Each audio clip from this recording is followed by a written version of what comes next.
bring the Gulf Oil bike to life right now. Mitch Brown with his team is ready. Mitch flips his ignition on, he's good to go. You're hearing Ian King's bike come to life right now.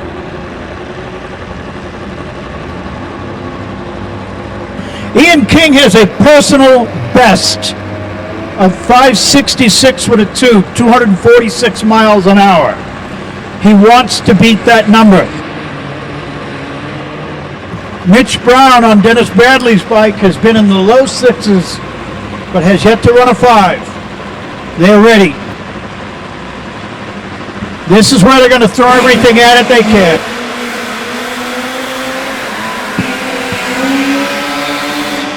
Ian King fires the first shot and blows hard across that starting line, and Mitch Brown follows suit. All right, my friends, this is round 1 of qualifying. This is for real. Whatever happens tonight will or will not be a record. Practice is over. From here in, it's for real.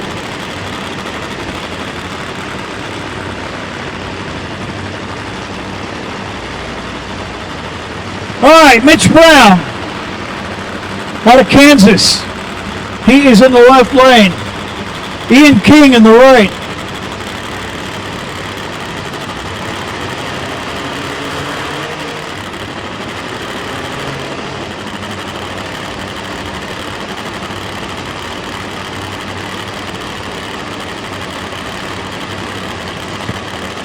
Okay, pre-stage both motorcycles. Mitch goes in. Ian waiting. Ian inches in, he's flickering the lights. All right, they're grabbing and they're going. Ian on a good lap there. Ian goes 599. 599 at 240 miles an hour for Ian King. And they're going to be very happy with that. They've made their first qualifying shot, and that qualifying shot is in the books. And their very first pull here in the USA in competition this year is a 599. They're going to be happy with that.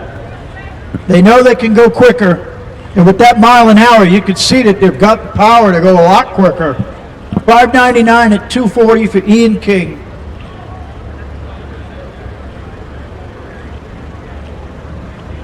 Mitch Brown encountered some mechanical difficulties with the bike somewhere near the 330 mark and slowed.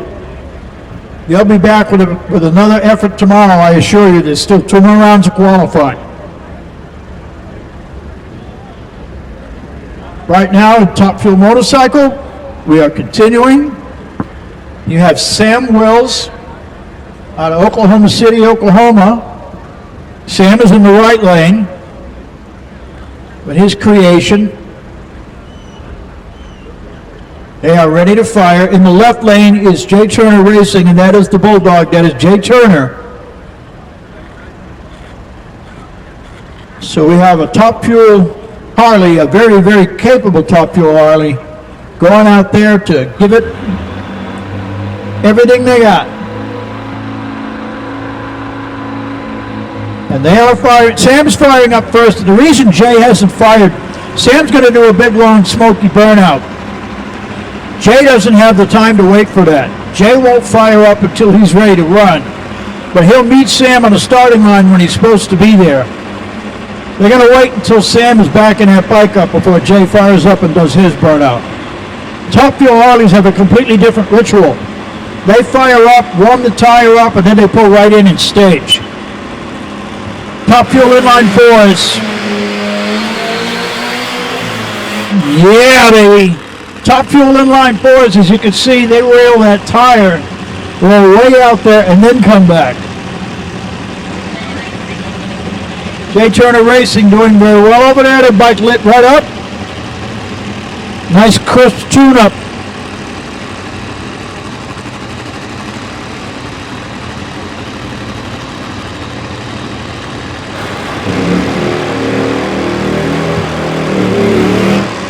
Jay hammers that tire perfectly, as he's done thousands of times before. And as you can see, Jay's already ready to stage.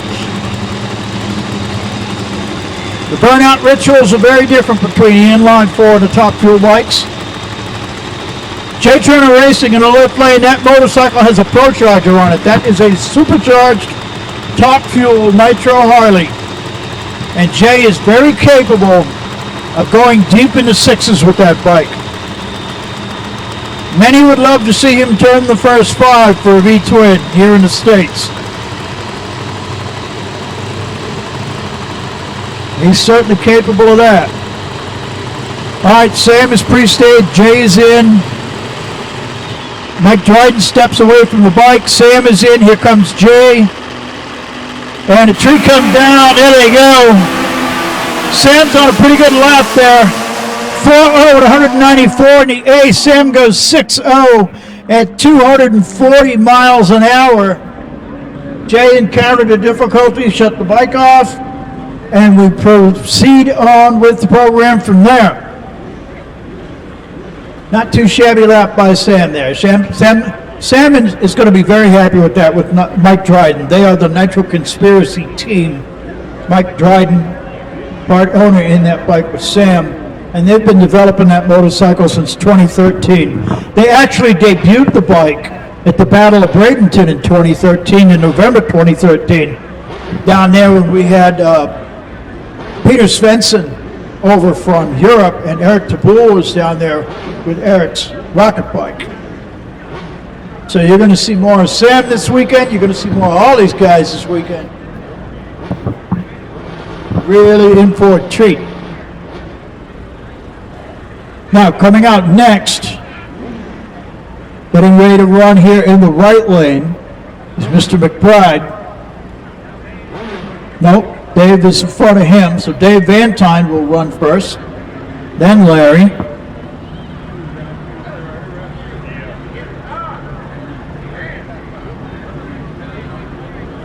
We're waiting for clearance on top end to make sure everybody's clearing off the racetrack, and we're good to go up there.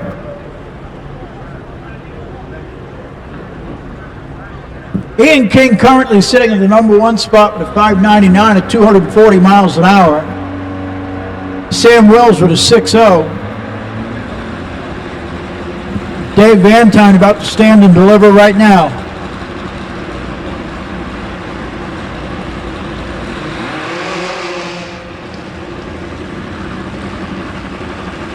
That angry growl that only these motorcycles make.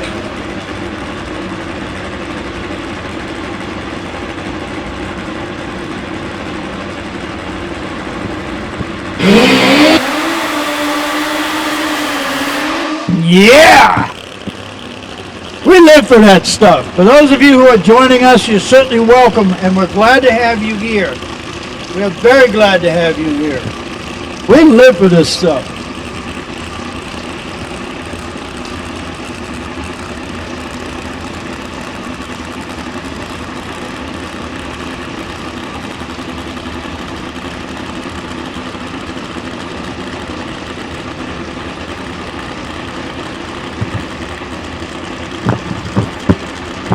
Making some notes as I go along here.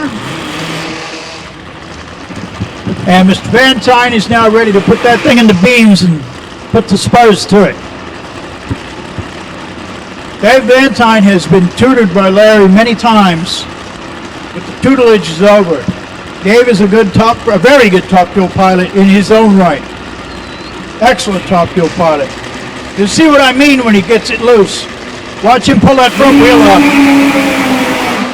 Oh, what happened on that was as soon as he launched, he had a 1.0 60-foot time, which is exactly what they wanted.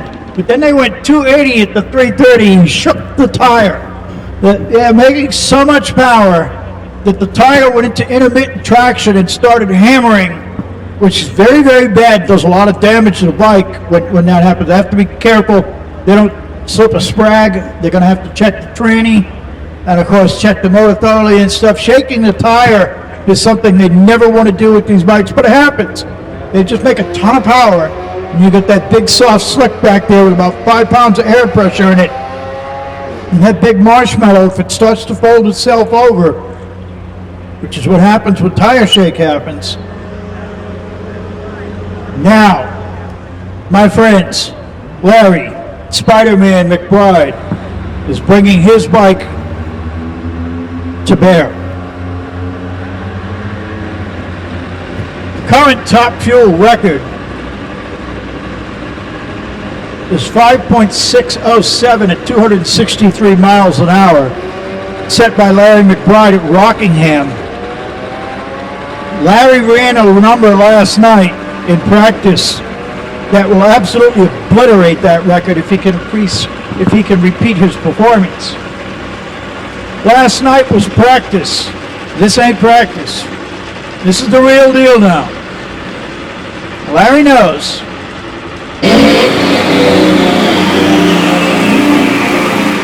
Notice how different the bike sounds in the burnout compared to the other top fuel bikes. Larry's fuel system and setup is radically different from what everybody else is using. And that's your one and only clue as to what Team McBride is doing different from the other motorcycles. It's also one of the clues as to why they make so much power. Nobody else is running 260 miles an hour. The McBride team is now doing it regularly. Pushing Larry's bike back, that is Chuck Stewart, son of Roland Stewart. Roland Stewart is pointing exactly where he wants Larry to plant that bike. And they are moving him ahead cautiously to get him exactly where they want him. You'll also notice in the back of Larry McBride's motorcycle, look at the wheelie bars. Look at how odd they are. They've been doing a lot of experimenting with the wheelie bars, and this is their third set of wheelie bars. They've found something there too, and it's affecting their short times. And they're going for 1.0 on the 60-footers, or better. All right, Larry McBride's. Oh, it's stuck to the track. He's going. 375 at the 8th, 563 at 257 miles an hour. Larry McBride putting down a solid pass there, putting him in the provisional number 1 spot right now. You've got Larry McBride, 563, Ian King, 599, Sam Wills with a 605. Mitch Brown with an 8, Dave Vantine with a 9, and also Jay Turner, who did go out and break the beams. Jay will be back. You'll see a lot of him. You'll see more of him. He's very capable of running these numbers. And that's where we're at with Pingle Top Fuel right now. So now we are going into Pingle Top Fuel Twin.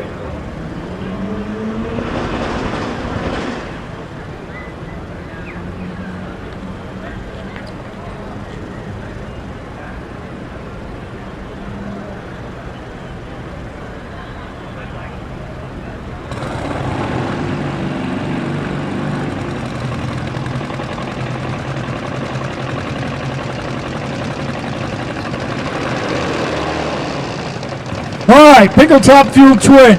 Motorcycle in the right lane, making that enormous thumping noise. That is Tommy Grimes.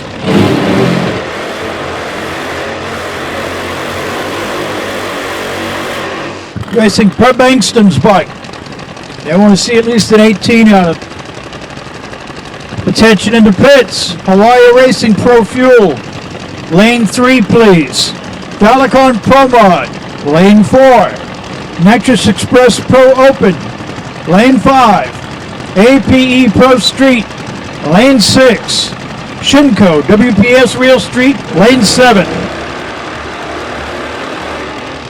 Tyler Wilson of Wilson Concrete on his Top Fuel Harley in the left lane.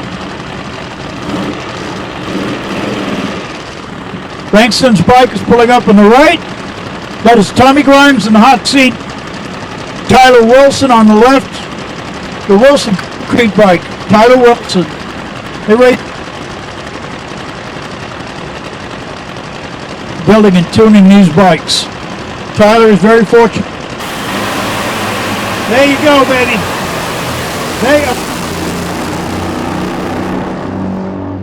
6:26 with 225 miles an hour for Mr. Bankston. And also, of course, Tommy Grimes driving that bike. 6:26, 225, very good numbers. Tyler Wilson in the number 2 spot with a 6:73, 188. Tyler Wilson is transitioning from, and has transitioned from Pro Fuel to Top Fuel Harley, that is. And Tyler is looking at running a full season next year with the NHRA. Again, out on that racetrack, only team members are allowed out to the line. No spectators out allowed forward. And you should stay away from stay away from the fuel bikes. Tim Kerrigan in the left lane. Jason Pridemore of Ohio in the right lane. You'll notice that Jason's bike sounds different than any other Top Fuel Harley. He's got a Sprintex supercharger on that with a fair amount of boost. Jason has a beautiful, meticulously prepared Top Fuel bike here in the right lane. Making a little adjustment on the tune-up there. He's reaching down, turning the knobs.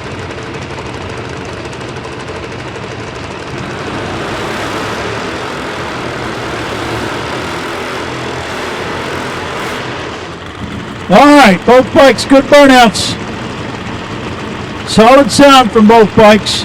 Tim Kerrigan in the left lane. A Hawaii Racing prepared bike.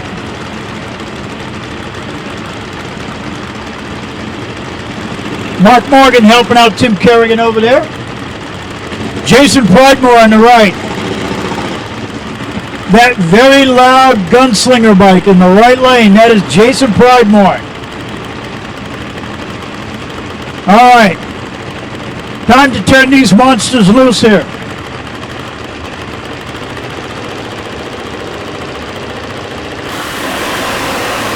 Pridemore, flames are lit, he's staying in it. He's got a number going there. Jason went it to 1,000 foot.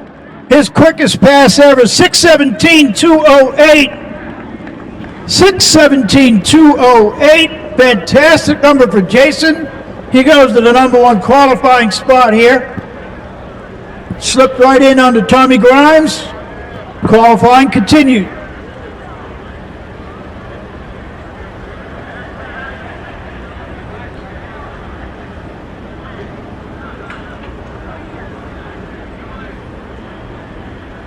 I see Reggie's got his bike out here. He's getting ready to go all the way from Japan. And in the left lane, that's going to be Rich Vreeland.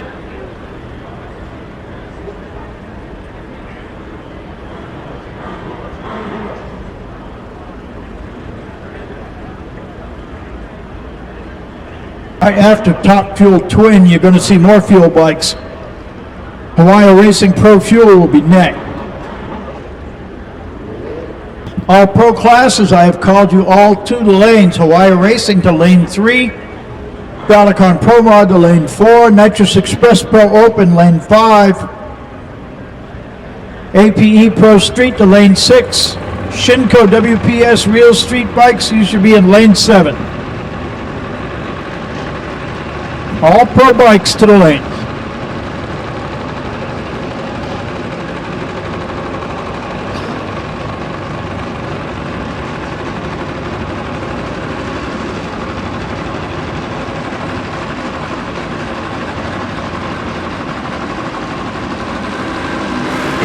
Rich Vreeland in the left lane.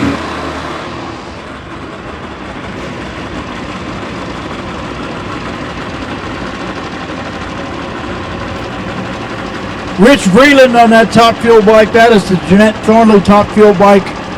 That is part of the team of Vreeland, Harley Davidson, and Dream Chaser Racing.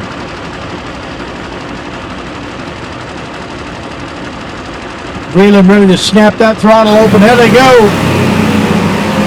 Rich gets away quick. They're both thundering down the line. I got flames all the way. Vreeland stays in it with a good pass. 682 at 202.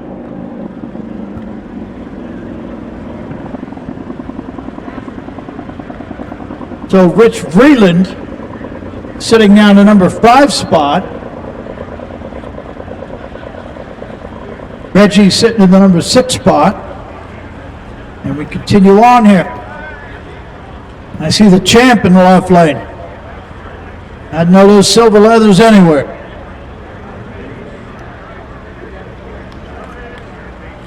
Nitro families out there greeting each other. Attention out of the starting line. This is crew members only. No spectators out in the line area. Please clear the water box. This should be crew members only for the team that's out there running.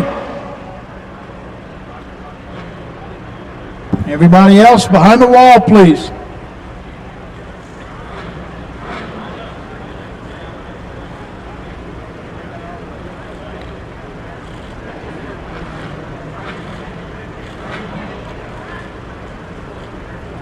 As the thunder continues. Little tip for you folks in the pants who are trying to get some good shots of the Harleys. When you want to get a good shot of a Harley Davidson, especially when it goes to dusk like this, the best place for you to be is in the right lane or somewhere on the right side of the racetrack, because Harley Davidsons traditionally, 99% of the time, the exhaust pipes are on the right side of the motorcycle. And if you want to get those header flames, you got to see it from the right side of the bike. You can catch them from the left side, but all you see is fire under the motorcycle. You want a cool shot of a Harley? Stay to the right. All right, the champ, Mr. Ty Tharp, in the left lane, a J. Turner Racing prepared motorcycle. That is Lagertha. That thing has won a lot of races and a couple of championships too. What a great bike. J. Turner Racing made that. Don Becker is in the right lane. Southside Harley Davidson bike. Oh yeah, Big Thunder. But something went wrong with Don's bike.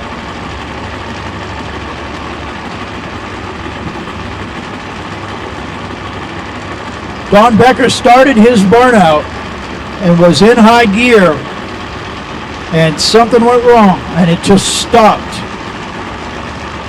So whatever it is, they're going to have to take that back in the pits, take a good look at it.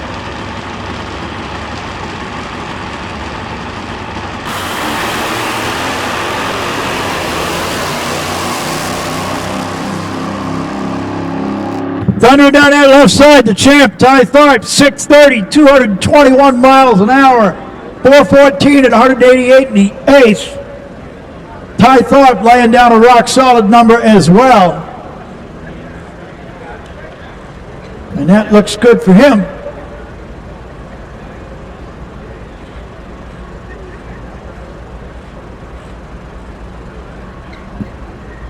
Waiting for clear radio contact out here right now.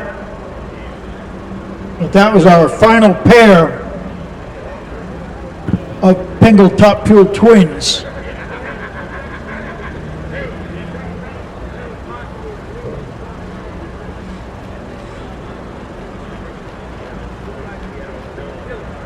Both fuel bikes are in the ready line. In fact, they're ready to fire up and to go into the water as soon as they are cleared to do so. And as the lights come on here at South Georgia Motorsports Park with another stunning sunset,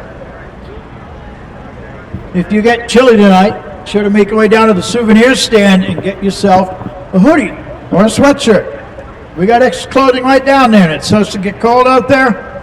Just step on down there and get yourself what you need. No need to be cold. We got hats too. So step down to the Man Pep souvenir stand and we'll help warm you up. Speaking of warming up, the concession stand is still open. You can go down there, get a hot cup of coffee or a hot chocolate. Whatever you need, we can help you out with that.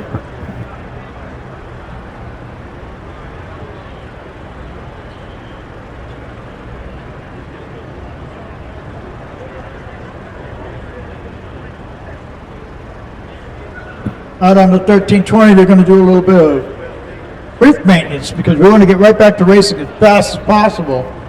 We got our next pair of bikes all ready to fire up.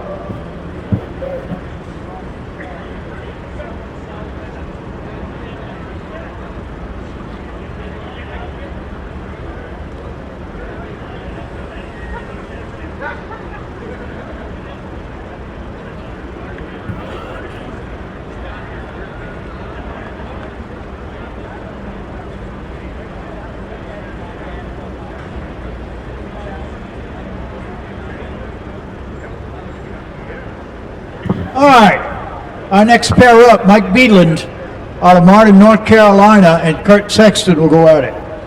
Mike Beeland, the former AMRA champ, with #1 plate holder with them. Mike's been racing fuel for about 3-4 years now. Mike has been racing in NHRA as well as AMRA levels. He's a experienced pilot. He is going to be on Bobby Hoover's bike, excuse me.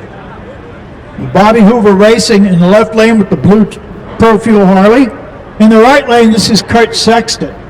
Kurt Sexton out of Benton, Kansas City. The Chassis Works bike, and he's got that very cool helmet, the red, white, blue paint job. Kurt is also a stalwart and a standout with AMRA. A lot of these guys race multiple sanctions. We don't care who you race with, as long as you come race with us. Come race with us, you're certainly welcome here. Pro Fuel, baby, Pro Fuel qualifying. Hawaii Racing Pro Fuel Q1. Kurt Sexton, Mike Beeland.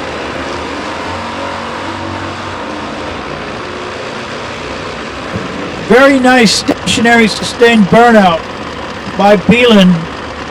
When he lets that front brake go, the bike just squirts right out of that cloud. That was a perfectly executed burnout. And pilots have their own methodologies of doing that. You notice Kurt Sexton got his lit, and as soon as the tire was lit, he started rolling forward right away. A little bit of rolling thunder there. Kurt Sexton in all the way, his stage. Mike Beeland coming in now. And here we go. Both bikes away. Beeland got the bike nice and straight. Sexton hanging in there with his. And a very good pair of runs for our first pair of Pro Fuel bikes. 769 at 170 for Kurt Sexton. Mike Beeland 80160 on the Bobby Hoover bike. And they'll be ready for the next run. All right. Slide into the next pair.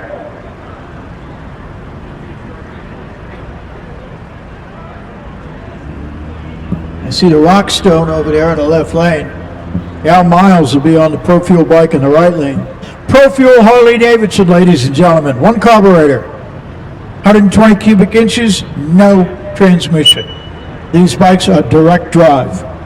They got a well-modified and beefed up Sportster type clutch pack in there with a slipper hat on it. And everybody kind of has their own opinion on how they want to set up that slipper hat. But, be that as it may, that's the combination. One carburetor, 120 cubic inches, mandatory. And these bikes are rolling forward and rolling thunder.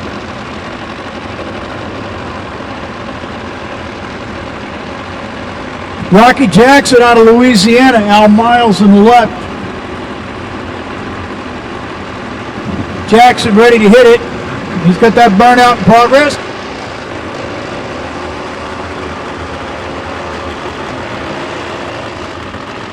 Correction on that. It looks like I've got Dave Larson here in the right. Appreciate the correction. Thank you. David Larson, longtime Top Fuel and fuel pilot. Larson been around a long time. The Rockstone, Rocky Jackson, two-time Man Cup Pro Fuel champion. They both get away clean. Both bikes looking good on hot straight 2 down Broadway. 786, 182 for Rocky Jackson, 767 for David Larson. Good numbers, but you're going to see quicker. In fact, you should see much quicker. The next pair coming up, it certainly spice things up a little bit, especially the motorcycle in the left lane on the far side of the racetrack.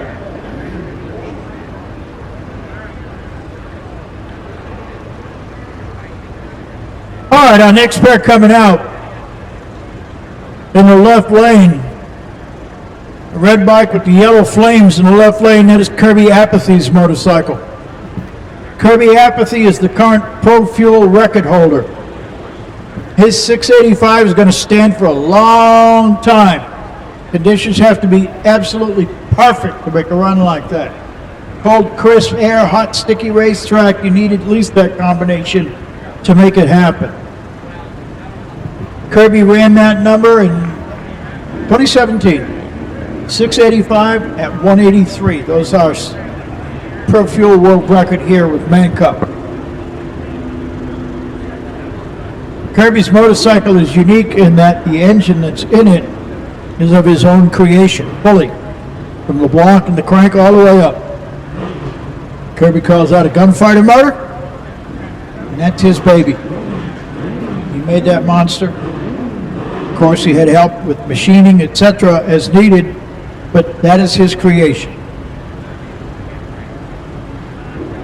Pro Fuel is running right now, Hawaii Racing Pro Fuel. The next class out will be Falcon Pro Mod. They're going to roll out of lane 4. Netris Express Pro Open will come out of lane 5. APE Pro Street out of lane 6. Shinko WPS Rail Street will run out of lane 7.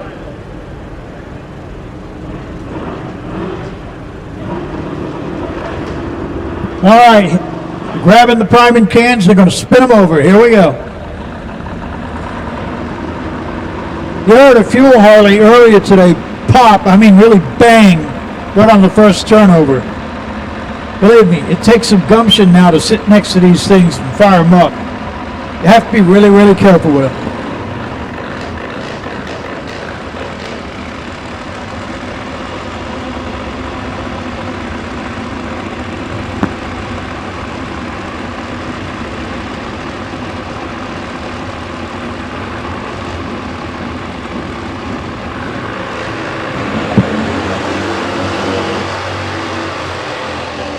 Double burnouts, looking good. Kirby Apathy in DeLand, Florida with an 08 gunfighter motor in the left lane. Al Miles out of Edmonton, Alberta. Right lane. See those Canadian Maple Leafs on his red and white leathers. Very sharp combination. Very good looking race, beautiful. Jeanette Thornley and Sam White are on the ready line.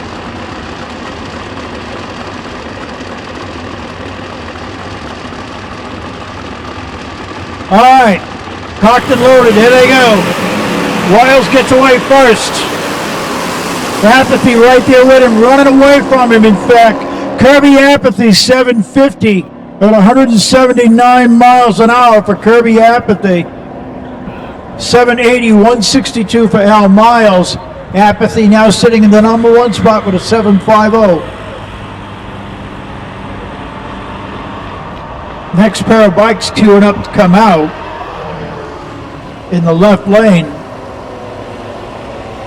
The yellow motorcycle, formerly known as Terminator. That is Sam White and his White Lightning Racing Team. Sam White in the left lane. Jeanette Thornley and her team, Circle 1, all ready to go. Her husband, Buddy Foss, right there with her. That's her crew chief. And make sure that bike is just the way it needs to be. They are a great team. They're a very formidable team in Pro Fuel. Have more Pro Fuel bikes behind this pair. I see Preston Bartlett back there, and I believe that's Jim Martin over in the left lane. So we got more fuel behind this fuel. Fueling away here we are on a Friday night. Look at that incredible sunset. Any photographer that misses that is sleeping. Kirby Apathy right now in the number 1 spot. David Larson, number 2 with a 67. Kurt Sexton with a 69. Rocky Jackson with an 86. Al Miles, 789. Mike Beeland, 80. All right, startup happening out there right now.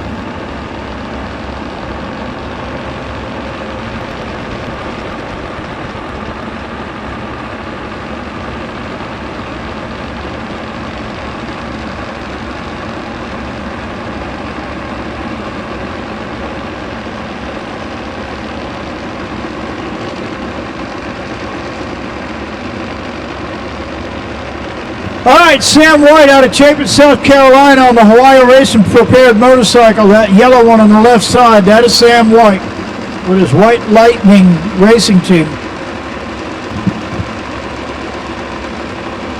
Here on the right, tower side,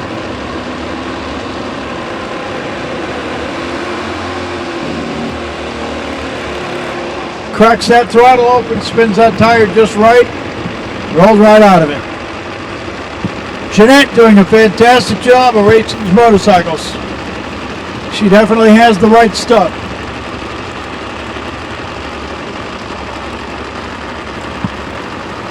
Jeanette has won multiple Pro Fuel championships with the National Hot Rod Association and the AMRA and everybody else. She's a champion in her own right. Sam White, a past AMRA champ, Pro Fuel. All right, Sam goes into the beams with Jeanette. Both bikes are now fully staged. There it is, here's the three. Sam gets out on Jeanette by a bunch.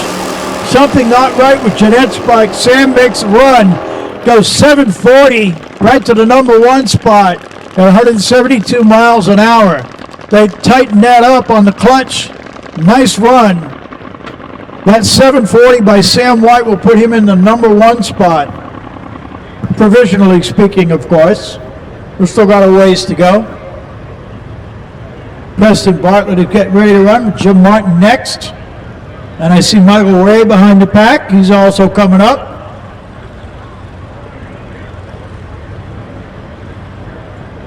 Balicon Pro Mod, lane 4. Nitrous Express Pro Open, lane 5. APE Pro Street, lane 6. Shinko WPS Street, lane 7, please.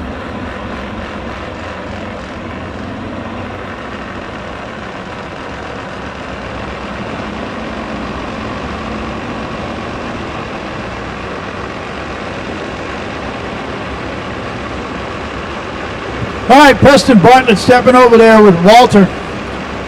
Puts on his kill switch lanyard. Jim Martin in the left lane, all seated, ready to go. They give each other a nod and roll forward together.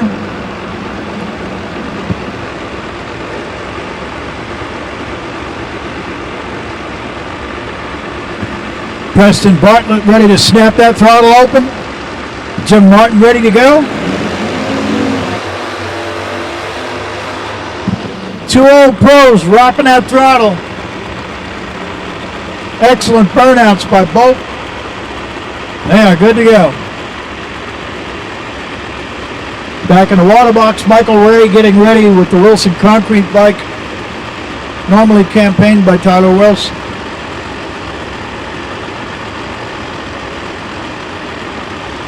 And the Sneaker Brigade gets another count. All right, in the right lane, Preston Bartlett.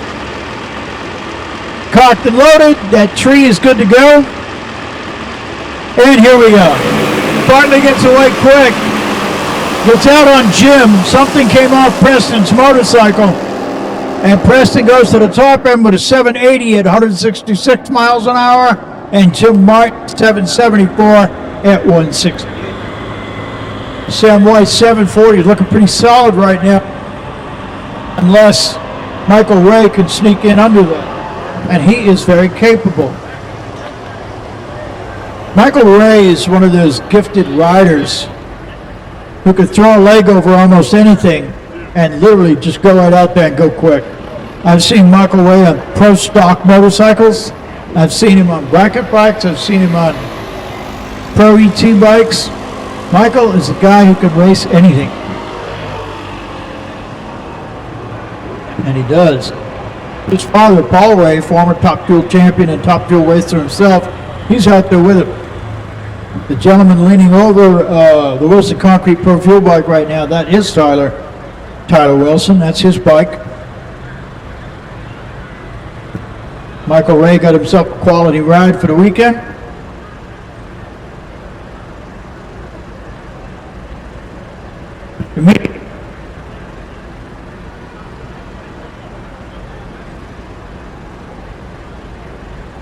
anywhere. We still got rounds of pro racing coming your way. Valicon Pro Mod, Matrix Express Pro Open, APE Pro Street, Shinko WPS Real Street, and a full complement of sportsmen will follow.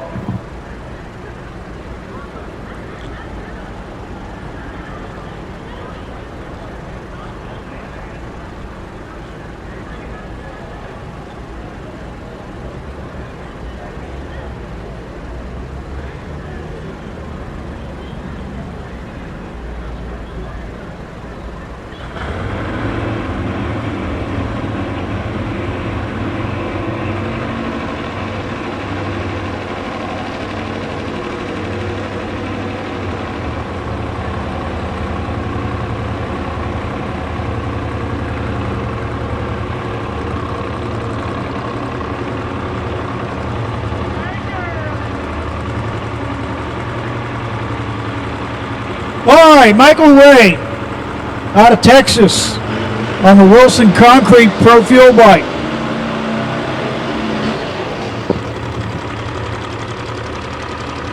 And that is Tyler Wilson on the starting line, showing Michael Ray right where he wants him.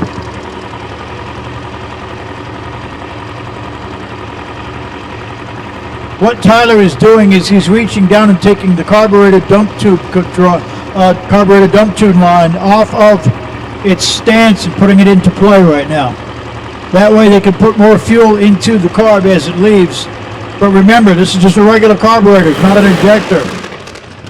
Alright, Michael snapped that throttle open, and as soon as it did, it grabbed, but then it didn't. And when that happens, you get this hammering effect on the drivetrain and the components, and that's bad. You don't want grab, let loose, grab. That kind of hammering that's like using an impact gun on a lug nut on a wheel, and you know what that does. So it's the better part of discretion against valor. You just let that go. So Michael, we're going to make sure Michael gets down the end and gets off the racetrack safely. Once we are sure he is clear on the top end, we will continue on with Valicon Pro Mod. I have Pro Mods in the water right now and Pro Mods right behind them. And we are moving into Q1 with Valicon Pro Mod next.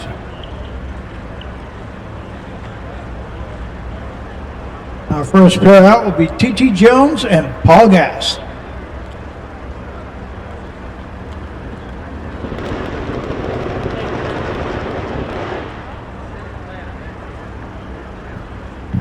Currently in Valicon Pro Mod, Paul Gass has a commanding lead of 425 points.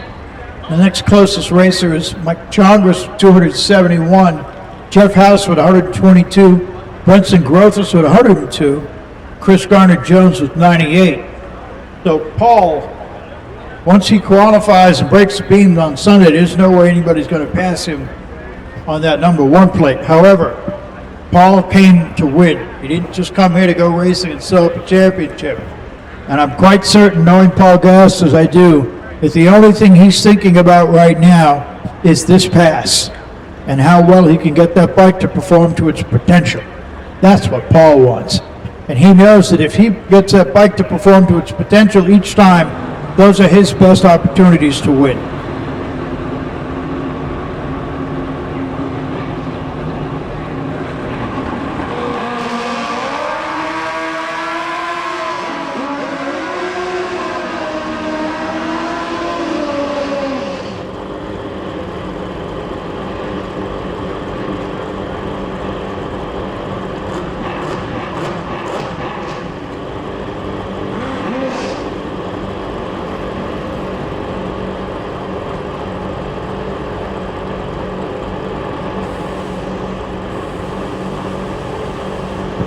Big nitrous purge is happening out there right now. This is Valicon Pro Mod. They are getting ready to unleash the beast. See if you can count how many shifts they get in here. From the starting line to the 8th mile. This is an 8th mile class. This is Pro Mod. You're going to see times somewhere around 4:10 to 4:0. What the racers really want to see is a 3. All right, here we go. Pro Mod. Castaway quick. T.T. Jones ripping it. 4:11 for T.T. Jones at 170 miles an hour. And a 4:44 at 132 for Paul Gast. Paul will not be happy with that number. And is going right back to his pit area and adjust that. Paul almost always goes 4:0 on a run.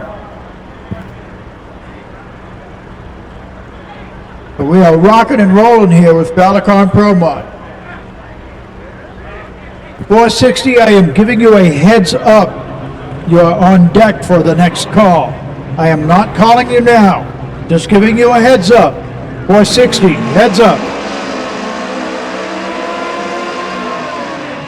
More big horsepower out there from the monster. Chris Gardner-Jones in the left lane. You just saw T.T. Jones make a pass. Now you got Chris Gardner-Jones in the left lane. And the Jones Racing boys, their race program, these men race hard, real hard. They are always in and around the O's and the 10s. Very, very capable racers. Most of these big pro mods have nitrous bikes.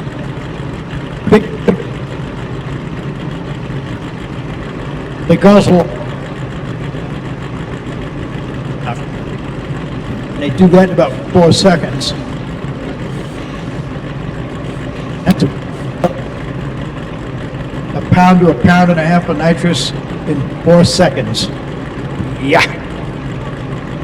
Ronnie Smith in the right lane. Watch the nitrous flames on the right and left side of the bike. Little short zoomy headers. Oh, I love that bike. Here he goes. Jones ripping it up in the left lane. 4-0, a pair of 4-0s. Nice runs. 4:09, Chris Gardner-Jones. 4:02, Ronnie Smith. He goes to the number 1 spot in the provisional qualifying position. Ronnie Smith 4:02, Chris Gardner-Jones 4:09, T.T. Jones 4:11, Paul Gast for the 4:44. Bunch of pro mods, real strong ones, rolling out of their lane. Pro mod rolls out of lane 4. And these bikes really own the night, baby.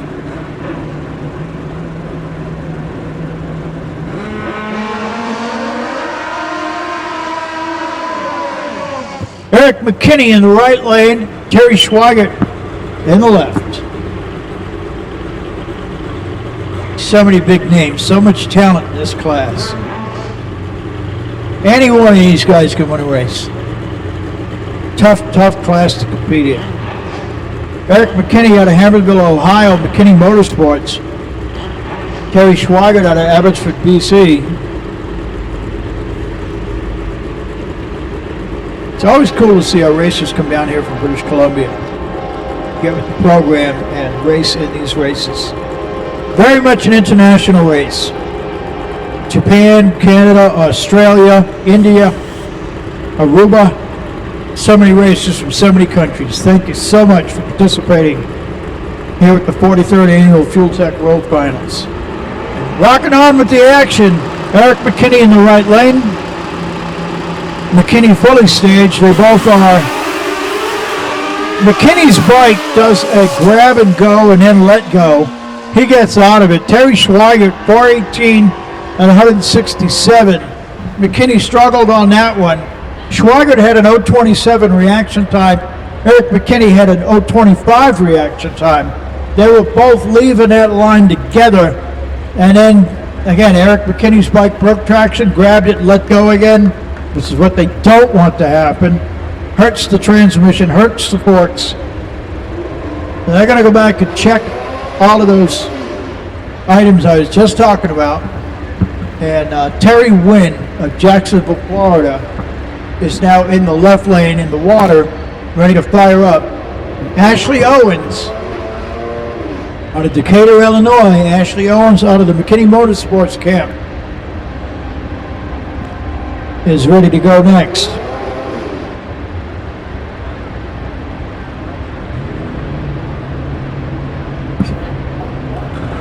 Crew members only. There should be no spectators along the wall.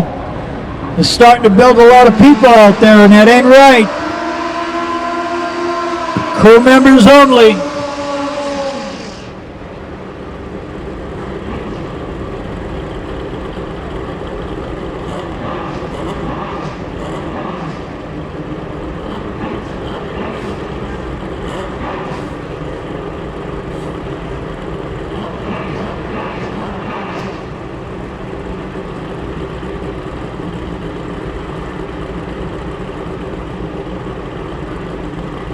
Attention in the pits, Pro Fuel bikes. If you lost a foot peg in the right lane, that foot peg has been recovered. See the staff at South Georgia Motorsports Park. We have that foot peg. Ashley Owens and Terry Wynn. Owens gets away quick. He's out there. Wynn as well. 4-0 with a 9 for Ashley Owens. 4-0 with a 9 for Ashley Owens. And that's going to put 4 over the 9, and that puts him in the number 3 spot. Ronnie Smith, 402. Chris Garner-Jones, 409 with a 3. Ashley Owens, 409 with an 8.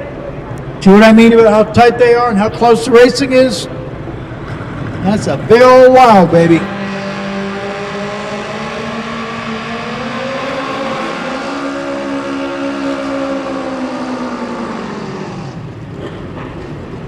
Angry short exhaust pipes. That's what you're hearing in the right lane. I have no rider racer information on either participant here, but I'll give you the action. Both bikes are fully staged in short order. Now I got my next pair in the water. Still got more promos rolling out of the lane. Competition order, Falicon Pro Mod, followed by Nexus Express Pro Open, followed by APE Pro Street, and then Shinko WPS Real Street. And then we're going into Sportsman. All right, locked and loaded on the starting line.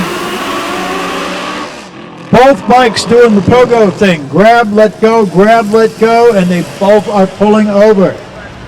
We have a roller in the left lane that will stop before the scoreboard in the left lane. That motorcycle will need assistance to come off the racetrack. Motorcycle in the right lane seems to have enough momentum, should make it down the end. But the bike in the left lane is going to come to a stop right at the scoreboard, and is doing so now. And we'll see if we can get that bike taken care of and taken off the line. We get ready for our next pair. We have Travis Davis in the water over in the left lane on the grandstand side of the racetrack, and here on the right side, on the tower side of the racetrack, we have Kim Morrill out of Loxahatchee, Florida, and she has got her Pro Mod ready to go. Pro Mod motorcycles are big cubic inches, or cc's if you prefer. They have a lot of nitrous, 5-speed.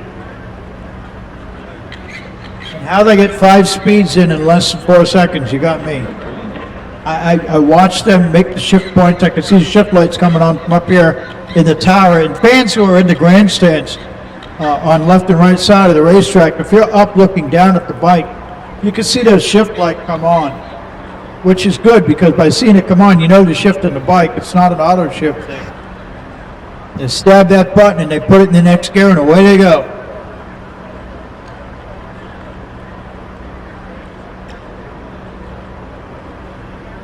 The double blinking red light you see in the tree there is a clear call to the contestants in the burnout area in the water box to let them know that the track is not clear. The chief starter out on the starting line will automatically engage those lights when he has something or some kind of obstruction or disturbance on the track, because he's not going to let anybody do a burnout or pull forward until the track is clear. That blinking red light is a warning for everybody. Stand fast, just hold your place till we get the track cleaned up, or whatever the situation may be. We can see brake lights in the distance up there while they're pulling that bike off the track. And you can see how important and how valuable it is to have a tail light on every motorcycle when we send them down that racetrack.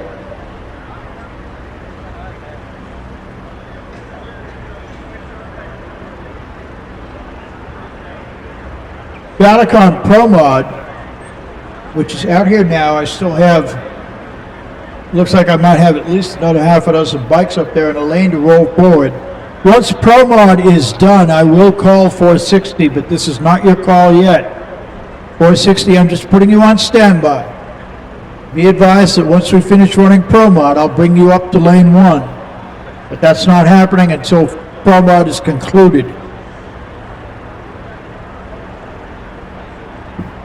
I want to put a shout out, a big thank you out to all of our Pro Class contestants. We have got quite the field of contestants this weekend, and I knew we would have that. We always do when it comes to the World Finals. Tadashi Sato, Reggie as we call him, and as he likes to be known, great attitude, big smile, great guy. Reggie's from Japan. You got Nicky Zach here from Australia. Mr. Bankston from across the pond. Ian Kingentine from the UK. Athol Williams is here from down under too. Athol comes out and gets down to Larry's shop to check on the progress of his next bike. I'll give you a little word on that. Larry is in the process with his brother Steve of creating the next generations of Larry's bike. They've got 4 of them in progress right now. Dave Van Tine is going to get one. Athol Williams will get one. Jimmy Brantley's got one coming along. A bunch of them coming along. They all want to get their hands on one of them motorcycles and start working it. They want to join Larry deep in the 5s.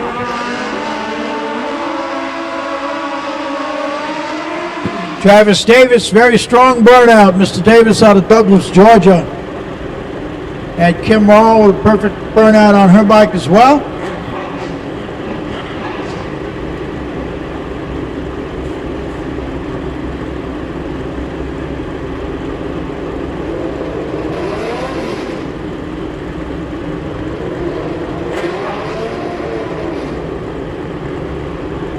Okay, we're all clear on the racetrack. We're all clear on the back end as well. We are hot once again, and we are putting them in the beams.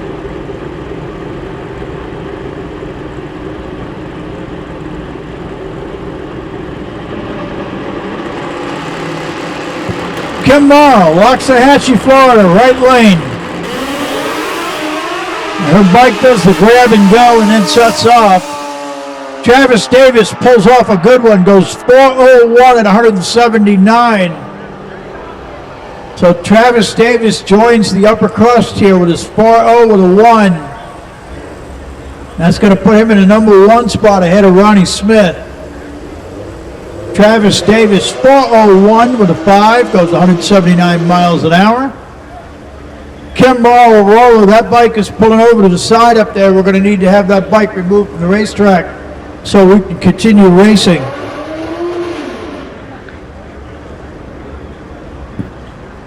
Anybody on that racetrack, the only people that should be out there are crew members only.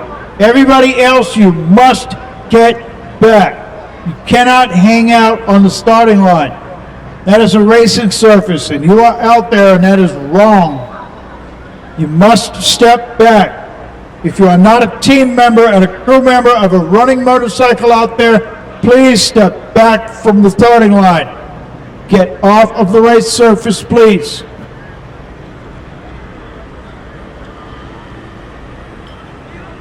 Attention on the line, all the people out there, civilians, if you are not part of a race team, you do not belong out there. You must vacate the race surface.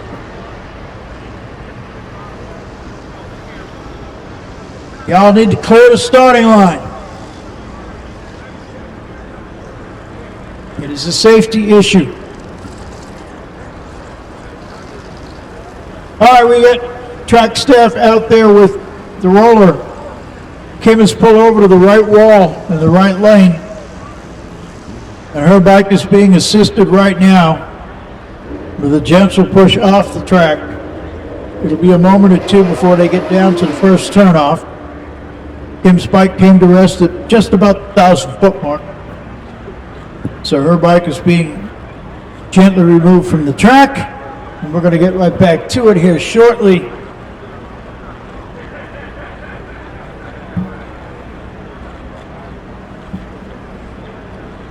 We'll get on Xterra. Immediately following Peloton Pro Mod will be Nitrous Express Pro Open. Now, I talked to you a lot about the Pro Mods. I'm going to tell you a little bit about the Pro Open bike.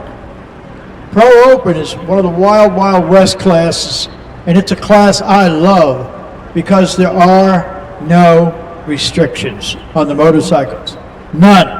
Whatever combination you can dream up, if it'll pass safety inspection, you can race. You can put a 426 Hemi in a motorcycle, you can race that. You're going to have to pass tech, but you can do that.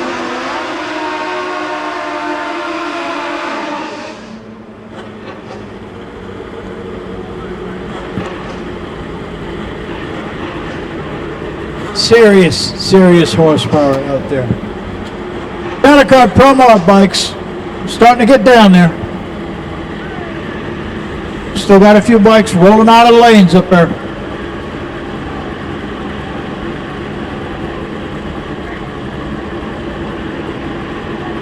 Always interesting to see Brad Mummert out there on the line for rolling. But what he's doing is he's hanging out with Richard Gadsden, the Cooper Performance Pro Mod. Richard Gadsden is on that bike. Richard and Jerry Cooper go way back. Jerry Cooper should be here this weekend. I haven't seen Jerry yet, but I know I will. Jerry Cooper played a big role in the restoration of Ross Collins' Triple, which is on display at the APE booth. Oh, look at the big nitrous flame in that bike on the right. That's Mike Chongris, it says. Ricardo Knight in the left lane. 414 for Chongris. 416 for Ricardo Knight. Travis Davis with a 401 sitting in the number one spot, just ahead of Ronnie Smith with a 402. These numbers are impressive, and the bikes are doing a great job. This is just Friday night. There's still 2 more rounds of qualifying to go tomorrow on Saturday. So there's much more in store, ladies and gentlemen, much more. These numbers, these ladder positions, they're all going to change. At the moment, you've had 7 pairs of Pro Mods get down the racetrack. We've had 14 bikes into competition so far, and we got more. But wait, there's more. There's more.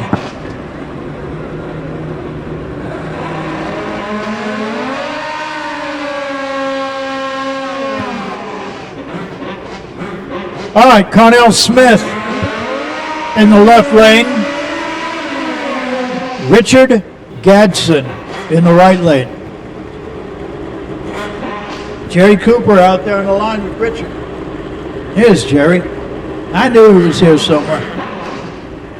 Tall gentleman with gray hair. He's seen enough drag bikes and he gets gray hair. It's the crew of Tony Lang and John Elwine. And Tony Lang's Top Fuel bike. They won a half a dozen Top Fuel championships together. Set a lot of records. Great racers. Now they're passing on their skills. All right, Richard Gadsden in the right lane. Tucked tight. Brings that bike forward ever so gently. Richard gets off like a rocket ship. 0:34 reaction time for Richard. And that bike goes 4:00, 176, and that's going to put Richard in the number one spot. 4:00 with an 8 for Richard Gadsden.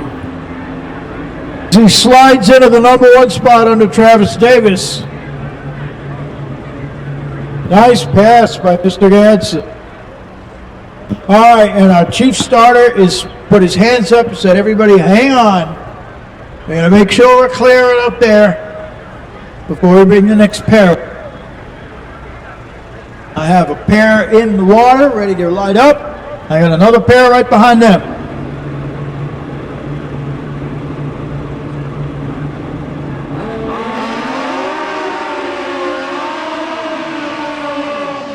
Call to fire has been given. Burnouts delivered. Time to get busy. Darian Guillory out of Robbinsville, North Carolina. 2016 Timberland chassis bike in the right lane.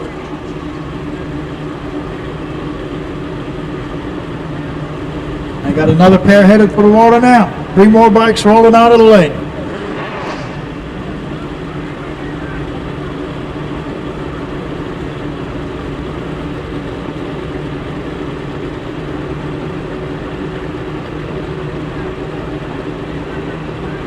Okay, looking good out there.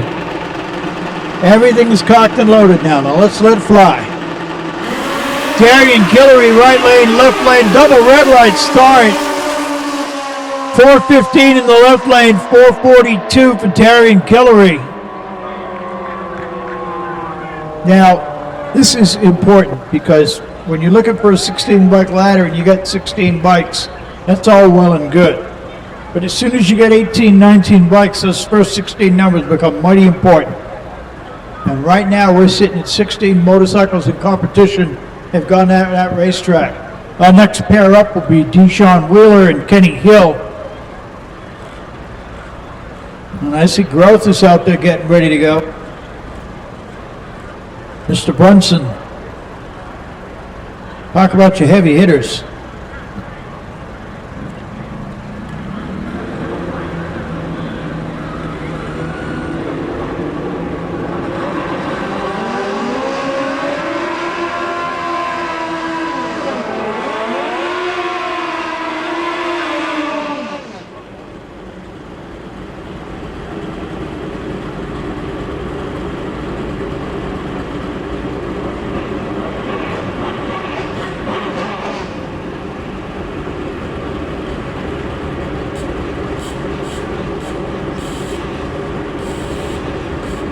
Deshaun Wheeler and Kenny Hill now ready to rock and roll out there on the starting line.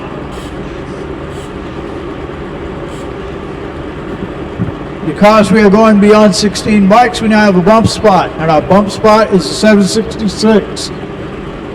These two motorcycles, they must go quicker than 766 in order to get into the 16 bike ladder.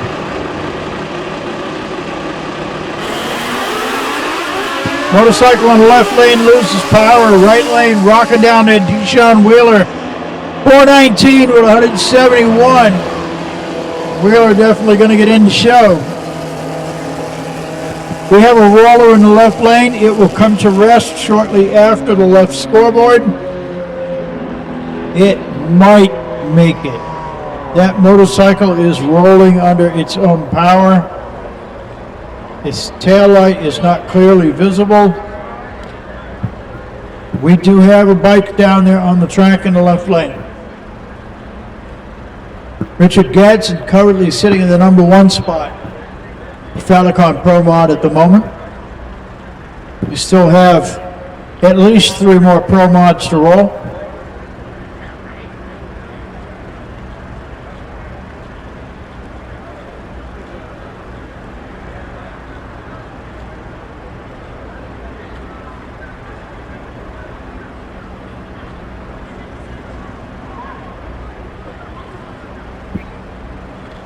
So while we're waiting for that bike to be removed from the track up there, to update you on things, this is Falicon Pro Mod qualifying going on right now. This is Q1. There are 3 qualifying sessions for pros and the sportsmen.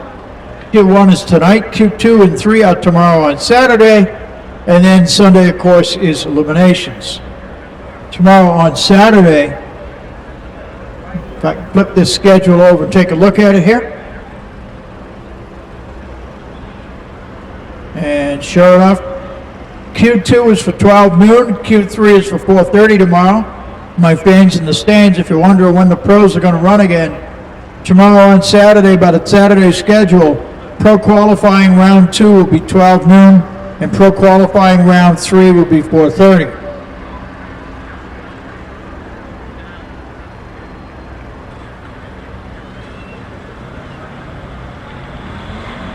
All right, blinking lights on that top end. We still have to clear that. I have 3 more Pro Mod motorcycles to run here. And as soon as we get that third one in the water, I'll be calling 460 up to lane 1. If you have a golf cart or a starter cart in lane 1, it needs to be removed, please. If you've already run and your bike's already done, do not leave your starter carts in lane 1. We need these lanes for the motorcycles. We're going to be filling them up with sportsman bikes next. In order to do that, we have to clear the lanes of that which does not need to be there. Golf carts and starter carts in lane 1 must be moved.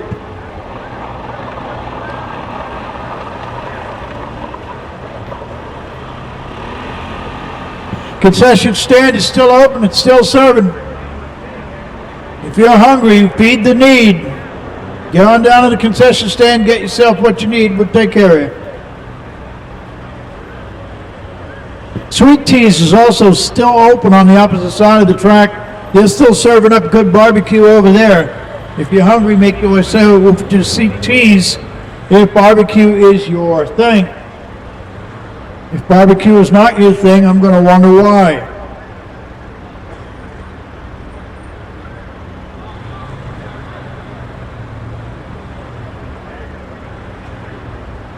Blinking lights out there on the 1320. Stand by.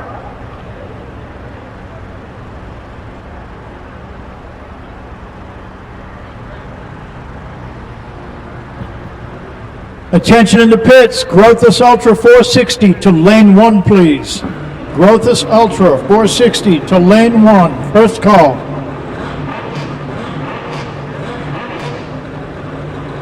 All right, back at it.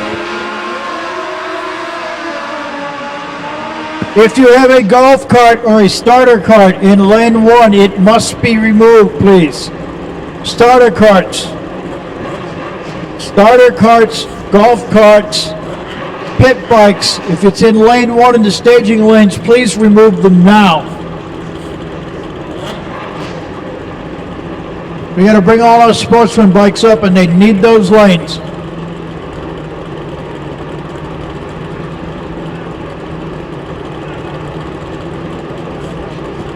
All right, our next pair of Pro Mods are out there.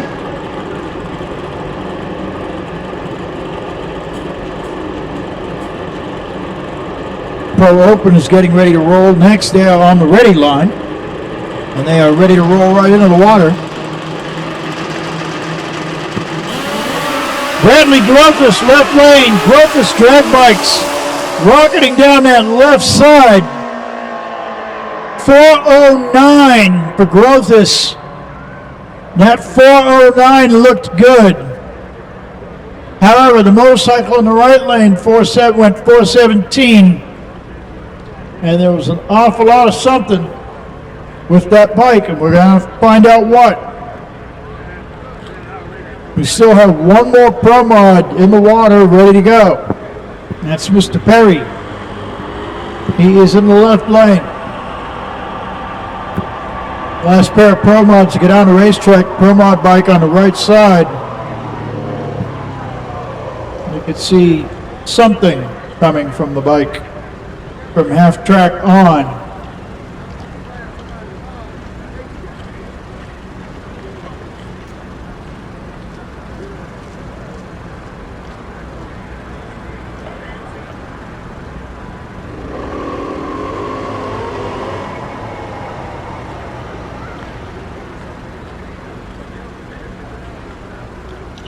So we're checking the race surface.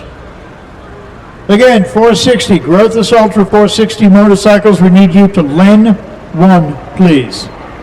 You're coming up for Q1 of Sportsman. We've got 5 Sportsman categories we're going to run tonight. We're going to run them all. All 5 categories, all of our races. You're going to get in your qualifier tonight.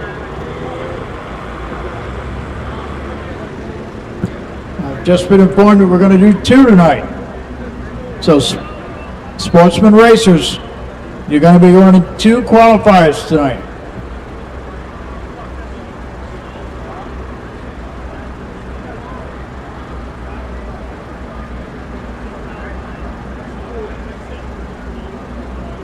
So Sportsman Q1 and Sportsman Q2, you're going to run right back to back.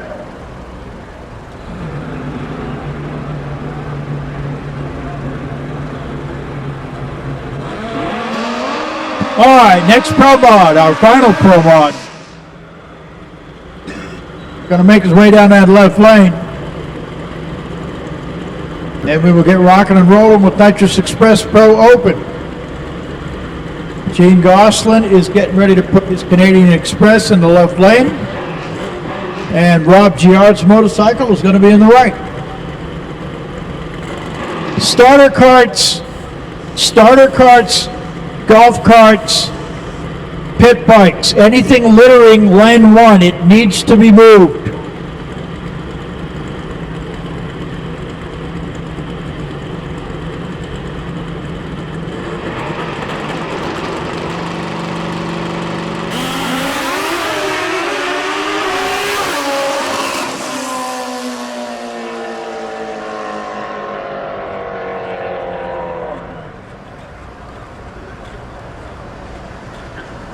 MTC Supercomp to lane 2, please. MTC Supercomp to lane 2, please. Bring them up. All right, time to get our sportsman bikes really in order and loaded up, ready to rock and roll. Pro bikes, anybody with a starter cart or golf cart, please remove your loose stuff from lane 1. Lotus Ultra 460 needs to be in lane 1. MTC Supercomp, we need you in lane 2, please.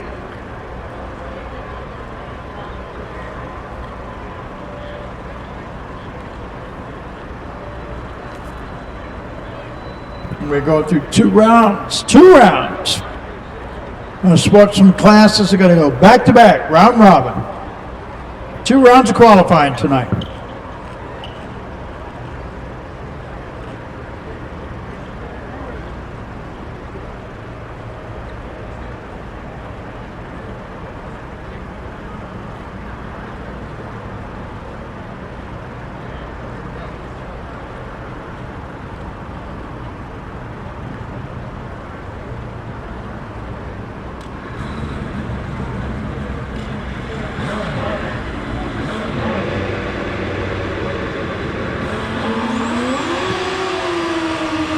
All right, Gene Gosselin with the Canadian Express in the left lane. Rob Giard with a very strong burnout. Rob Giard's bike sounded very, very crisp there. And he's got a new paint job, new stickers on the bike and all. New fresh look. Rob Giard with that funny bike. Big Kawasaki body style. 4-cylinder Puma inline motor underneath that bodywork. 2-speed B&J, flip clutch, all the right goodies in all the right places. Rob very capable of a mid-6 second 200 mile an hour run. Gosselin has gone 630s. He's going to do it for real now if he can, as this is now qualified. This is Q1, Nitrous Express Pro Open. Rob Giard fully in there. Here we go. Giard breaks traction, then grabs. Gosselin just gets up and goes. 642 at 213. 642 at 213. Gene Gosselin. Rob Giard's bike grabbed, then it didn't, then it did, which is what you don't ever want to have to happen. A drag bike. And Rob has slowed on the top end, but he's pretty sure he's got enough power to make it to the turnoff up there.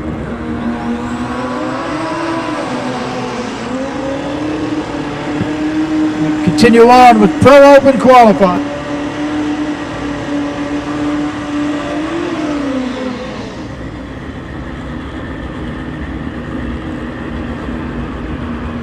Rob Garcia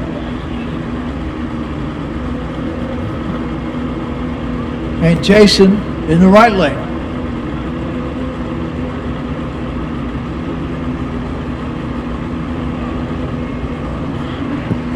That sure looks like Michael Daddia's leathers.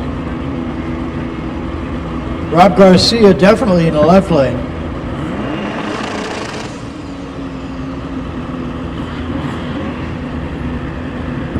All right, rattling the bikes. They are ready to get in there and stage fully at this time. Garcia concentrating carefully on that tree, goes in and trips the first stage beam. He's now locked and loaded, ready to go. Garcia drops the elbow, and then he drops the hammer. Garcia away first. 0:39 reaction time. He's got 2 bike lengths on Jason. 6:52 at 217 miles an hour for Garcia.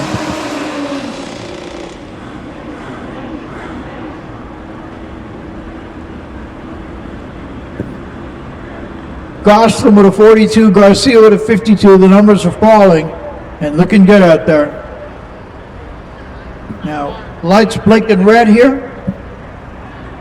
We're going to make sure this track is right before we send our next pair down.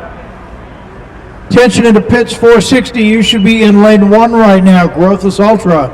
460, you have been called repeatedly for lane 1. And MTC Supercomp, you should be in lane 2.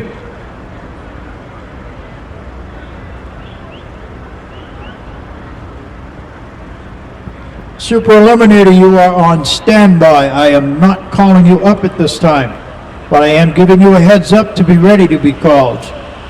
Your lane assignment will be 3. Do not go to the lanes yet. Wait until I call you to the lane. All right, we have a stopped motorcycle up on the racetrack up there in the darkness where I can't see it. And we have a service vehicle with a little trailer behind it going down there to fetch that bike and get it off the racetrack so we can continue on.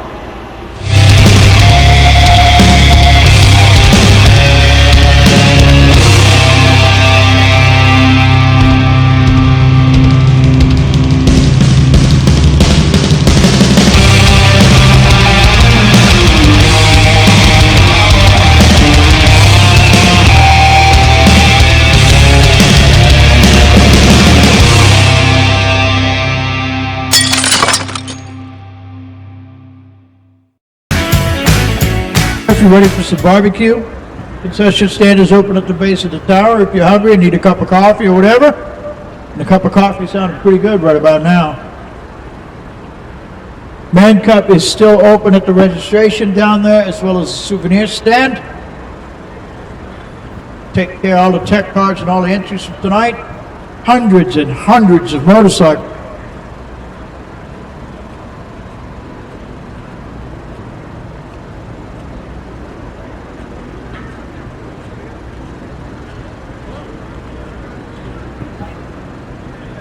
The left lane out there on that racetrack, that is Mark Rembeluck with the skeleton type leathers on.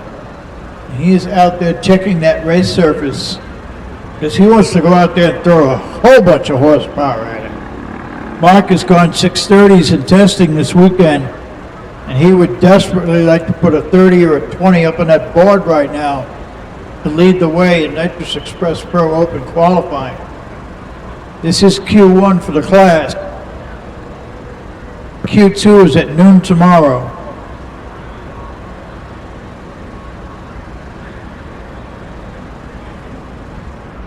Mark Rendeluck and Chris Wedman have put a ton of work into this bike. It is a new combination, and they really had their hands full in the first half of the year trying to get a handle on it. But right around June, July, they finally found that combination they were looking for. And come August, they started storming. And in September, yep, they were just dropping hammers. So Wedman and Rendeluck are very happy with where the bike is at. And the bike is nowhere near its potential yet. But they're going to get everything they can out of that. In the right lane right now, Larry Hayes out of Dothan, Alabama, a town near and dear to many hearts. Indeed, with the Redneck Express here in the house tonight, hometown for Larry McBride, a place near and dear to the heart for folks from Nauvoo, Alabama, which of course that'd be Chris Hand. So the Alabama contingent is here and very much in effect. Larry Hayes motorcycle in the right lane. Ladies and gentlemen, if you get a chance, go check that bike out when he's in the pits. Find Larry Hayes. That is vintage 1980s fuel bike. Actually 1970s. That's a 750 Honda motor that is highly modified with a turbocharger on it. And Larry's been picking away at that thing for a long time. He's the next top fuel bike racer. He knows he can't afford to run in modern day top fuel. So he runs his old fuel bike the way he likes it. It's still a fuel bike. It's running methanol.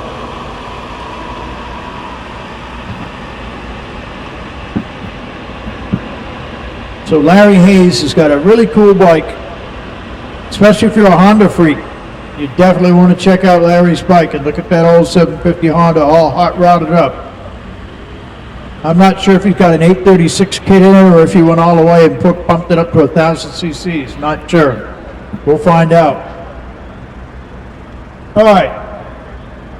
Work on top end has been attended to. We're getting ready to go green and go hot on this racetrack again. Continue on with Nitrous Express Pro Open qualifying.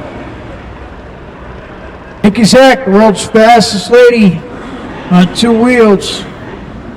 Getting ready to put her bike in the water next.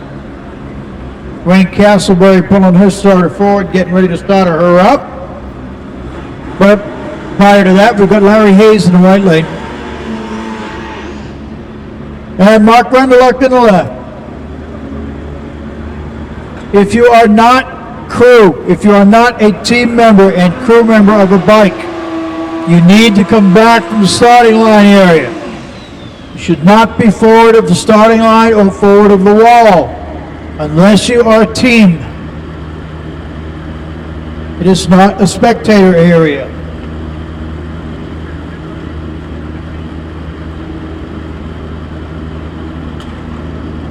.460, you should be in lane 1. Super Comp, you should be in lane 2. Super Eliminator, you are on standby.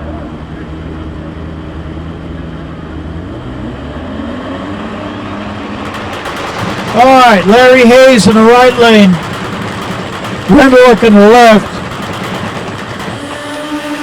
They get away clean. Larry's got a handle on that. He's doing all right. Mark Rendeluck ripping down that left side. 6:43 at 2:17 for Rendeluck. He will be happy with that. He will be happy with that. Larry Hayes completes his pass. Got his bike all set. He should make that first turn off. Gosselin currently sitting in the number 1 spot with a 42. Rendeluck with a 43. Nikki Zak has gone 4-0. She can definitely sneak in under either one of them.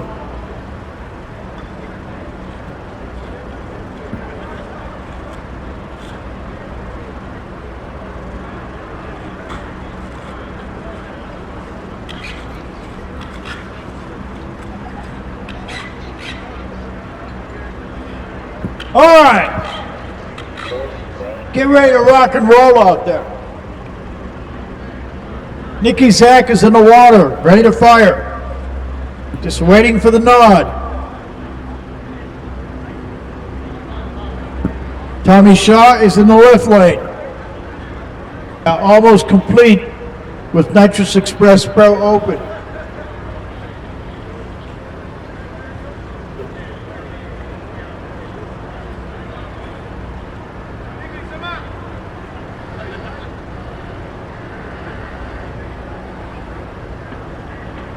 Little spot maintenance going on up there on the start line as well.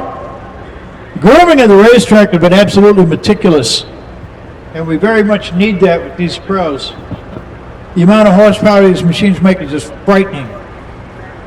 So keeping stuff rocking and rolling out there is paramount.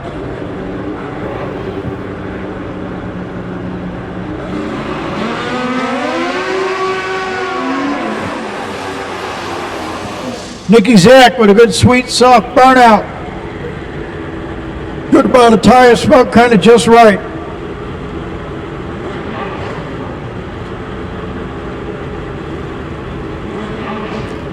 Tommy Shaw out of Bogart, Georgia. Nikki Zak out of Sydney, Australia. How she goes intercontinental and deals with the jet lag as well as she does is just beyond me. She's an amazing woman and a real good drag bike pilot. So the Zach Attack is ready to go out there. Wayne Castleberry lining her up on the starting line. He puts her in position. And Zach is ready to go. All right, Zach Attack in the right lane. Right on that launch. She was right with it. She's hitting the button all the way. Nikki Zach on a good run, 7:58, 178. Tommy Shaw had some difficulties out there, but he got away. Got down the racetrack. He should make that first turnoff. Nikki Zach with a respectable 58 on her pass. So Nikki Zach is in the number 4 spot right now. Gosselin number 1. So it goes like this. Gene Gosselin 6:42. Mark Rendeler 43. Rob Garcia 52. Nikki Zach with a 58. Jason G with a 7.29. We still have more to go here. Boy, do we ever.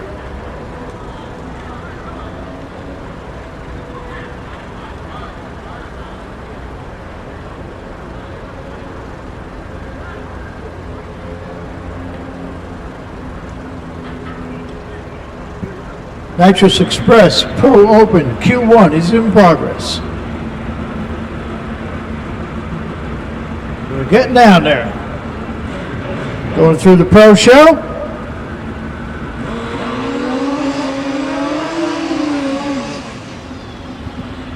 Old showboat himself, Mr. Epijesi, out of Lake Dallas, Texas. Rolling his monster forward.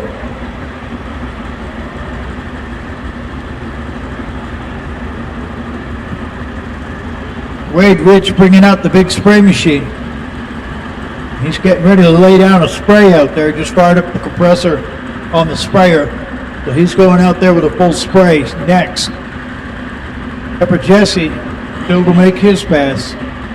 But Grothus and the rest of Grothus drag bikes who support and work with Pepper Jesse, they're down there. They're all ready to go.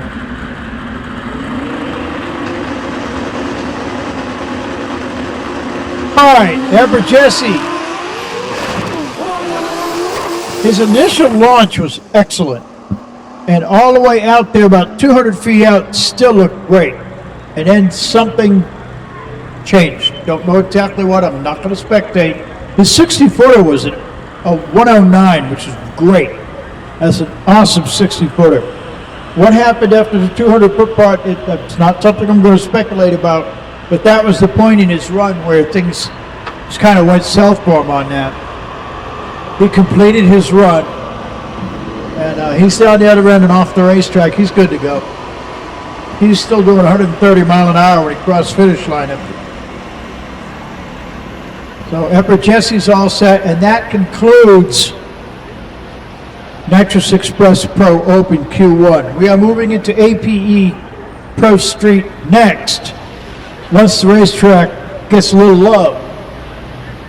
So out there on that 1320 right now is Mr. Wade Rich with the sprayer. He's going to do a full spray. He may do a drag after that as well. But he's going to do whatever is in the best interest of making that racetrack the way it needs to be, so that the APE Pro Street Bike can go out there and perform to their potential. When we talk about potential with the APE Pro Street Bikes, we're expecting to see 650s, maybe better tonight, when those bikes get out there. And we really want to see that. These bikes have the potential to go even lower. Richard Gadsden earlier this year had the chance to go side by side with Teasley. Twin runs 6.40 with a 3, both bikes. That was just absolutely epic. That shows what these bikes can run in the 630s. I'm very blown away by the prediction that I got from Skip Gladstone years ago.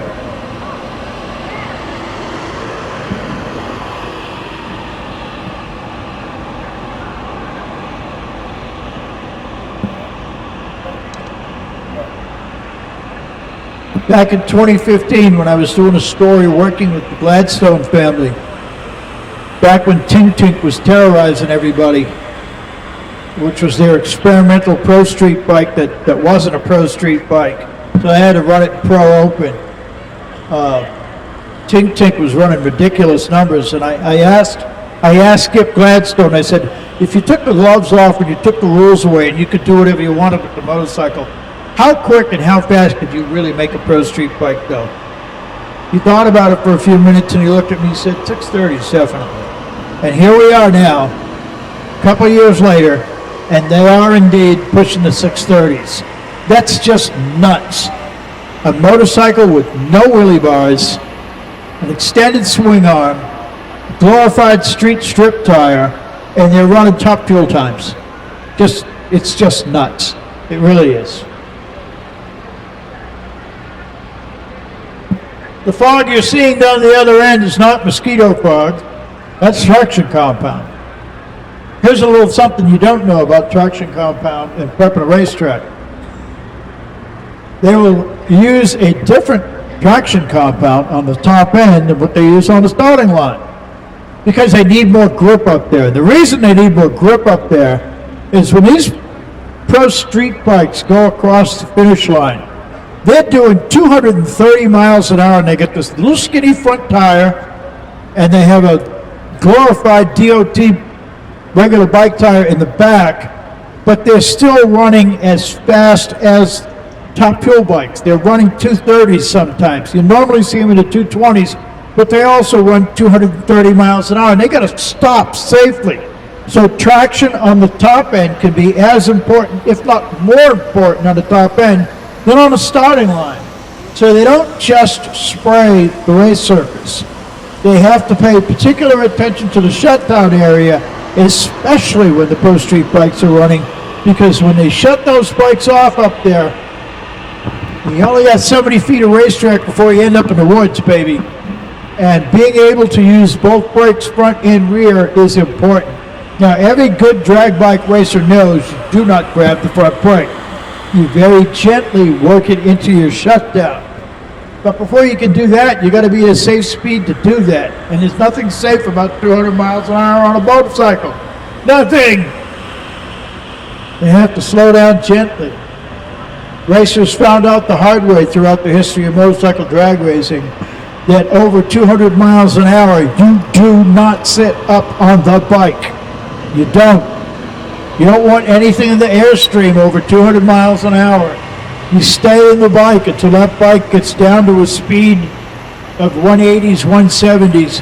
Then you can begin to use your body as a sail, as an air brake, to begin slowing the bike down. Every racer has their own shutdown procedure when they go up there. And it starts with you when racers learn how to be bracket bike racers, and they're out there running 10s and 11s at $120. $120 is a lot of fun until you sit up too soon. You have to learn to ease into that. And you kind of gauge your speed as a drag bike pilot by how you feel the wind buffeting your helmet.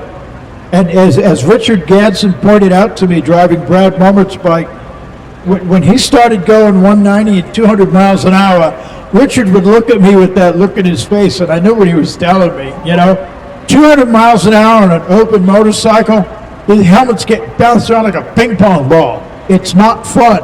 It's not. You have trouble seeing out there. So they put a small, clear windscreen on Brad Mummert's bike to help break the airstream, and that's very necessary. These Pro Street bikes have that built right into them. Very streamlined front pairings, and the glass in the front of it generally comes up to cover at least half the helmet, and that's enough to push most of the wind up off of the racer's helmet, which is very necessary. Very necessary. Top fuel bikes today all have upper fairings shaped something like a pyramid. And that triangle in the front of the bike is not meant to simply be aerodynamic. It's designed and it's wider than the bars in most cases is it's meant to keep the air off the hands of the drag bike pilots. When Mr. Trett lost his life tragically in 1996, air got between Elmer's left hand and the bike, and it just lifted him right up off the motorcycle. But nobody had gone 230. Elmer was the pioneer. He was the first one to go 230, 234, 235. Elmer was going 232 when he came off that bike. It was a terrible and tragic thing, but it was part of the pioneering and drag bike era. Nobody else had the power he had. And oh, how we all miss him today. And yes, we do. All right. So much for nostalgia. Now, more importantly, the sprayer is done and has come back to the starting line, and we're putting in Pro Street bikes out there. You're going to see them next. APE Pro Street bikes, get ready. Suit up, helmets on. Need you good to go. Richard Gadsden is out there and he's zipping up his leathers. He's good to go. Richard's about to get on Mr. Momert's bike. As APE Pro Street is coming your way.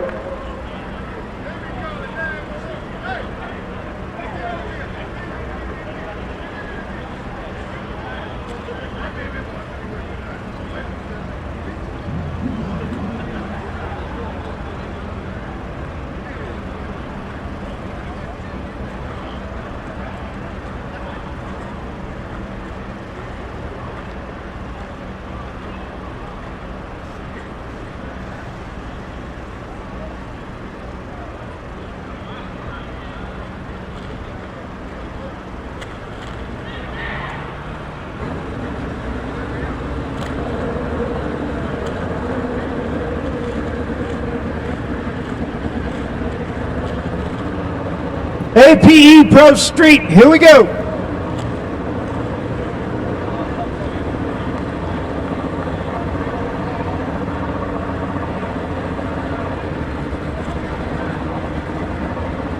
All right, we are going into qualifying here with APE Pro Street Pro Street, and our first pair out. This is the final round matchup of the APE Pro Street All-Star Shootout that we began yesterday.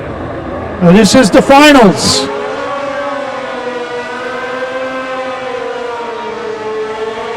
Richard Gadsden and Jeremy Teasley. Where have I heard of this combination before? Oh, yes. All right.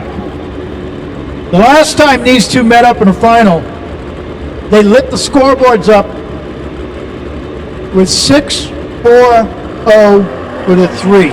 Both of them, same, identical numbers. Richard had the quicker reaction time and took the win. So the last time these guys matched up, it was Richard's ball game. Now, they're both capable of running 40s again, right here, right now. We'll see if they can put it together. Jeremy Teasley in the left lane, Richard Gadsden in the right. Here we go. Gadsden power wheelie again, has to get out of it. Teasley is out of here. 666. There's a number at 207 miles an hour. Richard Gadsden fighting the wheel stance. A 1:10 short time for Richard. A 1:27 for Teasley. Richard was creaming him. But that bike just suddenly started going airborne.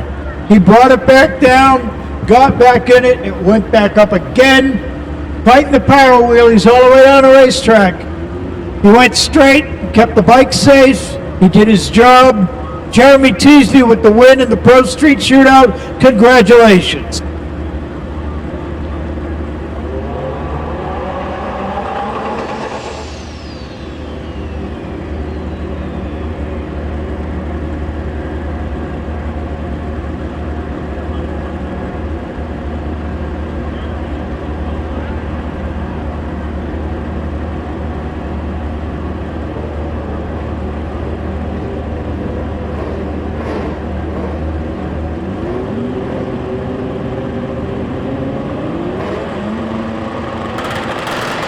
All right, next pair out. Qualifying. Jason Dunnigan gets up, gets down, goes sideways. He's all done. Chris Edwards rocketing down the left side. Edwards goes 9:29 with a 97 mile an hour. Jason Dunnigan rolling, might have enough power to make the first turn off.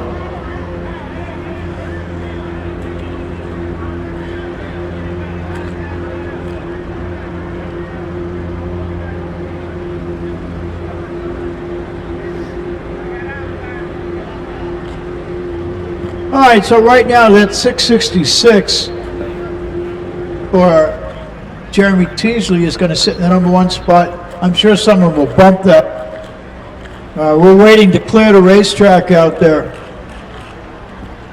We'll take care of Jason Dunnigan to make sure he is safely off the track before we get out our next pair. Sidney Marshall will be in the left lane. Frankie Stotts will be in the right lane. Kent Stotts out on the starting line. One of the great legends and great leaders in pro street racing, Kent Stott.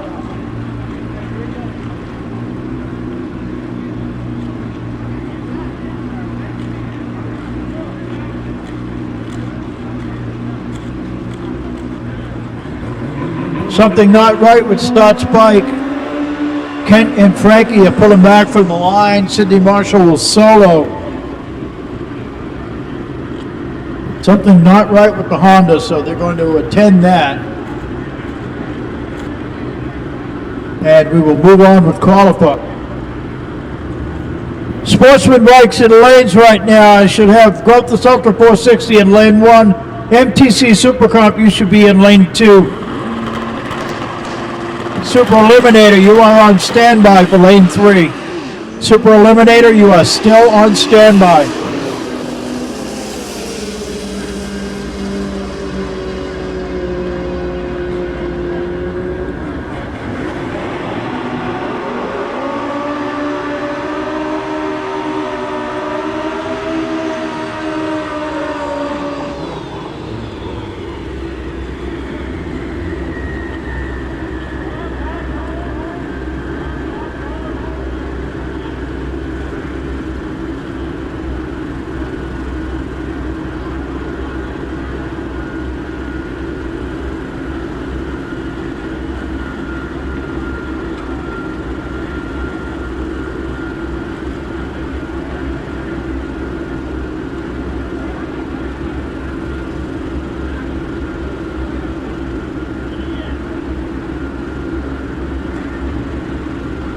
All right, Ryan Hobble and Gabe Frederick will pair up next here. Ryan Hobble out of Roberts, Wisconsin in the right lane. Gabe Frederick in the left lane. Two very experienced pilots. Hobble goes all over the place. Both bikes do. And they are limping down that track. They are making it down the track. Barely.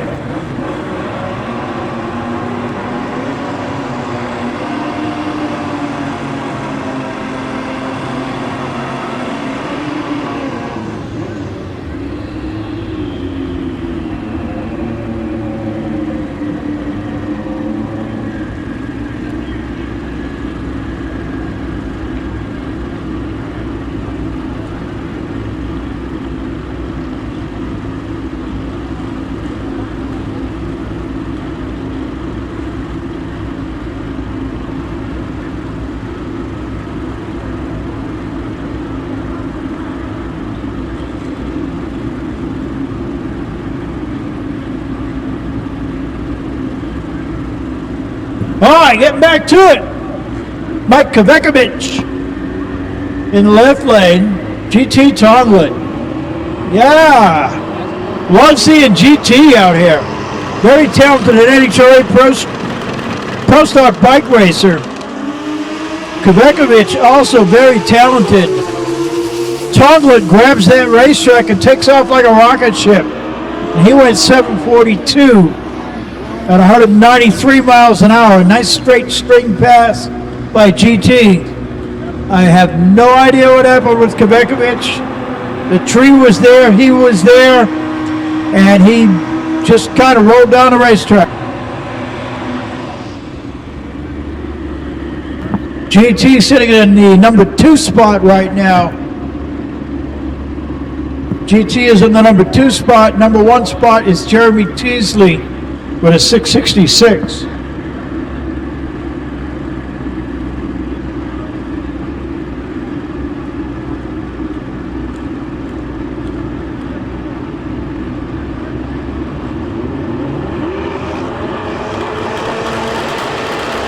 Super Eliminator, lane 3, please. Super Eliminator to lane 3. Bring them up.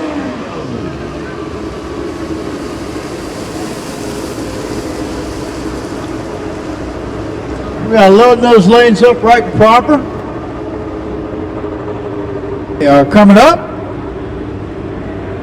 Super Eliminator to lane 3, please.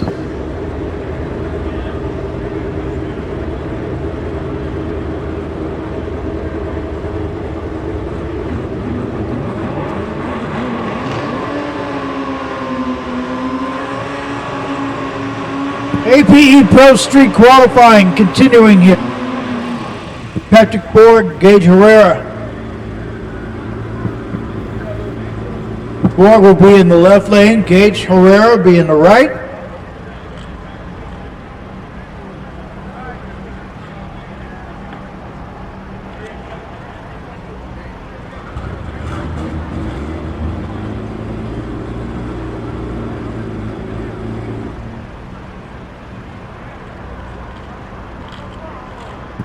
Okay, we have a vehicle on the top end rolling. A track service vehicle. I can see the lights up there on the top end.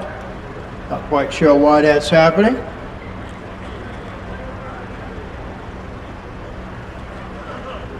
So we have double red blinking lights on the tree, and we're on hold here temporarily. Get that taken care of and get back to racing as quickly as possible.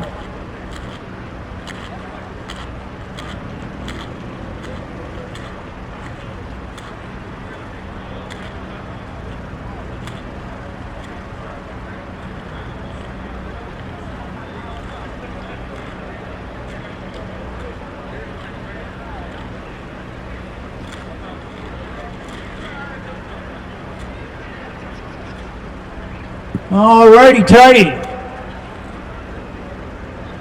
Concession stand is still open. I'm getting a chance to smell some good food coming up here. So folks are still getting what they need. Also, Sweet Teas is still open and available on the left side of the racetrack. That's over on the grandstand side of the track. If you cross over across the staging lanes, as soon as you get on the grass over there, straight in front of you will be Sweet Teas. They're excellent products.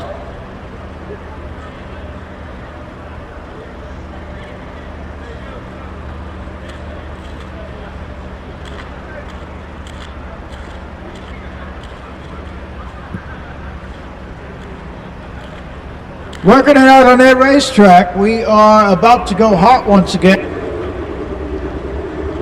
And indeed we are.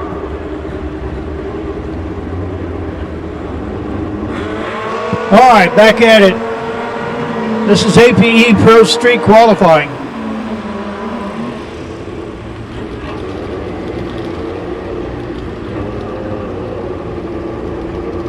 We get our next pair lined up. Patrick Borg, Gage Herrera. This will be our next pair.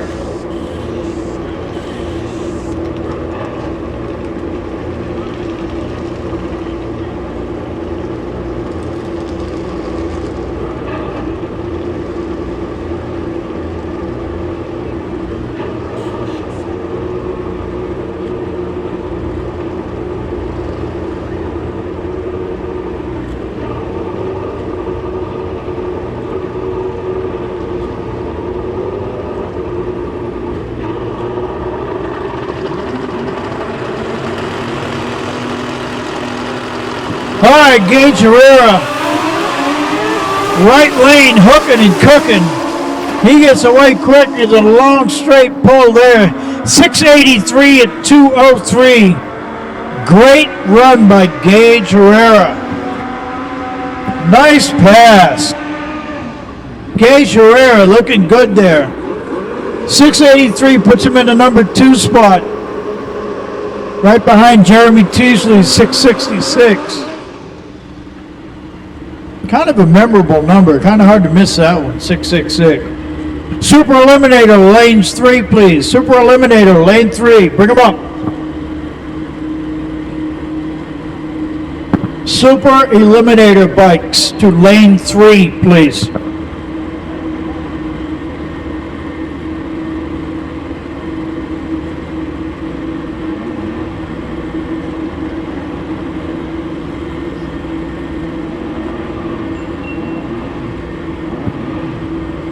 All right.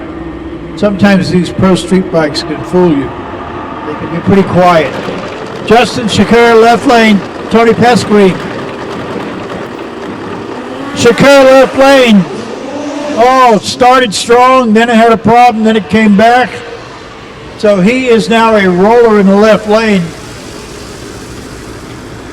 Tony in the right lane broke right on the launch, had a difficulty. That bike is all set. They're going to have to roll that back from the starting line. He broke the beam. He has a recorded reaction time, but the bike did not go forward. But the bike did break the beam under its own power. That motorcycle is going to the bottom of the ladder and coming off the line. And on the top end, we have to make sure that Justin is clear.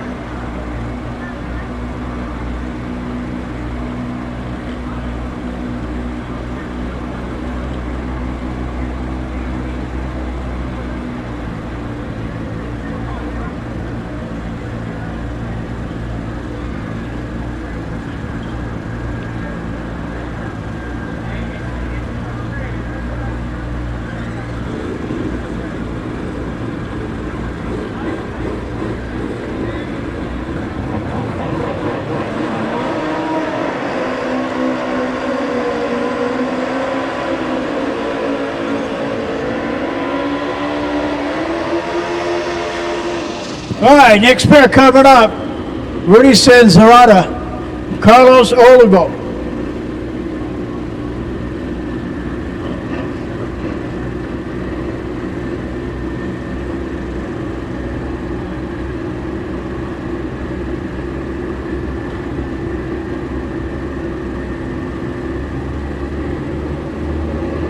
All right, Rudy's cocked and loaded and ready to go. Carlos is cocked and loaded and ready to go. Both bikes up on the limiter, and there they go. Quite a left to right dance for Carlos Olivo. Sanzarata hooks and goes straight as an arrow. The right lane is really hooking right now. 739, 195 mile an hour for Rudy Sanzarata and Carlos Olivo. 14-second ET, but he's still under his own power and should make the turnoff. I can barely see him in the darkness without a taillight.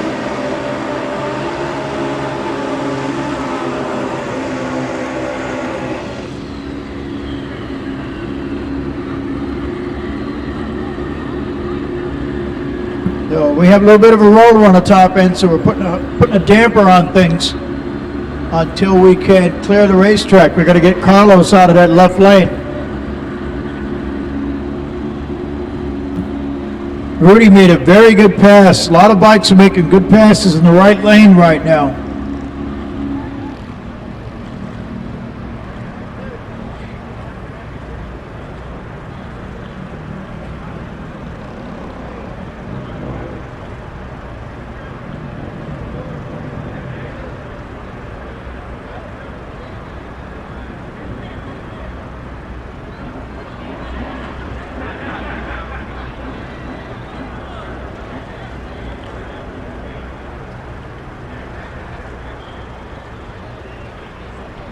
All right, we're taking a moment here to clear on the top end and make sure Carlos is off the racetrack.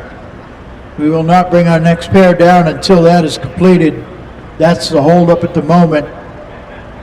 Carlos launched in the left lane. His motorcycle broke traction, did a little wiggle left to right, and he got out of the throttle. kind of waddled down the left lane with a 14-second lap time at 47 miles an hour. Motorcycle should have had enough momentum to make it to the first turnoff, but I really can't tell from up here in the darkness on the top end, and the bike did not have a tail light. I cannot see it. Again, this is why it's so important for all motorcycles to have a tail light or a functioning red light in the back of the bike. You need to be able to see you on the top end in the darkness.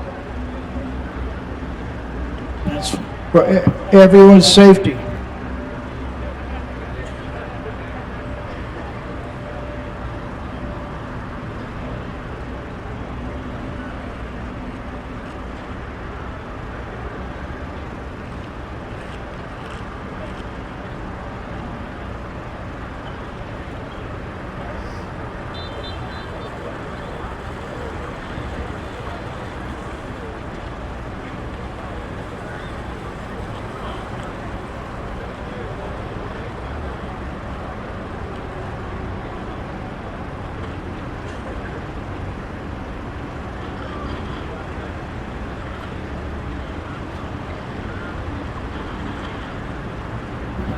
Attention to my races, all of my races. When you are paired up to run and you are in the water and you come out of that water, you must run together as a pair. You cannot pull out of a run and then go back out and try and get back into the program. That's not going to happen.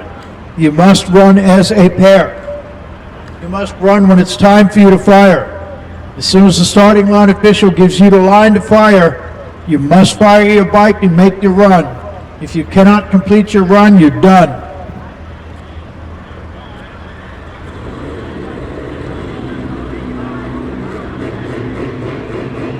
All right, next pair.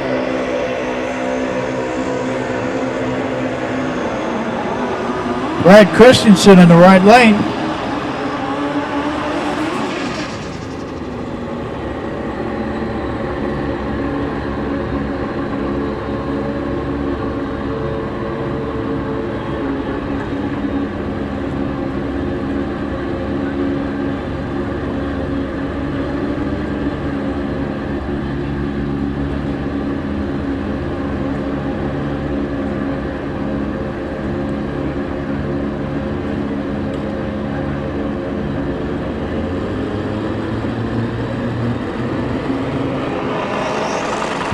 All right, Brad Christensen in the right lane. Rattle-tattle there on the limiter. Both bikes hooking and cooking. We got a complete pass on the right lane again with Brad Christensen. In the left lane, broke traction, slowed down. That motorcycle got a 13:57. Hopefully he will make it to the first turn up.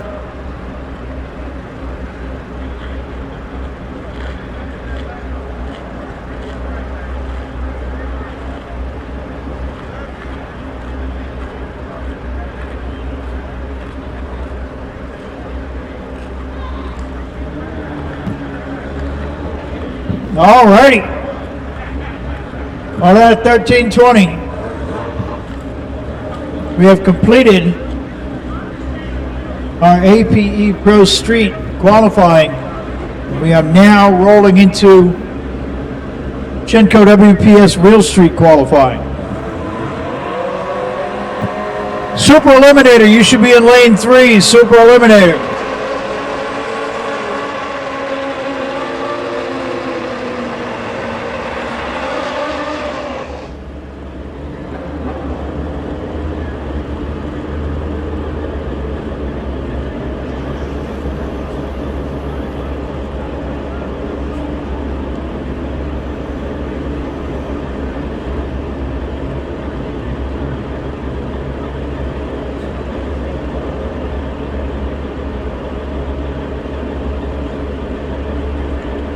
Super Eliminator, you should be in lane 4, please. Super Eliminator bikes.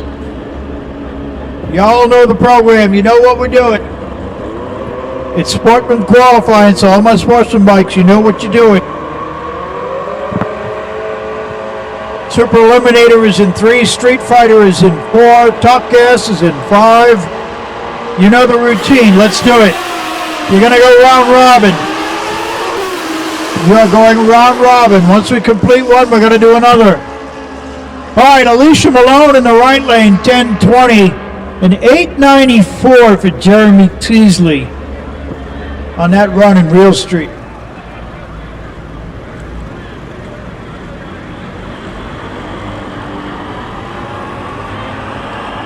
Marcus Hilton and Bud Harrod will be next. Real Street's one of my favorite categories.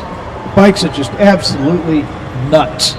They look so stock, and like you could see one on any street corner, but they've got 7-second monsters in them, and they can be such a handful to race, as you saw with Jeremy Teasley. These bikes can stand right up and go. They can do 75 degrees. You don't want to see one at 90, but they can get up there, and they do. Racers really got to be careful out there.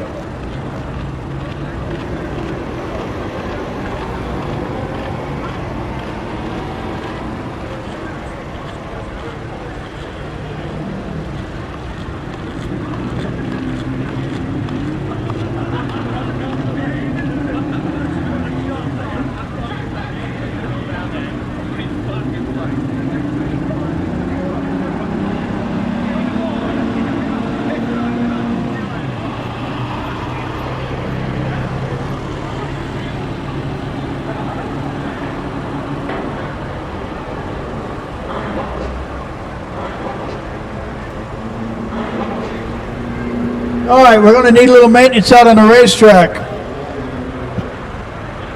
Clear the line, please. We have power equipment that needs to come forward and go to work.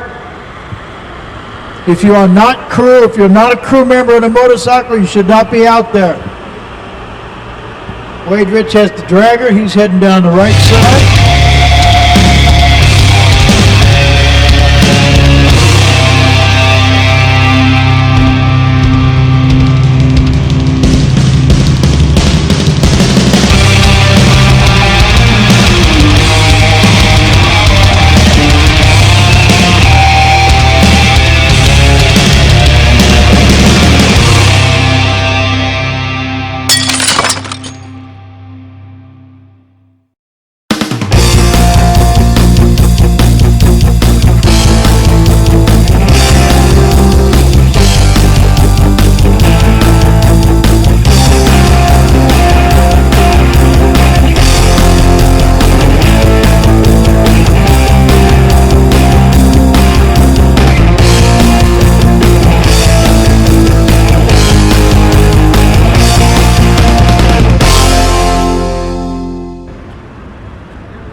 All right, sorry about the silence here, but sometimes you just got to deal with what needs to be dealt with here in the tower, and we'll do that as gracefully as we can. Another 3 more minutes here. We'll be turning the mic back over to Jacob. He's been doing a great job this weekend. We're double teaming this mic and working it. We know we're going to be working 12, 14-hour days every day together, so we're ready for that. We got that. Not our first rodeo. Got you covered. Out on that 1320, the dragger is up by the scoreboard. Dragon Racetrack up there, keeping things well groomed. Getting ready for our next set of bikes. What we're moving into here now is we are still working with Shinko WPS Real Street qualifying. And we are getting down there with those bikes, but we got a ways to go yet. We still got maybe another 8-10 bikes behind us here. A full complement of Real Street bikes. Once we get the Real Street bikes all qualified, we're going into sportsman qualifying Q1, then we're going to do Q2. So all of my sportsman bikes, you need to be aware that what we're going to do out there is we are going with the following rotation. You're going to get Growthless Ultra 460, Super Comp, Super Eliminator Street Fighter, Top Gas. Then we're going to do the exact same thing again. 460, Super Comp, Super Eliminated Street Fight, Top Gas. We're doing 2 rounds, back-to-back, round robin of sportsman qualifying, just the way it's printed out on your schedule. That's what's happening tonight. We are sticking to the schedule as we have since day one here at the 43rd Annual Fuel Tech World Finals.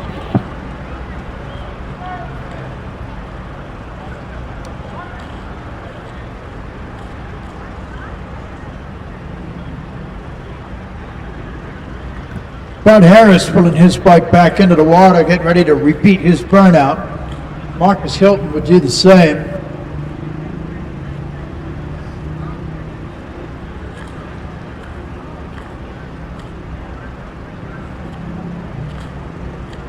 Again, I want to reiterate to my racers, you are paired up when you go into the water and paired up when you go to the line. You cannot pull out of your pair. Once you are past the ready line and you advance to the water, you cannot change your position in line. Once you pull past the ready line and you pull up into the water, that's it. You are a pair and you are going to run. If you pull out, you are out of this qualifier.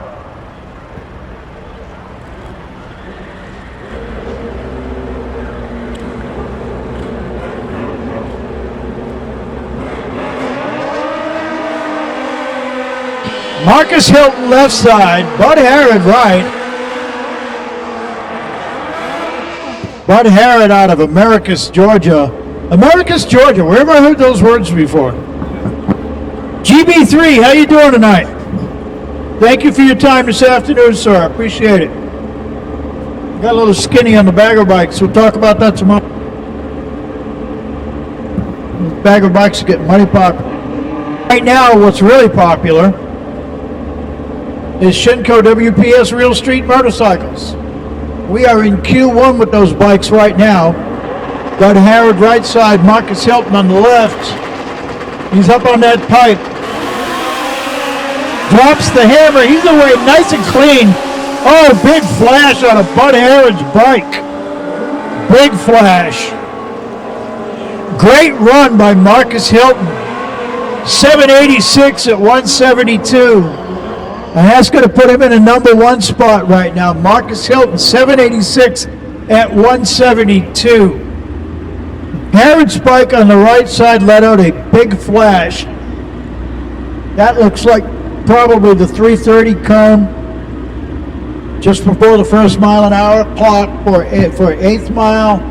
Right in that vicinity, there was a bright flash from the left side of Harrod's bike. We have spotters out there and they're checking the track, waiting to see what the call is from the starter. We are clear, we are good, they are staging motorcycles.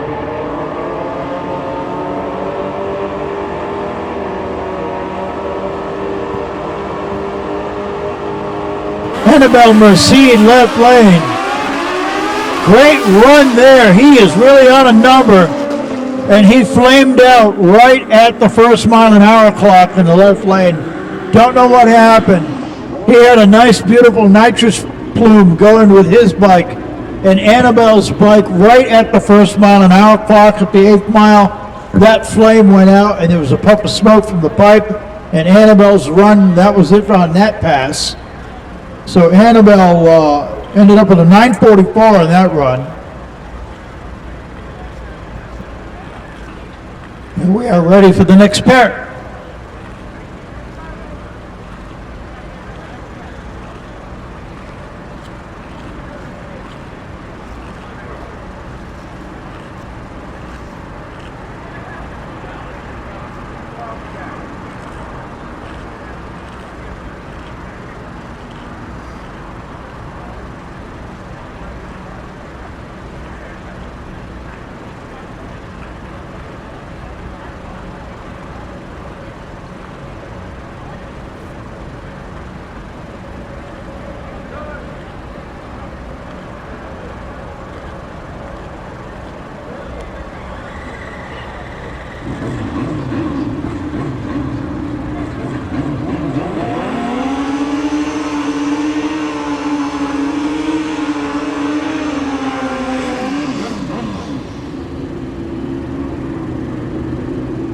All right, ladies and gentlemen, welcome to the 43rd Annual Fuel Tech World Finals at South Georgia Motorsports Park.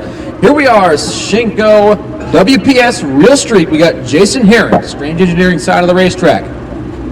Summit Racing side, not quite sure who we got down there, but we will get that name in the system as soon as we possibly can. Also want to welcome everyone watching online on the Lucas Oil TV app and as well as MotorManiaTV.com. I am taking a look at your comments here in the tower, so be sure to show me some love up here. I might just give you a shout out, ladies and gentlemen. Massive wheel stand out there for Jason Heron. Check this out, 796 with a 6. Look at the speed, 186.38 miles an hour. Keep in mind, ladies and gentlemen, these machines are tagged, titled, and insured. They have working tail lamps, working turn signals, and a working headlamp. Those are the requirements for this class. You can't have any launch controls or anything of the sort. You can run turbo, you can run nitrous, you can do whatever you want as long as it's tagged, titled, and insured. Also, we have a glove up here in the tower, a carbon fiber knuckle glove up here in the tower. Looks like it's a right-hand glove. If you're missing a glove out of your leather set, come up here and see me. I've got it for you. Spencer Claycomb, the Amish Outlaw, 27 years old, out of Rockford, Tennessee, 2011 Busa. On the Strange Engineering lane. Right-hand side, you got another Busa. Look at Spencer. Go, baby, go. Check this one out. 877 to 131 miles an hour, getting out of that throttle. Just wanting to save the bike. He's got good parts. Sitting pretty there in qualifying. Spencer Claycomb, your number 5, 877.2 currently. David Stewart from Mooresville, North Carolina, 40 years old, above the 08 Busa. And then we have Mike Sancho from Wesley Chapel, Florida, also on the 08 Busa, but we're going to get down and check the track real quick, make sure we don't have any fluids down there. And yes, these machines are street legal. They are tagged, titled, and insured. Those are 3 of the main requirements. They also have to have no wheelie bars, a DOT legal tire, a working headlamp, a working tail lamp, working turn signals, and a hand clutch.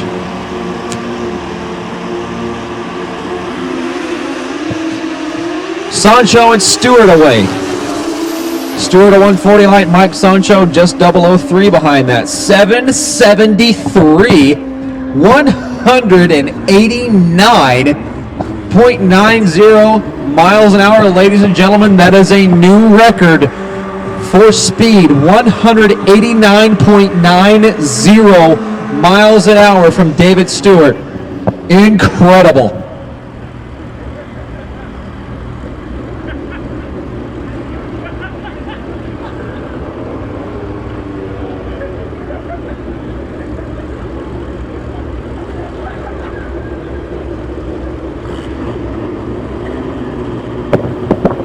Up next, we got Johnny Turbo Dobrin.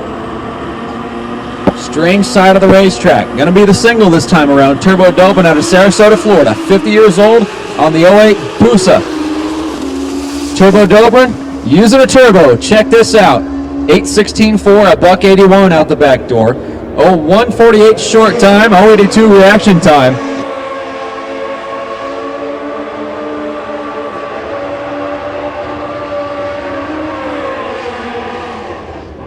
And here we are rolling into the grudge category. The clocks are off, ladies and gentlemen.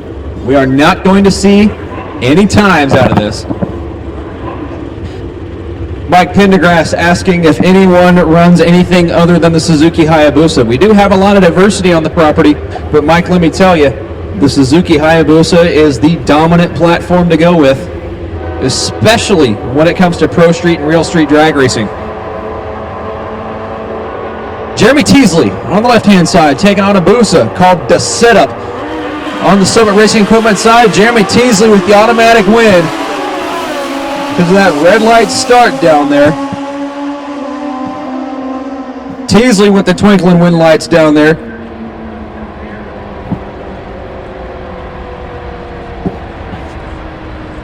But the Suzuki Hayabusa has certainly taken the drag racing scene by storm, and let me tell you,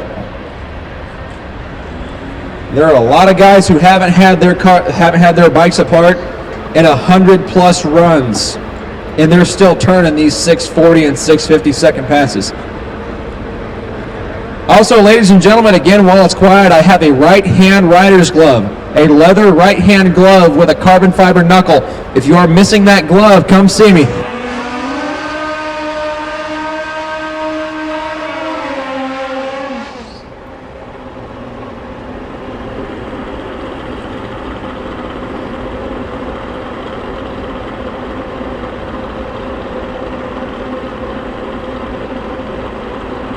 Up next, it's Victor Gote out of Bowtown, Texas. The Suzuki GSX-R 1000. See, there's a little bit of diversity here. They're not all Hayabusas. Don't kid yourself. For every Busa on this property, there's a KZ or a GS. Don't kid yourself, guys. Victor Gote. Gonna check it out in the Summit lane, see what she does. We don't even know what this bike's gonna run.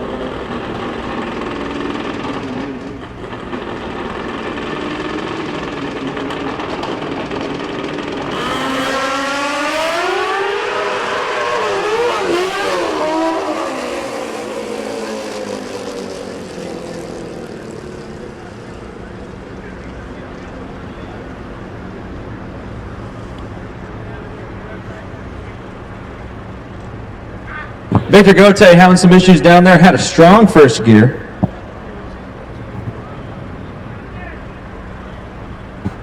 But up next, we are going to be moving in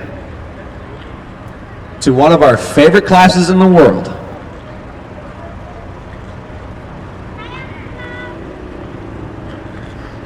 Grothis Drag Bikes, Ultra 460.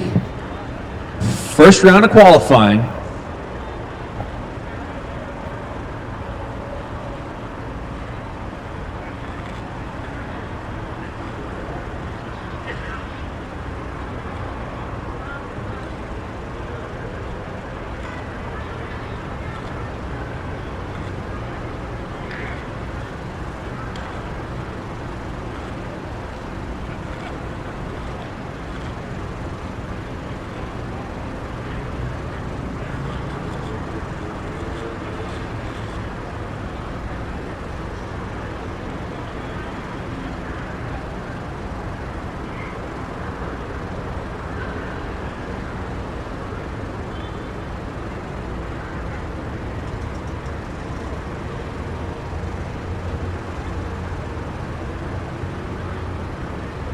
All right, ladies and gentlemen, I am joined by the one and only, straight out of Grothis Drag Bikes himself, Bradley Grothis. Now get you a chair, Bradley. Pull it on up. Absolutely. I'll be right back.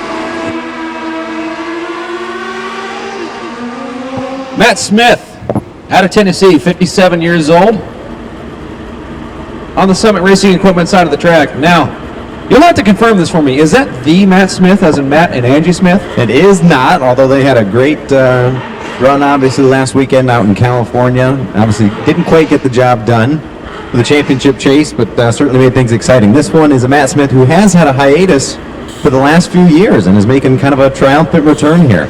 Okay, very cool. Then we've got Sherrod Fulgham, just down the road from Adel, Georgia, aboard a Kawasaki. Kawasaki Power, very prominent in Grothis Drag Bikes Ultra 460. You see a lot of the KZs with Vortex 2 power on the cylinder heads. Yeah, Grothis Drag Bikes Ultra 460, one of those classes that has some really awesome diversity. Obviously, a lot of nitrous-assisted bikes, but whether it be Kawasaki KZ, Suzuki GS, Hayabusa, a lot of diversity. We see Matt Smith get away really trigger happy. What happened there is Matt Smith dropped the tree red before it was even active. 461 for Sherrod Fulgham.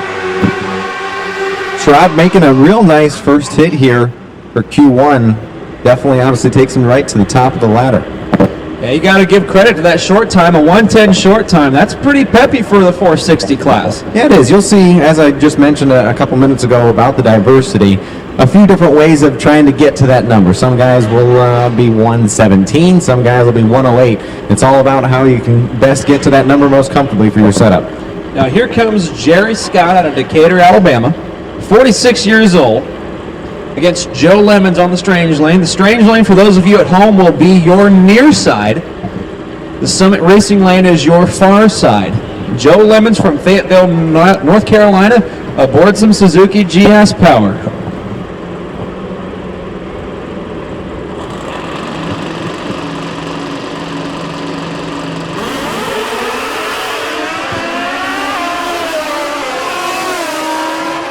.467.0, 148 miles an hour, and Brad, we see Joe Lemons out there exhibiting that you just can't throw too much power at these bikes at the head. That is true. You really got to manage your power and apply it best. And like I said, whether you got a 117 short time or a 107 short time, getting that combo figured out for how you can best apply that power is definitely key for a fast bracket racing type index class we got here.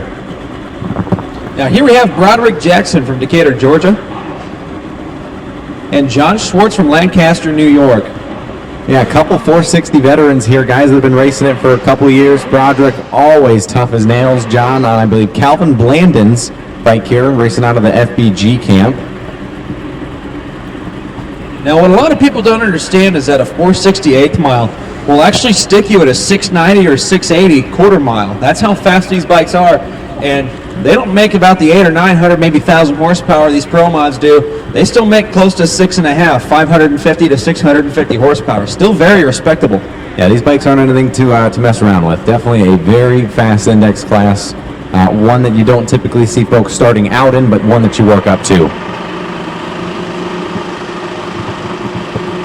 Jackson and Schwartz making it happen.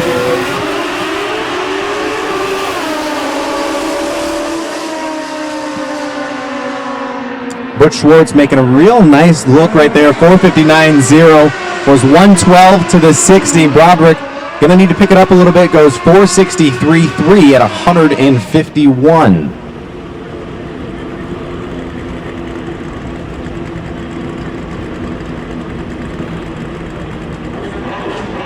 Alrighty, ladies and gentlemen, we have a vehicle that needs to be moved. A gray Dodge Ram 3500, Alabama plates, 282 ATZ, Alpha Tango Zulu. Please move your vehicle at once.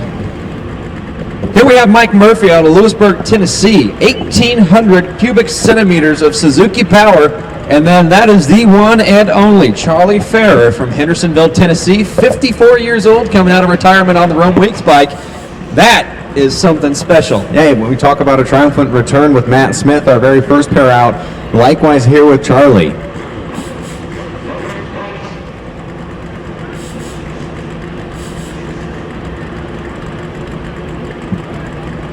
Mike Murphy on what I believe is kind of an ex-Pro Mod bike, potentially one that Ashley Owens had ridden at some point in time.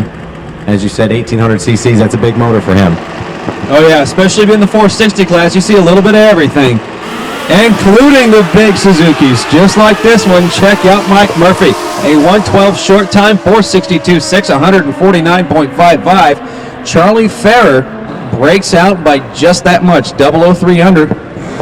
Yeah, both two really nice laps there. I think Charlie's going to be very thrilled with that. I know they had not gone super quick with that bike just yet. He's been riding it only for a short time. So 459.7, that's a real nice looking setup for race day.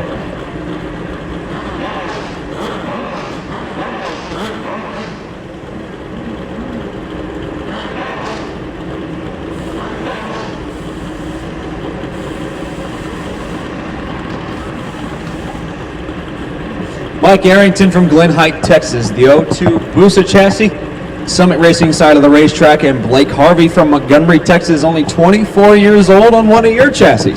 Yeah, the Harvey family coming out of Texas. Brothers Drag Bikes got a fond affection for Texas. This is another one of those ex-Pro Mod bikes. Some of those bikes that folks maybe want to try to go index racing here a little bit before they maybe make the jump to Pro Mod. This is a good home for them.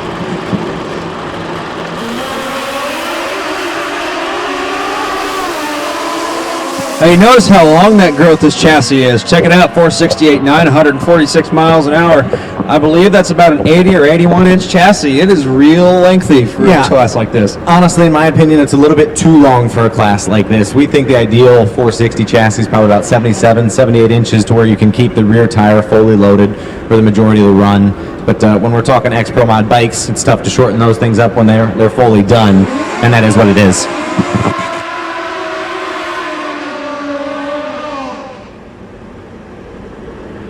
Tyler Kamek from Middleton, Delaware, pulling up on the Summit Racing Equipment side of the racetrack. Tyler had a great season up at the XDA, was their 460 series champion. Yeah, XDA, one of our neighboring sanctioning bodies, and they put on a great show too. You know, there's no kidding to say that XDA puts on one hell of a show. Yeah, they've got a nice organization up there, great population density to draw from as far as where they're running. But I tell you what, this World Finals event, the turnout has been off the hook. Very, very glad to be a part Oh of it. yeah, it has been absolutely nuts here so far, and we're only on Friday. Here we go, Strangeland pulling into the beams there. Tyler Kamek away with a stellar 0:14 reaction time. Check this out, 460 with a 0. 149 miles an hour for an 0:14 package. Yeah, he absolutely sticks the number there. I think that is a surprise to honestly no one. I think they've built a really great program over the last few years, and congratulations to Tyler on taking the pole right there. Now here's a question, does he have a delay box on that bike? I don't know. If he does, it's certainly within the rules. There's nothing that says these classes shouldn't have it, especially being sportsman classes. But a 14th out pack, you take that into race day, you're going to hurt a lot of feelings. Oh yeah, you're going to send a lot of people home, and you're going to have them you're going to be putting them on the trailer, that's for sure.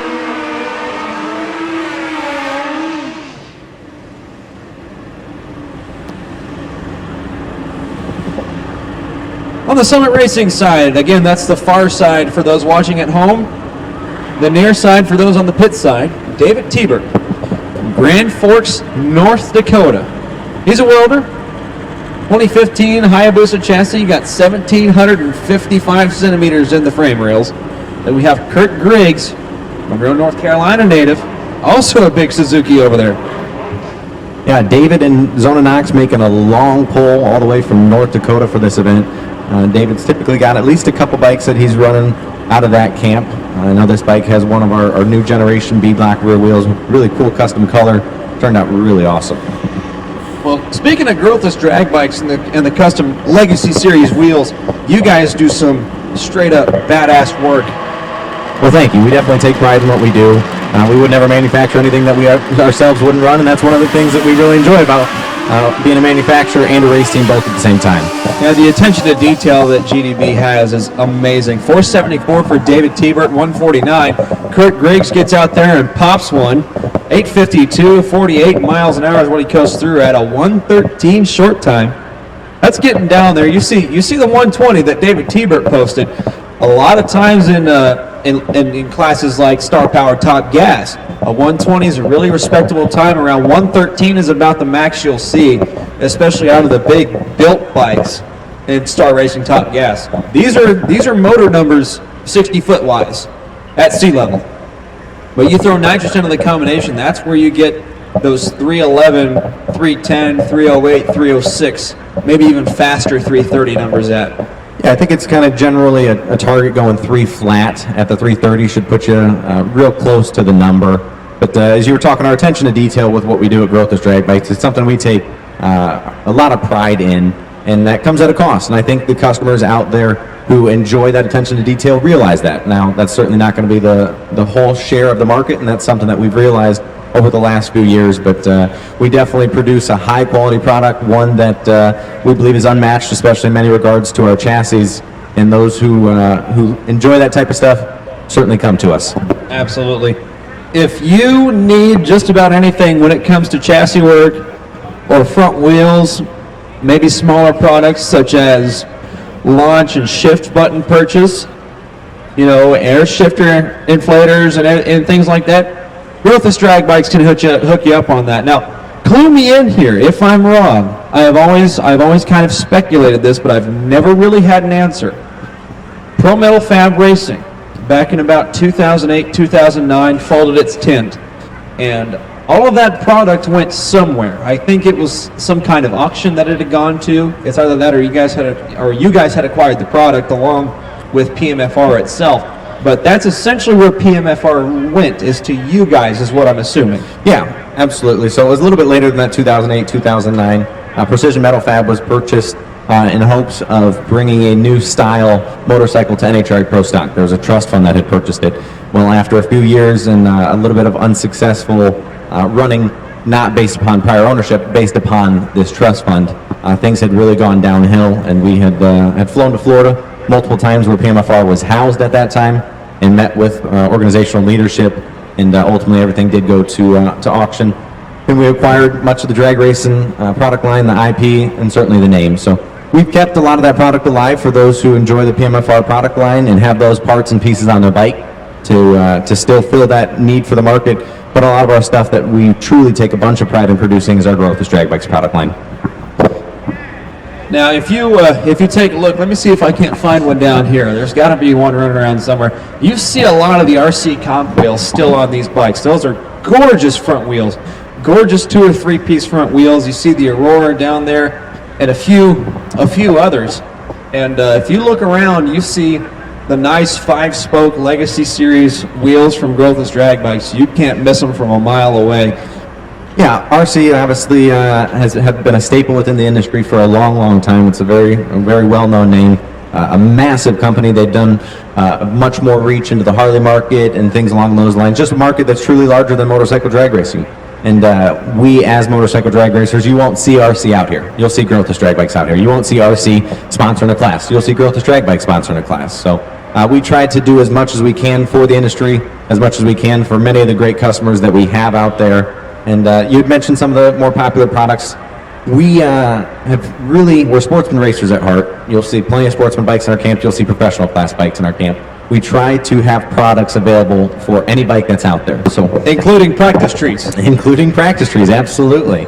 That's for the winter. I might have to pick one up from you guys before I leave. We've got a couple of them over on the table. We've got the Pocket Pal version, which is kind of more of a handheld. And then we've got the tabletop version, the Eliminator, and they're both great products. Now, in the winter, I don't know if this is a big thing in Ohio or in Iowa, but especially in the Midwest, especially around the Wichita area, when it gets to be January or February, we're getting to be kind of blue, and we're looking at a local racetrack, and it's covered in a nice thick blanket of about 8 or 9 inches of snow, and it's blistering cold outside, so there's nothing better to do than to hold a banquet and have a practice tree challenge, where it's an actual bracket race format. You have a triple qualifier, you have a double eliminator.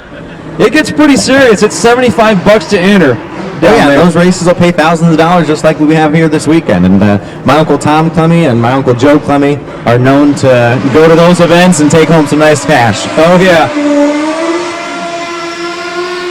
Well, Joe and Tom, they've been crazy bracket racers essentially all their lives. They've been around it. They eat, sleep, and breathe it. So I'm not surprised at that point. So here we've got Aaron Peelert, stream side of the racetrack, Baltimore, Maryland native, 41 years old, aboard a Kawasaki. Then we got Gordon Johnson from Wheaton, Alabama.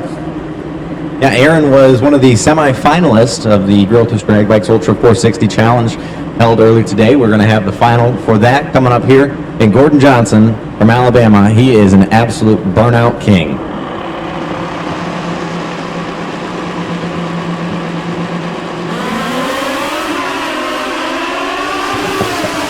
Now, I know that people can't hear it at home. 459.5, 149.20 sends Aaron to the back of the line, but Gordon Johnson, 68.1, 146. I know people can't hear it at home, but you can hear when these bikes rattle the tire.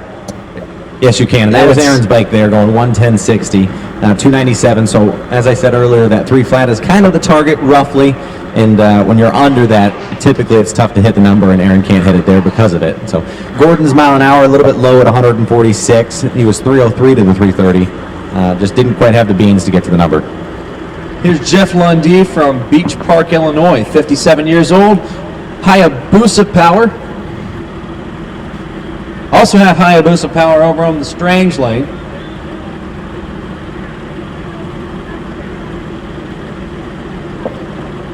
We're not sure who the racer on the left-hand side is just yet. We will get that information as soon as possible. For those of you at home and here at South Georgia Motorsports Park.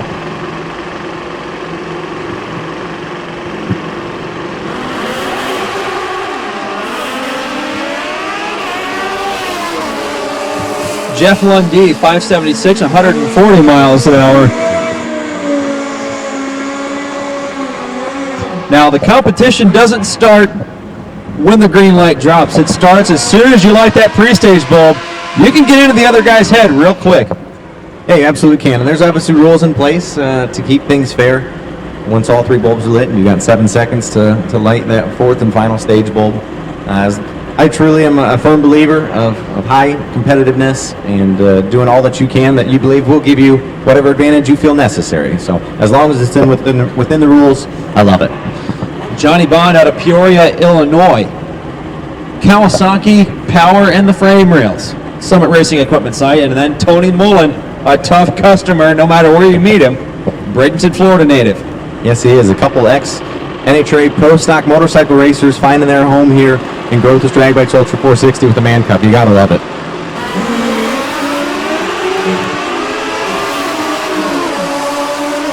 .460 with a 3. 153 for Tony Mullen. Not only could he race a pro stock bike, he can get on this bike and show a number right away. Yes, he can. And as I said with Tyler's #1 qualifying 460 with a 0 effort, a series champion, Tony Mullen, another series champion, he also sticks the number. Are you seeing a common thread? Oh, yeah. Well, Tony Mullen, he's probably used to that 468th mile number coming straight from pro stock motorcycle. Because like we had said, 460 would put you at a nice solid 685 or 690 number. I think that's about what pro stock bike was running when Tony had retired. Probably at that time. I think they were into the 440s at this point. Last weekend out in Pomona from what I saw. But yeah, either way, 440s, 460s, you're getting with it.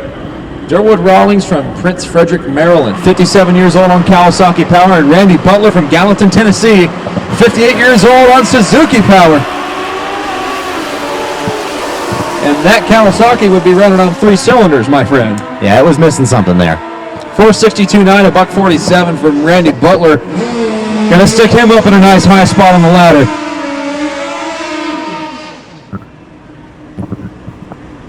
Coming up in the Strange Lane, we've got Bob Foster, I believe a newbie to our Man Cup series this year. Have not seen him at any events. Making the drive all the way from Indiana. And in the Summit Racing Lane, Rick Scott from Columbia, Maryland. Happy to see a bunch of the Maryland guys make the trip down here for this World Finals event. Oh yeah, a lot of northeastern guys make this trip straight down the East Coast. There's not a whole lot from Midwest, the Midwest region where I'm around. You see some of the East, some of the Western, a little bit. You see some California. You see some Nevada and Colorado. But Kansas, Oklahoma, Nebraska, Texas, those are some hard ones to find. Yeah, they're few and far between compared to, as I mentioned earlier, the population density from the Washington, D.C., Baltimore area. There's just so many more people out there, and with hopefully so many more people, you get that many more drag racing enthusiasts, and here they are at the track.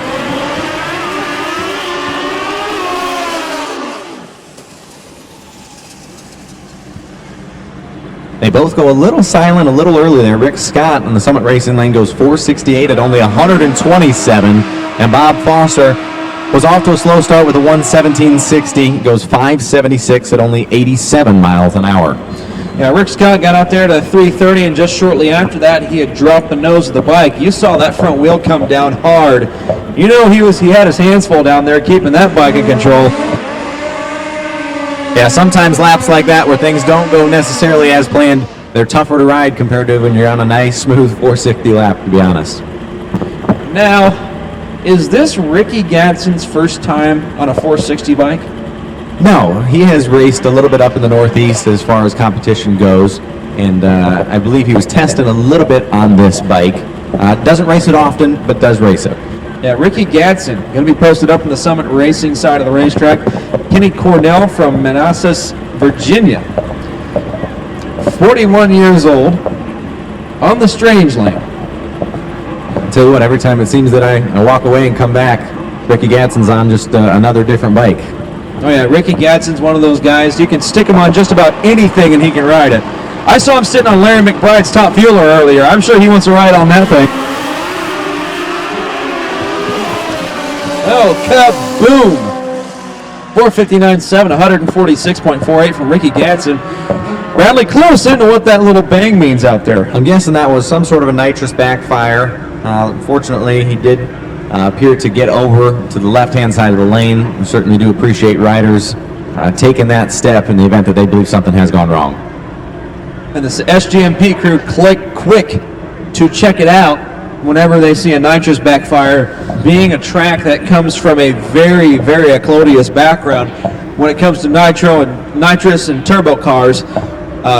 I believe the radial world record is still held here at 362. That was absolutely outrageous. They know a little better. When they see a motor do that, they know to get out there and check it out. Yeah, a lot of good racing occurs down here in southern Georgia, whether it be the beginning of the year, the middle of the year, and certainly the end of the year.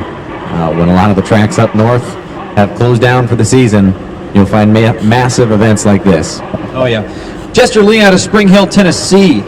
Summit Racing side. He's going to be on board the Suzuki. Douglas Robinson, Fredericksburg, Virginia native. The little bitty Kawasaki.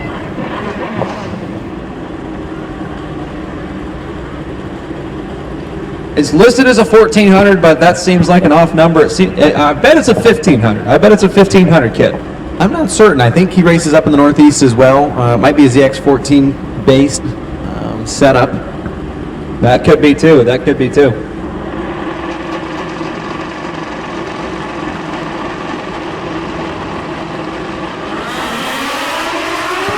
Robinson draws out that red light. Chester Lee going to get down there, 473, 125 miles an hour, knocking that throttle down early. Yeah, Chester was really on a solid lap. He goes 110 to the 60 foot, 3 flat, right to the 330. But you see his mile an hour at only 125 is way too low in order to be running 460. Takes him to the 473. Robinson goes 464. Fortunately, just was able to leave before after the ambers came on. 201 red doesn't affect him here in qualifying. We're going to need to do something about that moving on.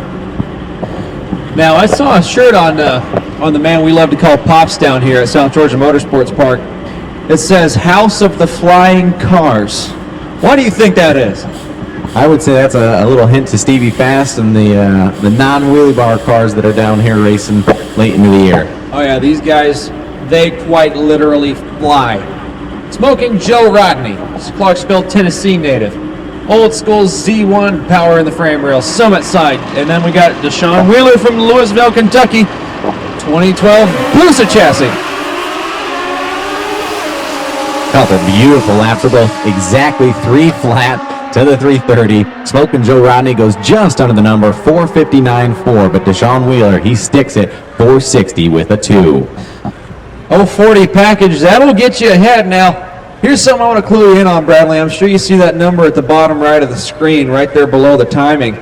0001 was the stripe down there. We aren't in competition yet, but these riders were separated by so little they probably had to look at the timing boards to see how far they were separated by and who had that win line. Yeah, it really doesn't get any tighter than that. That had to have been an awesome stripe. Yeah. And at 151 miles an hour, at 151 miles an hour, just some quick math, that's less than an inch. Less than 1 inch at 151 miles an hour. Yeah, and that's why we got timing systems out there. Honestly, with the camera, I would doubt you'd be able to see that. Yeah, naked eye is not going to do you any justice. Here's Megan Bowers, one of the 2 or 3 ladies racing here in Growth's Drag Bikes Ultra 460 this weekend from Nashville, Tennessee, only 26 years old, aboard that Suzuki Power. Now, on the strange side of the track, any ideas? I believe it's Kenny Hill's son on what may have been their old Pro Mod. I think we've got 2 old Pro Mods here, and you'll hear that quite often as to where some of these bikes that aren't quite as competitive or aren't as serious, so to speak, and I don't want to sound like the Matt Smith in saying that people aren't necessarily serious, but Megan Bowers on a new build for her as far as 460 racing goes this year, and she's having some great success.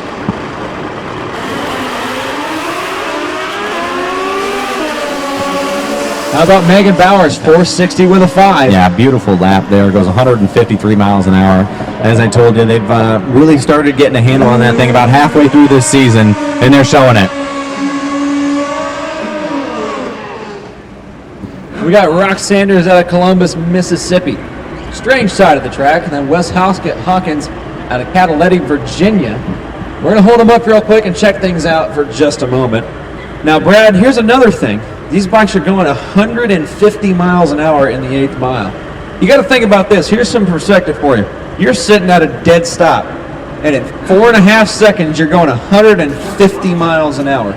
Yeah, these are very quick bikes, and not only are you going 150 miles an hour, you're peeking over your shoulder to see where your opponent's at. Yeah, I'm guilty of that going 140 miles an hour, but you know, there's really no point if you're not bracket racing. I was just wondering what it was like. Look over my shoulder at 140, and I was like, oh, I can't be doing this. But these guys are turning their heads at each other, and we're just like, we're up here judging them for it. They're like, oh, why are you looking? Why are you looking? He's right there.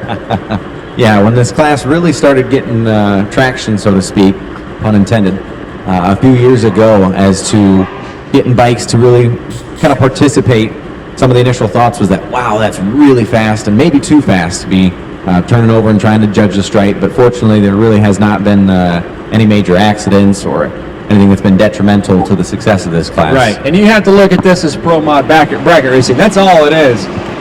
Very, very close, especially in the early to mid 2000s. You'd be seeing pro mods doing this. Look at the nitrous flame out of Wes Hawkins. He's got that candle lit all the way down there, but 461.9 out of Rock Sanders, 152 miles an hour. That just goes to show you how much nitrous these guys are pouring to these bikes. Yeah, Rock with a real solid lap there. He's 0.39 on the bulb, less than a 110.60 foot. He's one of those young guys out there that's got a lot of talent and a lot of potential. You'll see him typically down in Huntsville, Alabama at some of their outlaw events with TT and Angelina Jones track. Really a solid rider. Richard Gadsden, the 2013 Suzuki chassis. The other Gadsden riding this weekend out of Gadsden Racing, Summit Racing side of the track. And then we have Harvey Hubbard, 61 years old out of Sedley, Virginia, aboard a 15 Rothus drag bikes chassis. Yeah, this was a bike that we campaigned in Pro Mod for a couple years with Shane Epperjesse aboard it. We had called it Lucy at that time. It was a really nice blue bike. Harvey's getting a good handle on it here with a little bit of help from us. Hopefully you have a real nice lap here, we'll tell him. Going to be a little fast. Yep, what'd I tell you, 4:58.9, just based upon that 3:30 number. Yeah, I'm up here getting schooled by a good friend of mine. You know, we sit up here almost all the time whenever we get the chance, and we BS about bracket racing. And sure enough, he says 3-0 is your number at the 3:30. You know, you see Richard Gadsden 3002 at a 463, 148. Yeah, and if you're going to be 3 flat and still want to go 460, you're going to have to just go a little bit faster than 148 miles an hour. That's why Richard didn't quite hit the number there, but he was on time, 040. And this next pair is going to be a fun one to watch.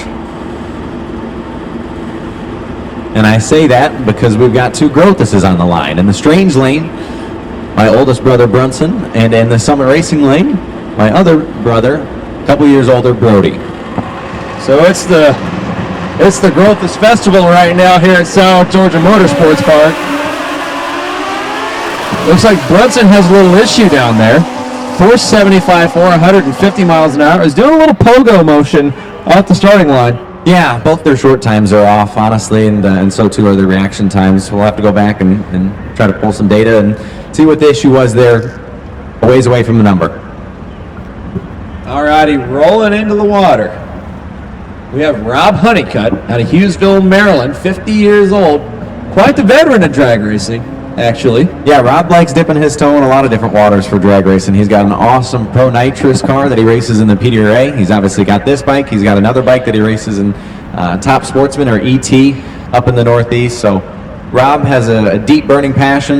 He's definitely one that has really clean equipment and knows how to do it right. Absolutely, absolutely. Now, we're checking the track out real quick before Rob goes down, and then we have the Growthus Drag Bikes Ultra 460 Rider Challenge Final coming up to the starting line. We'll figure out who that is here in just a second. But a lot of people take 460 for granted. They don't understand just how quick this class is. And I've always said it has to be the Pro Mod class for the Kawasaki's. Yeah, you see Connell Smith out here as far as actual Pro Mod class goes with the lone Kawasaki class. And he's running some very respectable numbers for what that bike is. It's only a 1570. Is it really? Yeah. I think I saw him go mid to low teens down here last year. Just awesome performance by that thing. And I'm also being told that is the world's quickest and fastest Kawasaki to the 8th mile when it comes to the Pro Mod class.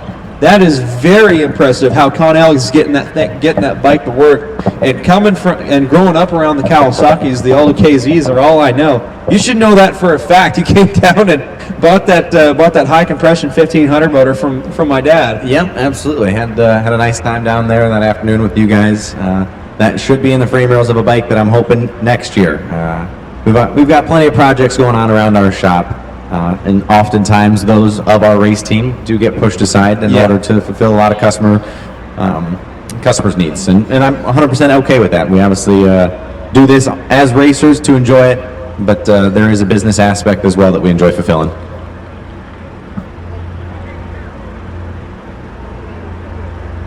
I am excited about this Ultra 460 Challenge final. We've got kind of interesting how it worked out. One representative, so to speak, who races the Man Cup Series very heavily, and one representative who races the XDA Series very heavily. All right, up next, I do believe that we are going to put the Rider Challenge riders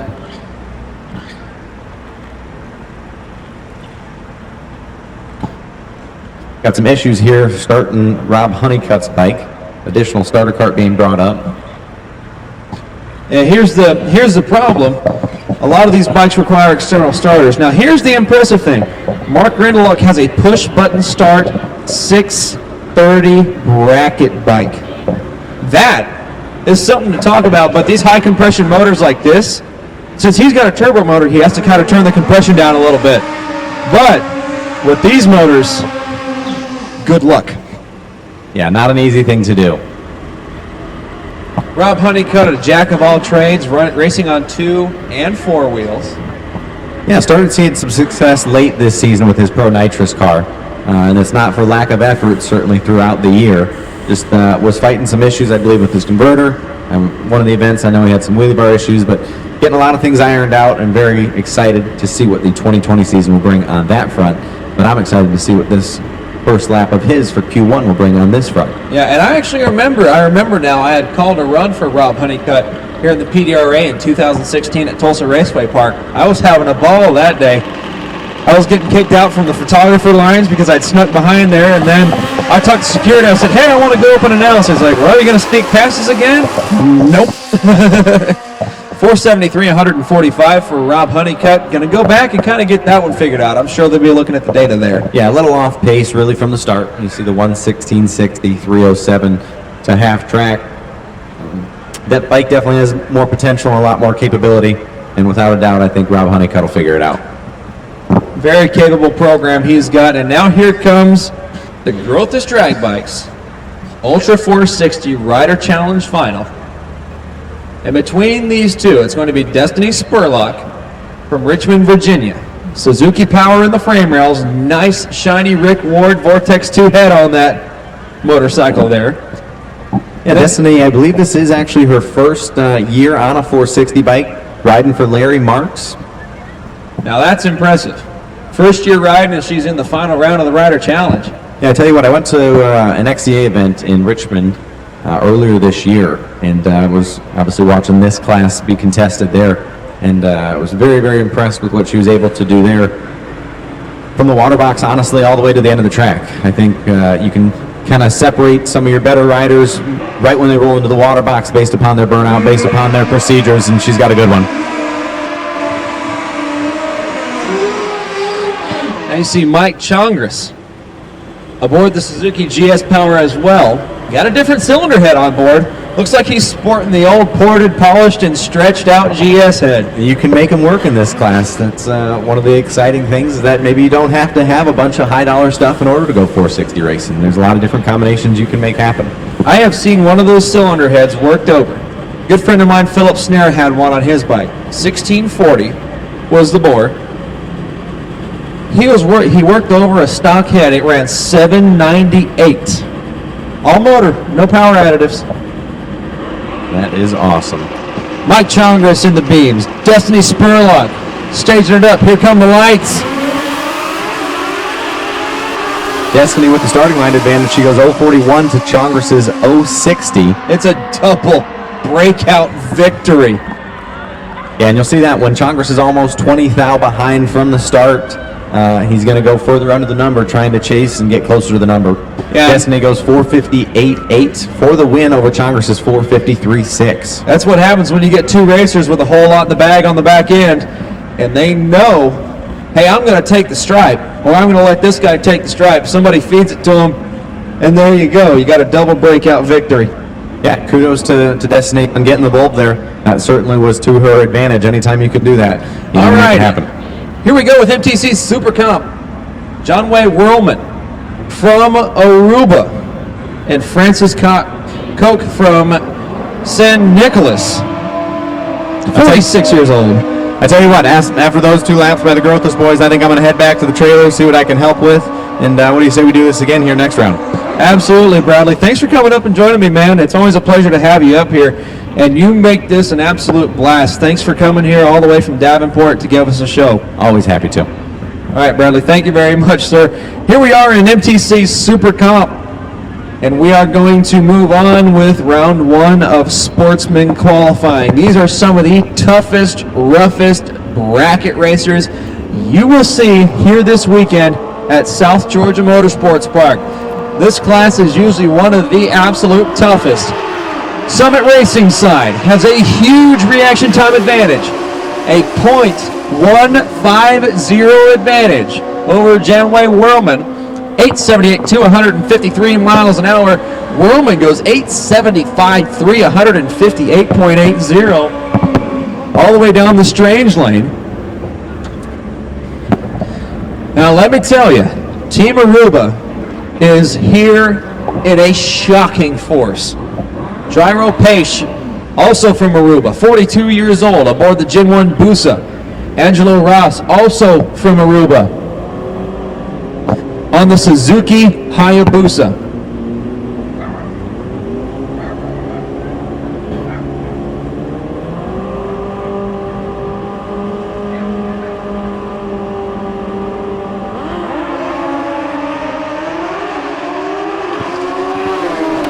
Angelo, dead freaking late. A 2:26 reaction time to Gyro's 096.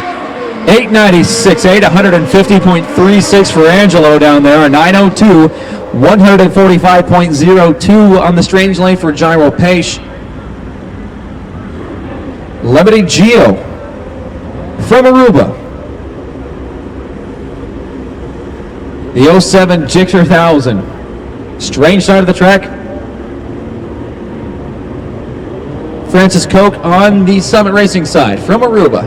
40 years old aboard the old school Gixxer 1100. Francis having problems down there, going to have to back it up. That is his qualifying effort for this round. 889.6, 150.98. Lemony under the number by just that much. 4/10,000ths of 1 second is how much he will go to the tail end of the line on.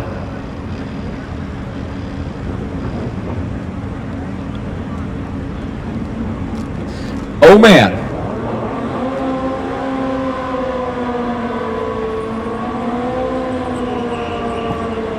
Gene Eduardo, 45 years old from Pochoquito, Brazil. You heard that right.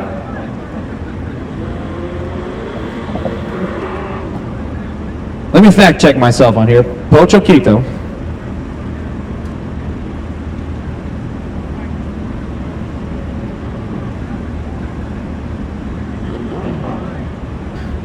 Pochoquito is actually Aruba. Another Aruban, Elgin Donnelly, 25 years old on the 08 Busa. Let me tell you, Team Aruba is here in a much larger force than they were last year. Group of 16 racers here last year from Aruba.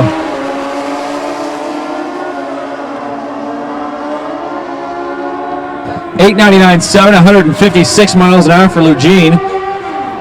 A 1:16 reaction time. The Summit Racing side. His Strange side, Elgin Donnelly runs 8:86 with a 7, 154.81 miles an hour.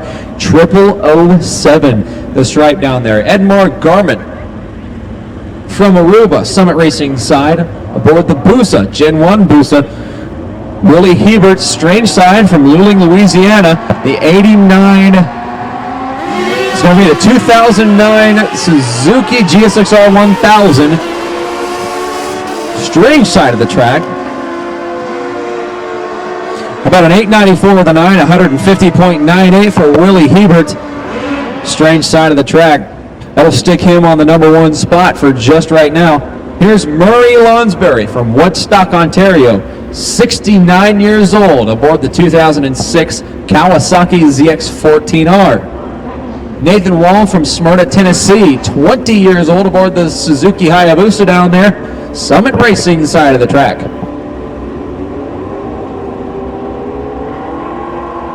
Yeah, total bike count, lots. That is all I can say. There are a lot of freaking motorcycles here.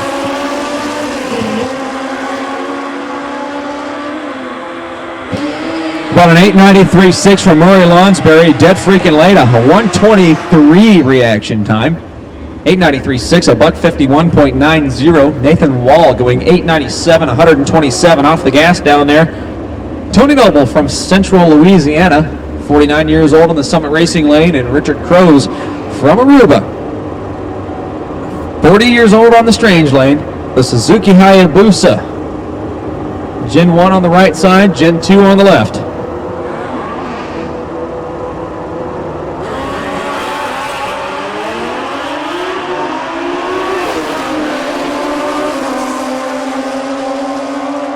Tony Noble, 082 reaction time, gets down there with a 984, 143.23 miles an hour.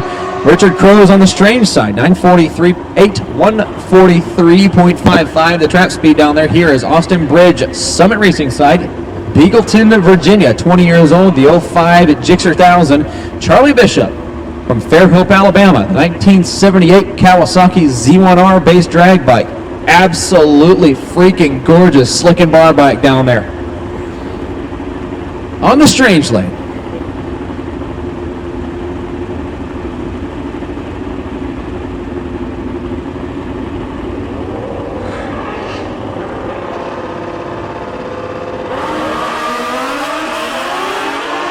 Austin Bridge with an 073 reaction time, leaving Charlie Bishop behind on a 128 reaction time. How about 9002, 142.72 for Charlie Bishop. Austin Bridge from Beagleton, Virginia, running a 908, 145.39 miles an hour, the 073 reaction time. Here's Willie Hebert out of Luling, Louisiana. Suzuki GS 1100 power in those frame rails, 890 the number down here. Got a Hayabusa down here on the Summit Racing equipment side. We're not sure exactly what his name is or any information on him. We will surely have that tomorrow or the next round. Current number 1 qualifier is Murray Lonsberry, 893 with a 6.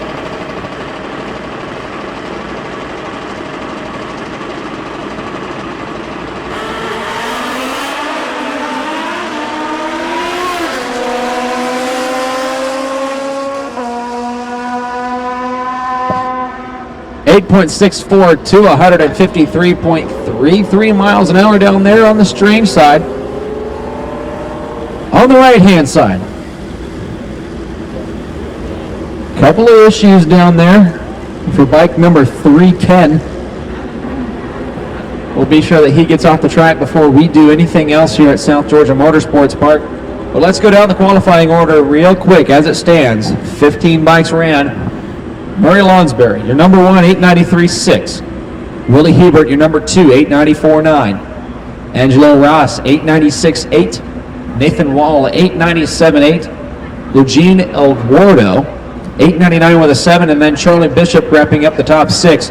9.002, the best effort. Then we go all the way down to number 12. These are the red efforts, or the efforts that are under the index. 889.6, 004 under the index for Olympic Gio. 886.7, 033 under the index for Elgin Donala. Francis Koch, 878.2, 118 under the index, and John Way Woman, 875.3, 147 miles an hour. 875.3, a 147 under the index. Here's Jason Hoffer from Ackworth, Georgia, 37 years old, on the 06 Busa-based drag bike down there. He'll be on the strange side. Again, that's the near side for you guys watching at home on Motormania TV. Summit Racing side from Youngstown, New York, 55 years old, aboard the 86 Kawasaki ZX-10-based drag bike. It's Mike Meerhoof. Both these guys after the 890 index, and let me tell you, MTC Super Comp is shaping up to be a very, very big class. Track leaders, so the guys are taking the beams right now. Mike Meerhoof, double 04 to the red side. Hoffer 110 to the green side, 872.0, 141 miles an hour. He'll be at the tail end of the line for a while. Mike Meerhoof, 884.6. He goes to the back of the line as well, 142.51 the effort.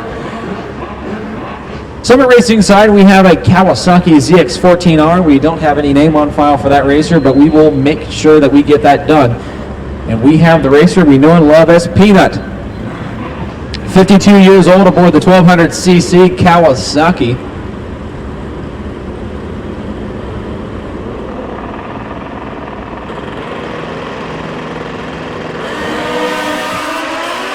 From Chunchula, Alabama.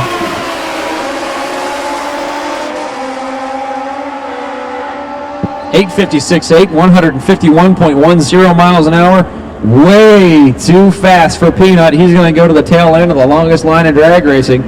Summit Racing side, 898.1, 151.94 out of the Kawasaki ZX-14 of Racer X. Mike Perry, Venice, Florida native, 1974 Kawasaki KZ1000 based drag bike. Calvin Mason from Mobile, Alabama, 63 years old, aboard KZ Power as well. How about an 899 with a 9 for Calvin Mason? 141.43 miles an hour. Mike Perry, 039 reaction time, 903 with a 2, 145.80. Margin of victory on that one is 54/10,000ths of a second. Here comes a special one. Summit Racing side, that is a Suzuki GSX-R 1000 competing here in Super Comp. Used to be you had to build a slick and bar bike like so over there on David Young's side of the track. Chandler, North Carolina native, 53 years old on the strange lane. Almost never see the thousands back in 2002, 2003 appearing in Super Comp. We're starting to see the boosters a little bit, but back then it was all slick and bar bikes. Go back and watch Atco 1989. Tell me, all the bikes in Super Comp, what do they look like? 894.6 on the Summit Racing side, 150.87 miles an hour out of the no-bar Gixxer. David Young runs 883.4, goes to the tail end of the line, 146.29 miles an hour, tosses away in 020 reaction time. Here's Eddie Doherty from Venice, Florida, 64 years old, the 2007 Kawasaki ZX-14, and Daryl Perkins from Milton, Florida, the 2006 Kawasaki ZX-14.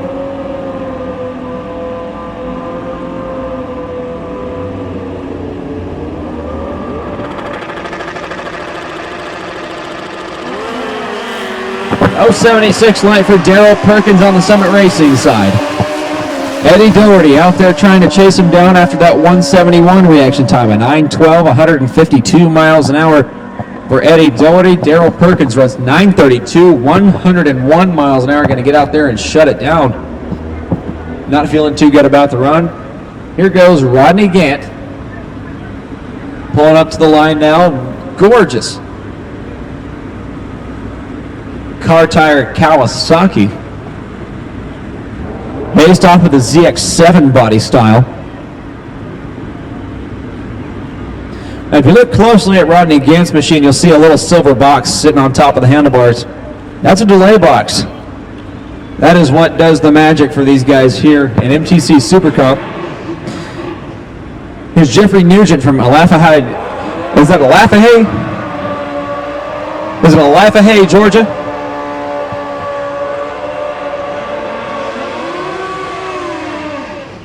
It's Alafaha, Georgia. You see, I'm a Kansas boy, so I don't know all these little Georgia towns. OA Suzuki Gixxer 1000. Strange side of the racetrack.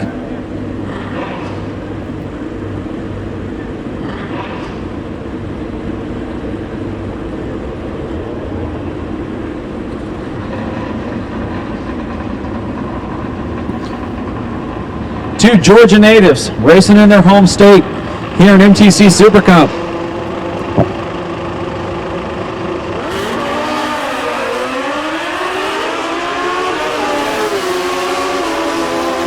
Rodney Gant out there first with a 1:13 reaction time. 8:89.8 to 139.59 miles an hour. Jeff Nugent, 8:93.0, 153.88 miles an hour. That'll be high up in the ladder for now.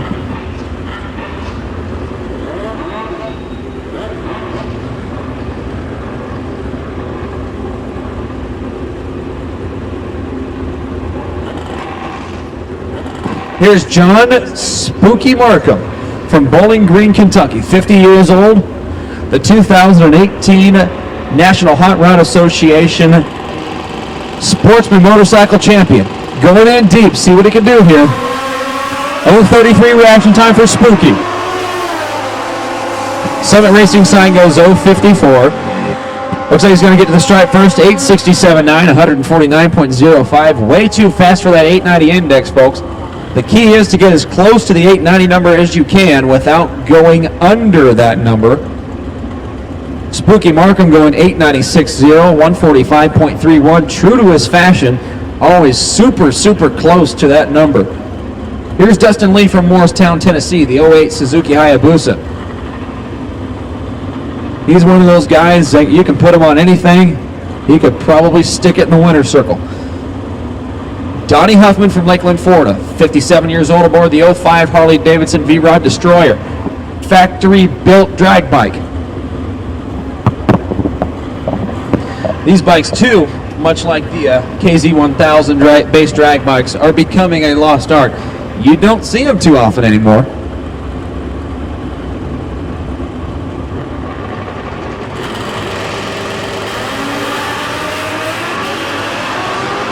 Donnie Huffman gets away first. 0:38 reaction time to Dustin Lee's 0:45. These guys are going to be about dead even down there. And I tell you what, if the Crazy 8s class were still a thing, Dustin Lee would be tickled pink with this time slip here. 8:88 with a 4, 149.80.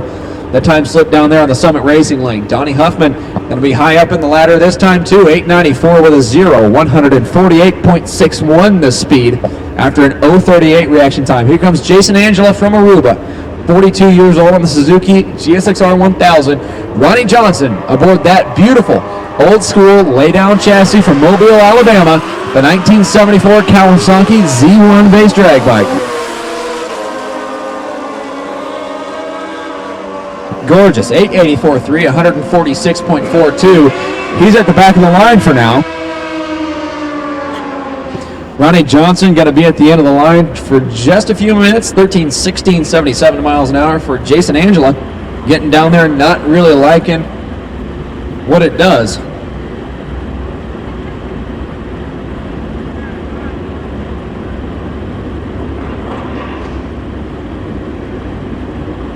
Here's Danny Hawkins from Winfield, Alabama. Suzuki GS Power in the frame rails down there, and Joe Clemmy, Davenport, Iowa native, 58 years old, the 1987 Suzuki GS Power drag bike.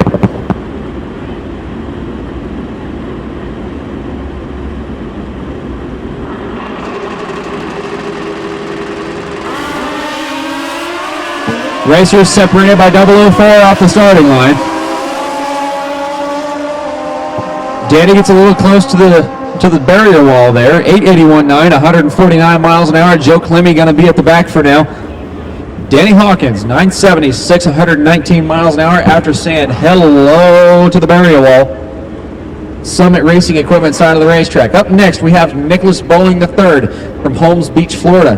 19 years old, above the old school Kawasaki Z1 base drag bike. Michael Smith, the 07 Busa.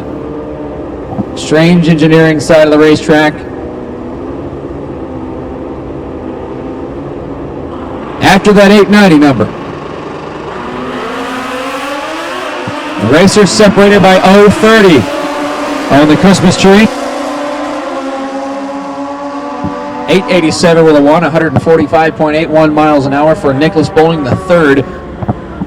Little bit too quick. Michael Smith goes 895 with a 148.92 miles an hour. Tom Clemmy from Davenport, Iowa, 59 years old, aboard that absolutely gorgeous 1973 Kawasaki Z1 base drag bike. Even has the factory tail lens on it. I love it. The factory tail lamp lens. Dan Rudd from Castleberry, Florida, 61 years old, the 2004 Suzuki Hayabusa.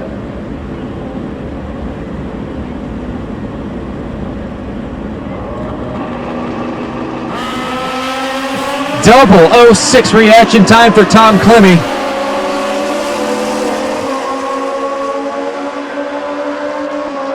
.891 with a 148.53. Gorgeous 018 package posted by Tom Clemmy. Dan Rudd from Castleberry, Florida runs 899 to 147.29. And a quick shout out back to my home state in Kansas. My fiance Rachel joining us here on the live stream at Motormania TV. Just wanted to say thanks for dropping in, babe. I appreciate it. Amit Sharma from India, 31 years old, aboard the Kawasaki ZX-14. Ricky Gadsden overjoyed. Check this out. A double 05 reaction time. That man can cut the tree down. 895, 153.60. He was just looking for some caffeine here earlier, and I wonder why. Amit Sharma throwing the light down on Smokin' Joe Koenig. 7-0 Joe Koenig, we call him, from Glenview, Illinois, 60 years old on the 2017 Busa.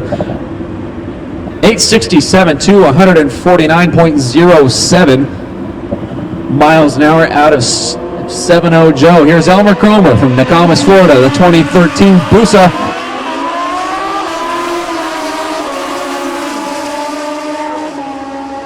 A 165 reaction time out of Elmer, 901, 133.33 miles an hour. Rolling off the gas down there, trying to find the sweet spot. Greg Hayes from Dothan, Alabama, the 05 Busa runs 925, 131.23. Here's Nick Bowling Jr. from Holmes Beach, Florida. Kawasaki Z1 power in the frame rails, looking for the 890. Here's Matt Smith. Strange Engineering side of the racetrack.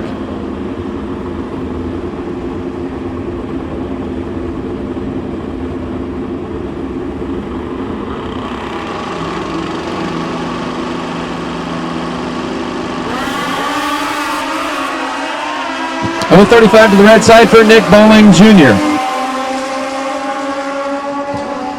059 to the green side for Matt Smith. 851 with a 155.49 miles an hour. Way too far under that number. Almost 4/10 underneath where he should be. Nick Bowling Jr. 899, 148.30. The red light don't matter. Kyle Fulgham from Adel, Georgia.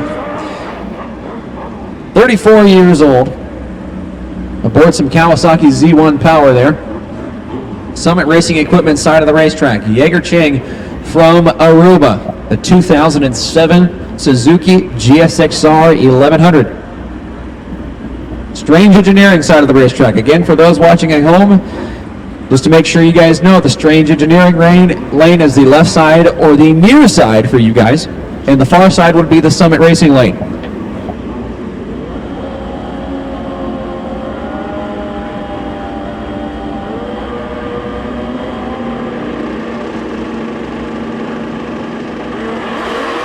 Whoa, Kyle Fulgham In for a bull ride there. 225 to the red side.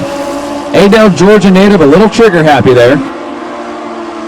10:06 with a 0, 96.96 miles an hour is what he will coast to after the starting line issues. Jaeger Chang from Aruba, 9:23 with a 9, 149.53 the speed down there. Here's Pete Hubbard from Olive Branch, Mississippi, 53 years old.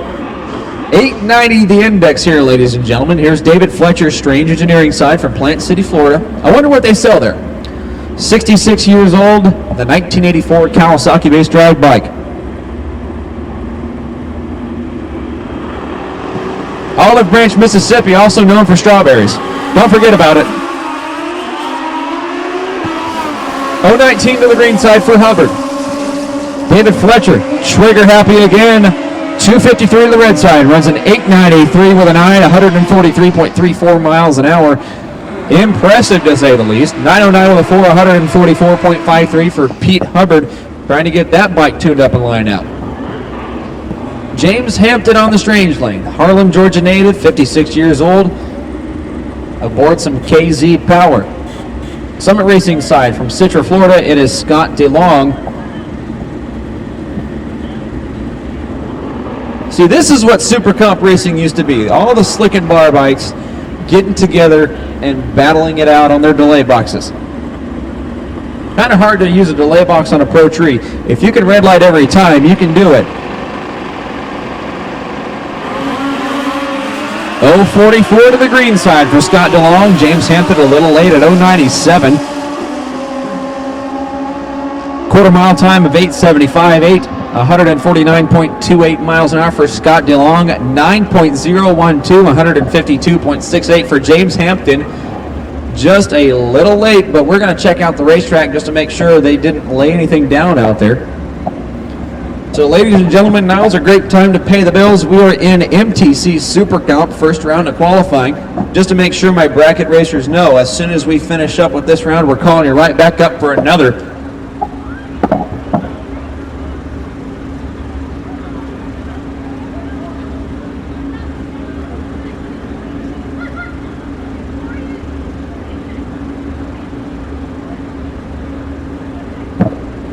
Well, let's take a look at not only the qualifying battle that's going on right now, but also the points battle.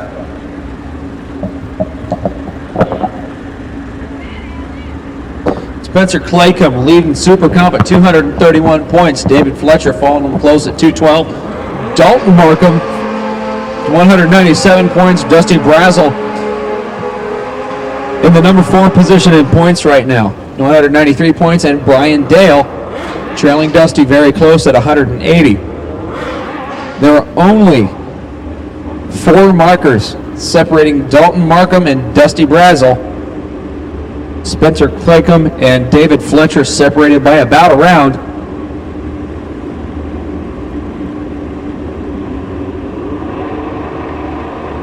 So far, 51 bikes qualified, and we're still running them. Tony Johnson from Dothan, Alabama, 04 Busa, 276 reaction time on the Strange Lane. Kurt Sikora from Elgin, Illinois, 62 years old, aboard the Kawasaki KZ Power, 892, 137.51, earns those twinkling wind lights. And a nice qualifying position on top. And I'm telling you, ladies and gentlemen, this is going to be a very tight qualifying ladder. This is going to be an outrageously tight qualifying ladder. Speaking of the Razzle Dazzle himself, it is Dusty Brazel from Norman Park, Georgia, 35-year-old aboard a 2008 Kawasaki ZX-14, Strange side of the racetrack. Here's Bill Tomarek from Rock Creek, Ohio, 59-year-old aboard an 89 Suzuki.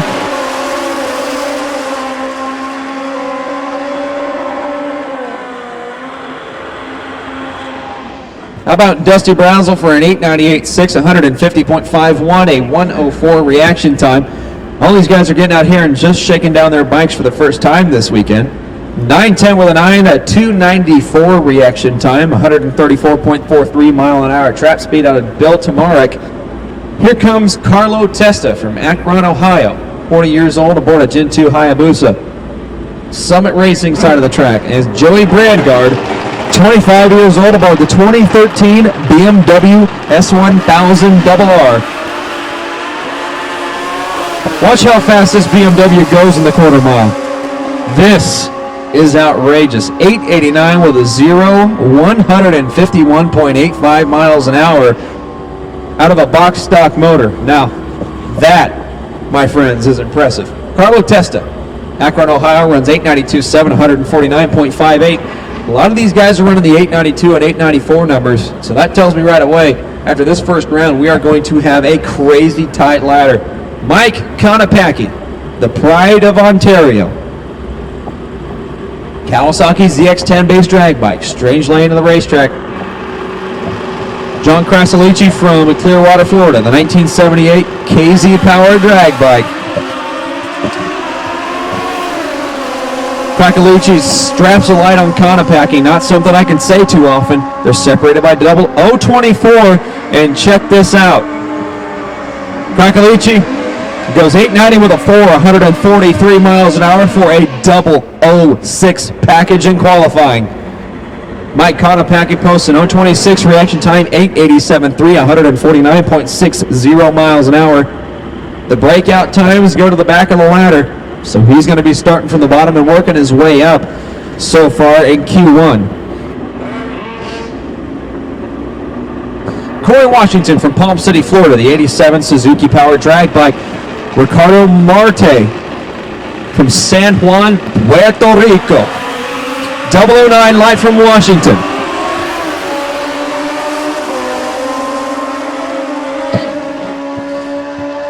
Marte above the Hayabusa powered machine, 897.5, 149.75 Summit Racing side.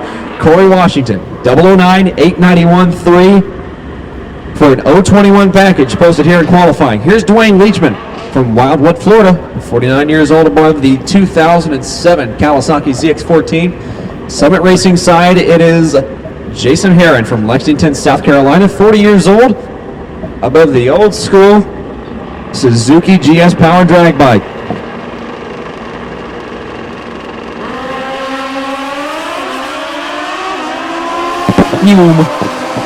Jason Herring going 012 to the red side, 567.5, 119 to the 8th mile, 906.4, 141.77. He's got the wind lights on down there with an 012 red light. Jim Morrow from on the Strange Line, Deptford, New Jersey.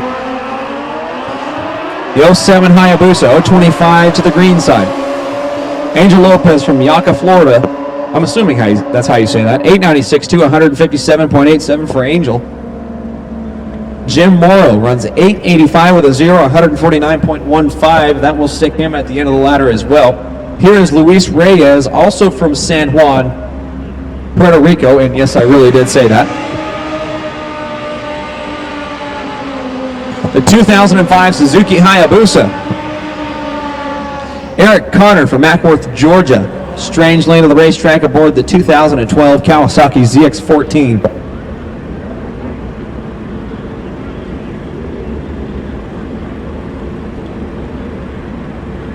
Are you kidding me? I'm having a blast up here. Reyes and Connor taking the lights right now. It's the classic ZX-14 versus Busa debate.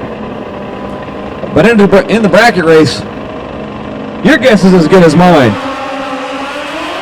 Racers separated by a whole bunch.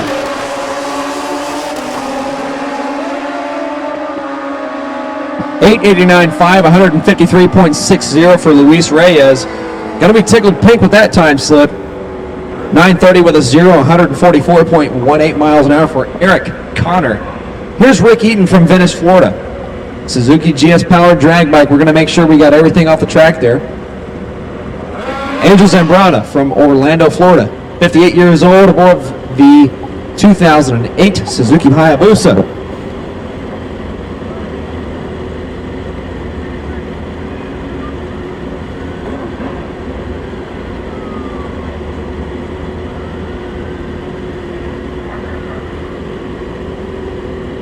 All right, had to pick up a little bit of debris out there. We got it cleared though. It was just a nice solid chunk. Rick Eaton and Angel Zambrana taking the lights right now.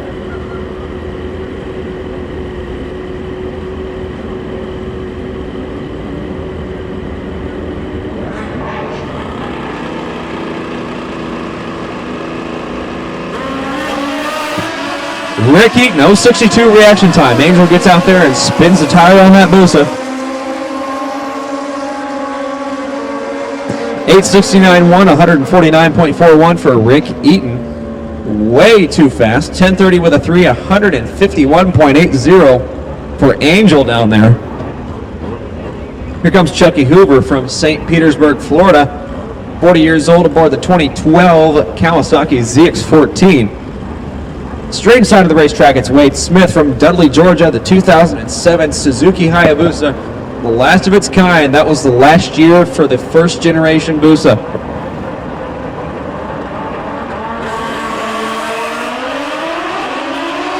Racers separated by 0.99. Chucky Hoover not holding the advantage there. 0.25 to the green side for Wade Smith. 9.024, 152.11 is going to be the better effort here. 8.07 with a 2, 8.87 with a 2, 153.25. A little bit too fast. Here comes the Amish outlaw, Spencer Claycomb from Rockford, Tennessee. 27 years old aboard the 2011 Suzuki Hayabusa. Summit Racing side, not quite sure who we have there. That's another one of our Rider X's for now. Competitor number 816A. Aboard what looks to be a Kawasaki ZX-14R. Summit Racing side.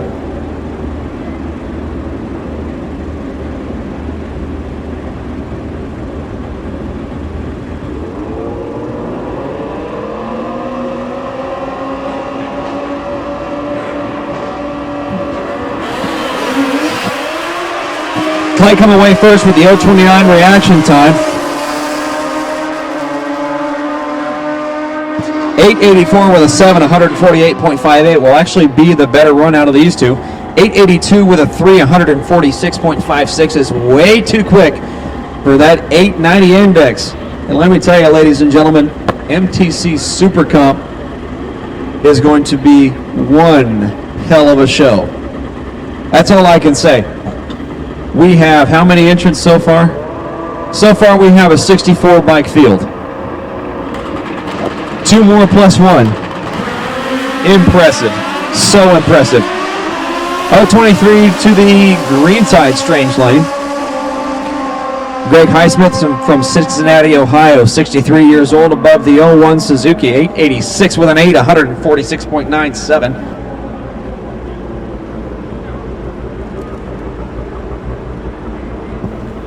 .868, 146.97. 887.1, 150.03 for the strange lane. And I am being asked, how many bikes do we have here at South Georgia Motorsports Park for the 43rd Annual Fuel Tech World Finals at the Man Cup presented by Vance and Hines? And the answer is a lot.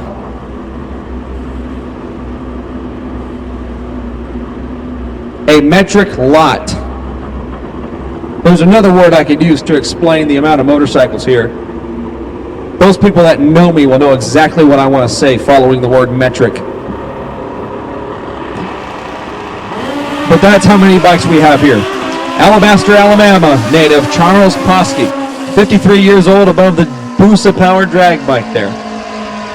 Making a short hit at 8.69.1, 104.96. That will wrap up qualifying for MTC Super Comp.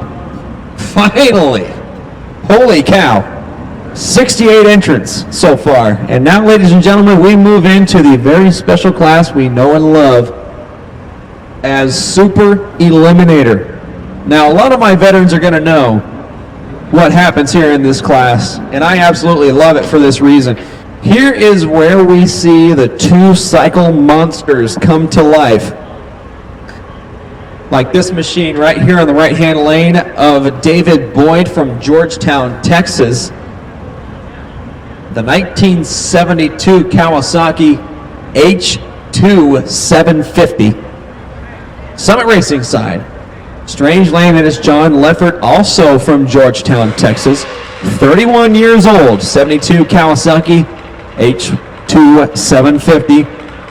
Also wearing the former leathers of the two-stroke legend himself, Paul Gast. Those are special because they're actually autographed by the man himself. Now, if there's a way to describe how these motorcycles sound, it is nothing short of a very, very pissed off chainsaw. This is a chainsaw on just about every drug you can imagine. And then some. Because Super Eliminator is the class where records were made to be broken. Boyd and Leffert taking the lights now. Listen to these bikes, ladies and gentlemen.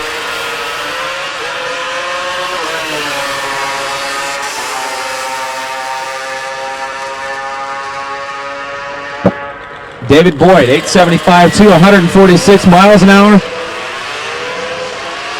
John Leffert getting his bike off the line finally.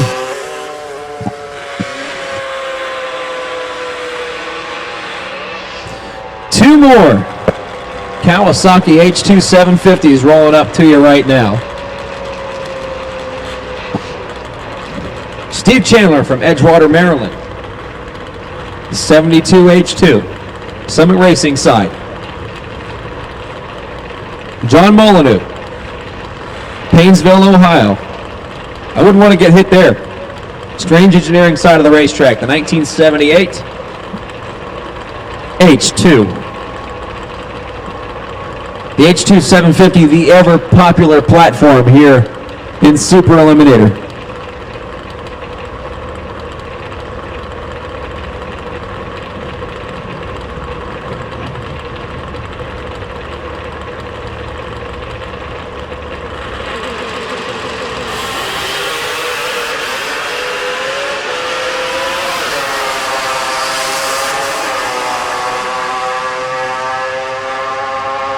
How about an 895 with a 5, 147.33 for Joe Molyneux. Strange Engineering side. I just had to let you guys listen to those bikes. Those are incredible sounding motorcycles. Steve Chandler, 949, 137.51.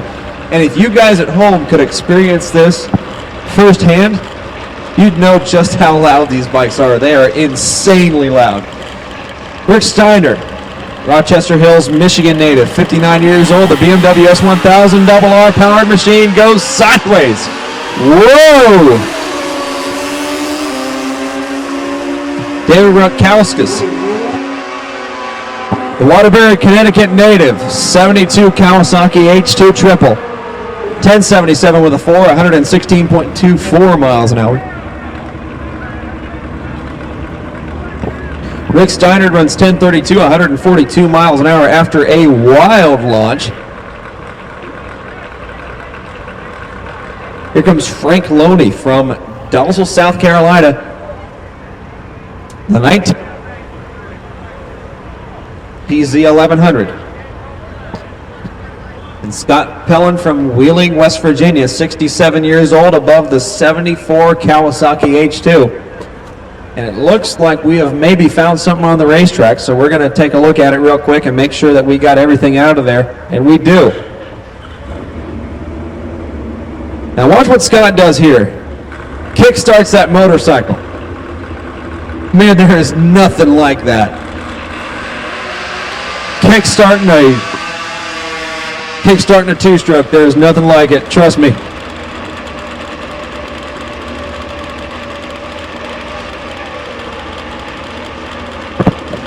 There's not going to be any mosquitoes around here for a long while.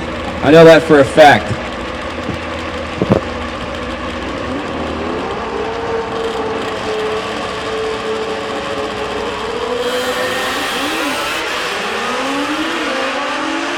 Scott Pellin gets away.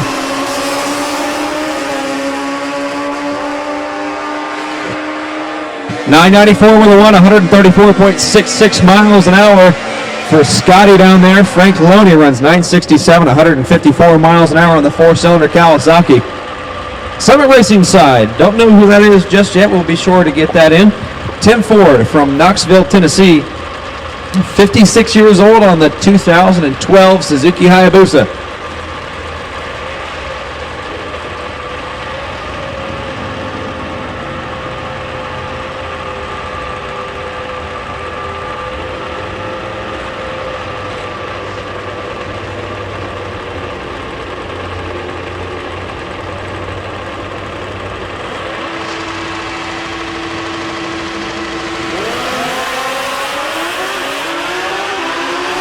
Summit Racing side is away on a hard charge.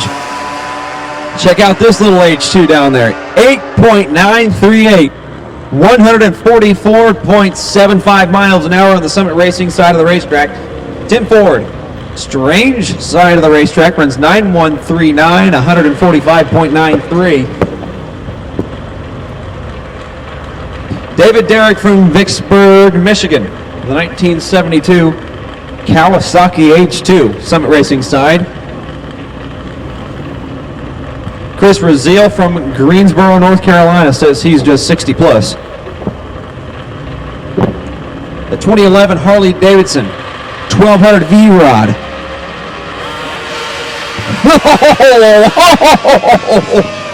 Absolutely wild launch for both races. I think Chris Ryle takes the cake on that one though.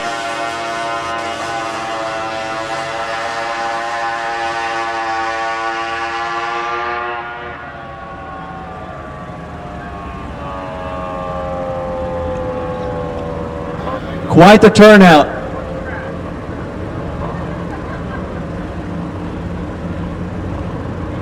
Okay, real quick, guys, I've got another truck I need to get moved. Georgia plates on a black Chevy. Golf Alpha 8, Fox 36, GA8, F36. I need you to move that truck immediately. Looks like you got a great big mud tire behind a cargo bar back there. Pretty hard to miss. About about an 8.5 inch hitch drop there? That's impressive. That's what I'm talking about. On a black Chevy, GA8, F36. I need you to move that truck right now.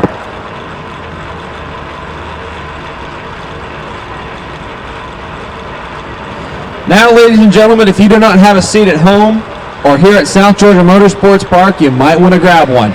Alex Hughes, the 34-year-old out of Red Oak, Texas, the 1972 Kawasaki H2 built by Bill Baxter. Taking on Jim Chongris from Mentor, Ohio. Kawasaki H2 on the Summit Racing side. These are two of the craziest two-strokes you will see here on this property this weekend. Alex Hughes, a brand new machine, a brand new combination, set up by Bill Baxter. Baxter actually rode the bike himself. He was pretty impressed with it. I haven't seen Bill ride in probably 15 to 20 years. But ladies and gentlemen, we are looking at a record turnout here. And Super Eliminator, without a shout of a doubt, is freaking amazing.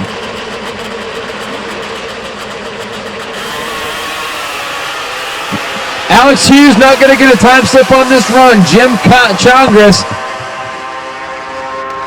797 with a 156.17. Ladies and gentlemen, that was a run by Alex Hughes. I'm not exactly sure how fast that run was, but that was a damn fast run from Alex Hughes. 7.972, 156.17 from Jimmy Chongris. Very fast for his two-stroke machine. Aaron Cunningham from Jupiter, Florida, 59 years old, the 72 H2, taking on Keith Brown on the Strange Lane. Clearwater, Florida native, Harley Davidson V-Rod Destroyer. Been built bananas.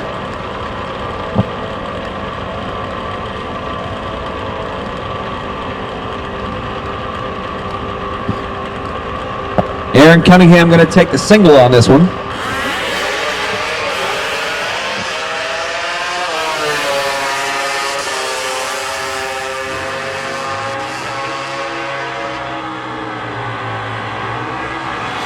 At a 9:15, 138 miles an hour for Aaron Cunningham.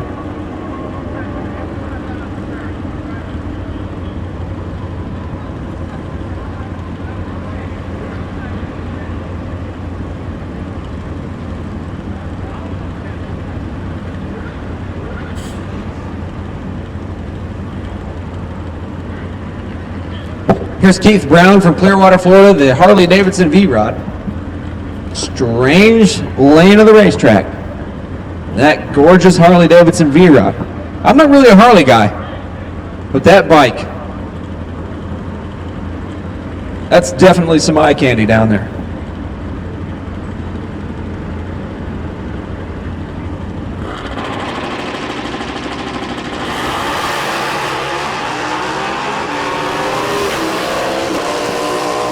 Yeah, keeping the groove down there, buddy. Holy cow, he's squeezing the nitrous bottle. 8:27.6, 150.80. Banging every shift. That is a telltale sign of a nitrous bottle. Pow, pow, every shift.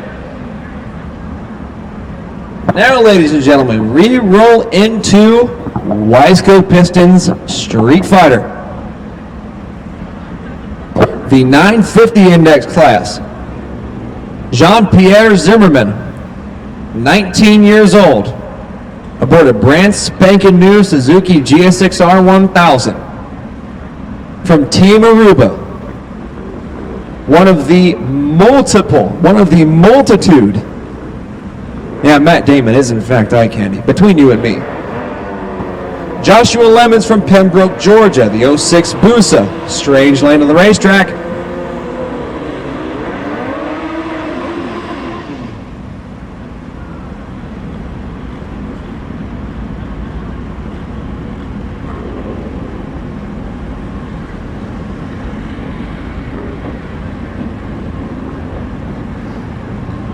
Once again, want to welcome everyone watching from home, wherever you might be, watching us live on MotorManiaTV.com, on the MotorMania TV YouTube channel. Just want to say welcome one and all. Also those here at South Georgia Motorsports Park, don't want to forget you guys as well. Freaking amazing turnout. Jean-Pierre Zimmerman, 364 reaction time. Josh Lemons, 094. 966.0, 145.53 for the Aruban down there. Josh Lemons running way off the dial there. 1047, 137.58. Benjamin Jones.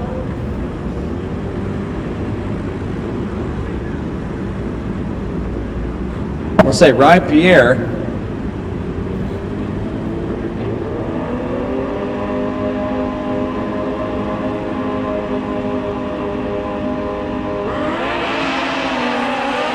From Team Aruba, 24 years old, 950 the index. Also, ladies and gentlemen, I got word, I got my wish. We have Aruba, we have Bonaire, and now we have a racer from Curacao. Holy cow, man. All three of the little bitty islands. ABC Islands, we call them. Aruba, Bonaire, and Curacao, the neighboring islands represented here at the Manufacturers Cup. Leonard Hager from Aruba, 26 years old, above the 04 Busa. Strange lane of the track.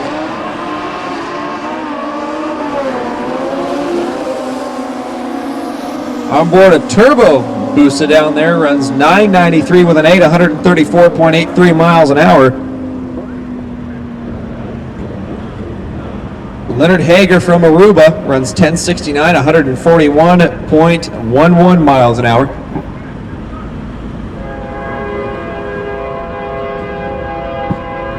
Rodney Calorian from Aruba, 38 years old, on the 08 Gixxer 1000. Alvin Brito from Aruba as well, strange engineering side of the racetrack. 44 years old. On board the Suzuki Hayabusa. See what the Arubans did here. They packed a shipping container absolutely chock full of equipment and motorcycles and had it sent here on a ferry to the United States. And their motorcycles showed up here sometime Monday or Tuesday. This is absolutely incredible, the representation from Aruba we have. And not to mention the representation from countries all across the world at the Manufacturers Cup for this 43rd annual Fuel Tech World Finals. Jenny Jones from Aruba, 47 years old, the 07 Gixxer 1000. Barry Purell, Summit Racing Side, Henderson, North Carolina, 48 years old on the 03 Kawasaki. Check out the wheel stand from Barry. Absolutely gorgeous, 957.9, 139 miles an hour. Jenny Jones takes the stripe, 946.8, 142 miles an hour, goes to the back of the longest line. I don't know, Super Comp's pretty long. Is Wiseco Street Fighter going to be as long, if not longer? If so, I will be impressed. Very, very impressed.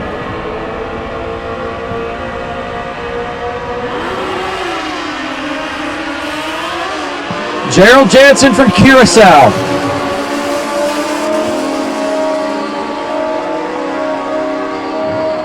.10.06.0, 138.558 miles an hour. There's my Curacao racer, Gerald Jansen, all the way from Curacao.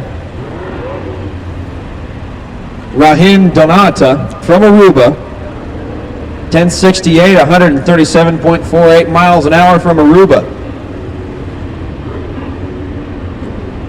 We have Aruba. We have Fittipaldi Peters from Bonaire. And now we have Gerald Jansen from Curacao.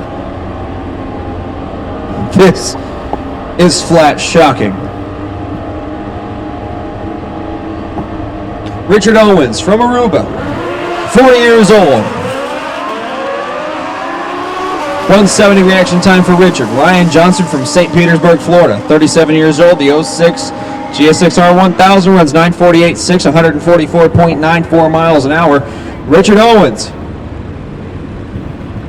runs 994, 135.16.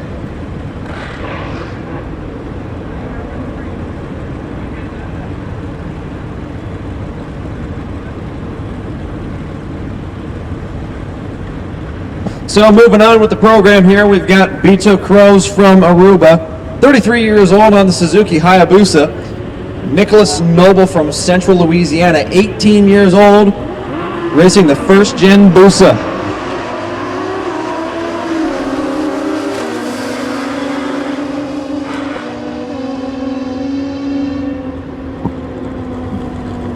Beto Crows goes 952.0, 140.28, and man, that motorcycle of Vance Howdy Shell you can hear from a mile away. I'm sure you can hear that motorcycle in downtown Adel as loud as it is.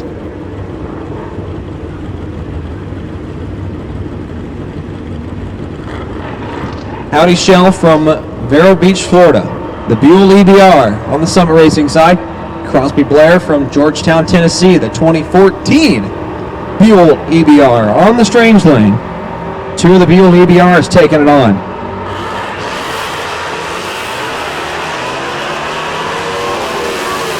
Listen to those V-twins sing. About a 978 with a 5, 138.73 for Howdy Shell. A 1027.6, 135.36 for Crosby. Steve Egu, 64 years old, aboard the 2014 Busa. Summit Racing side of the racetrack. Here's Dennis Padilla, 33 years old from Miami, Florida. Then 2017 Suzuki Hayabusa on the Strange Engineering side of the racetrack.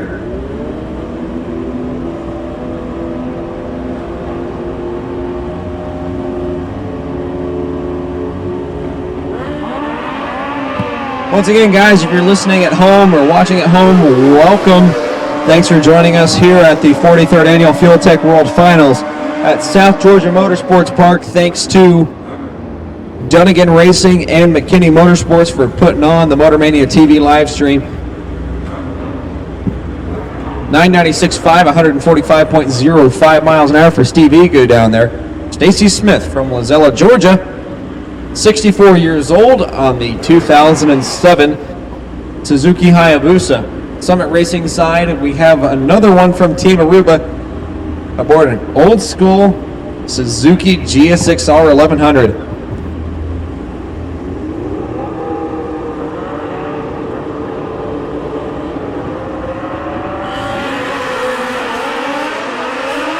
Stacy Smith, a 260 reaction time.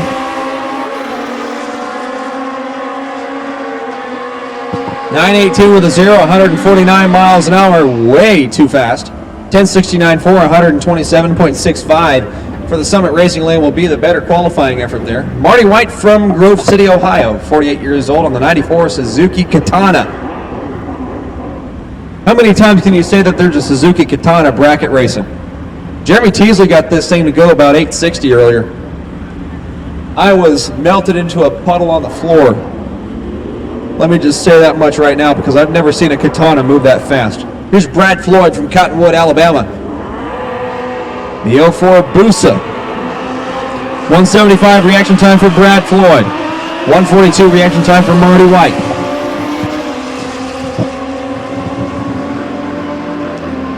Here's a 984, 125 miles an hour for Marty. A 1024, 136 miles an hour on the Summit Racing lane for Brad Floyd. Here comes Mark Brickey from Melrose Park, Illinois, the 2017 Harley-Davidson Road King. That man walking up on him right now, George Bryce has had a hand in. I am more than certain of it. Because this bagger is quick. Looking for the 950 number here. Taking on Zach Parker from Jasper, Alabama, 28 years old on the Gixxer 1000. Gonna get schooled by a bagger here.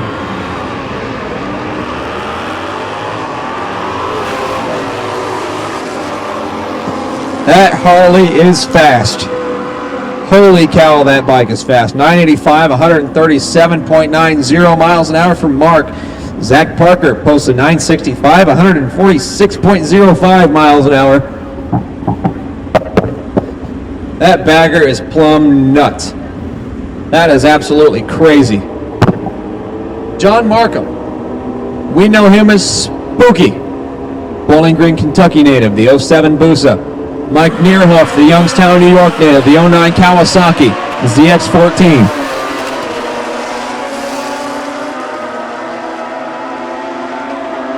.948.1, 143.35 is going to go to the back of the line. Spooky Markham, just a little bit to the bad side.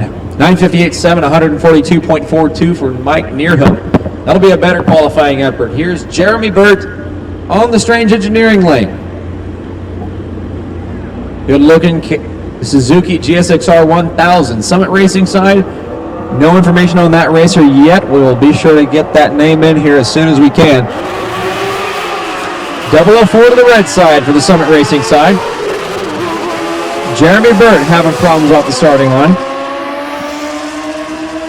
Summit lane got to get there first. 10:41, 103.92 the speed down there. Jeremy Burt gets down to a 12:35, 143 miles an hour to at least post a qualifying effort. John Upgrove from Keystone Heights, Florida, 63 years old on the 2015 ZX14. Roy Johnson from Maharan, Virginia, 65 years old on the 2006 Kawasaki ZX14. 30 entrants run down so far in Wiseco Pistons Street Fighter, the 950 index class.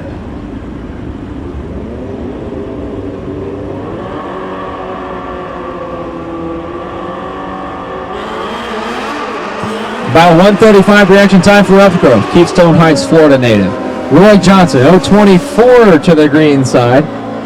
Upgrove going to get down there first with problems. 10:28 with a 4, 112.76 miles an hour. Roy Johnson, 14:43, 73 miles an hour, going down there to get the groceries at least.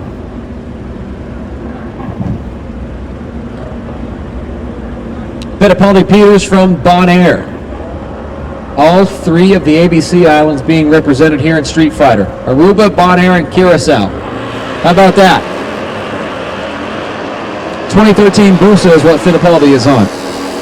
Scott Thompson from Lafayette, Louisiana, the 47-year-old on a 2012 Harley-Davidson V-Rod. 962.8, 140 miles an hour from Fittipaldi down there. About a 10:15, 131 miles an hour for Scott.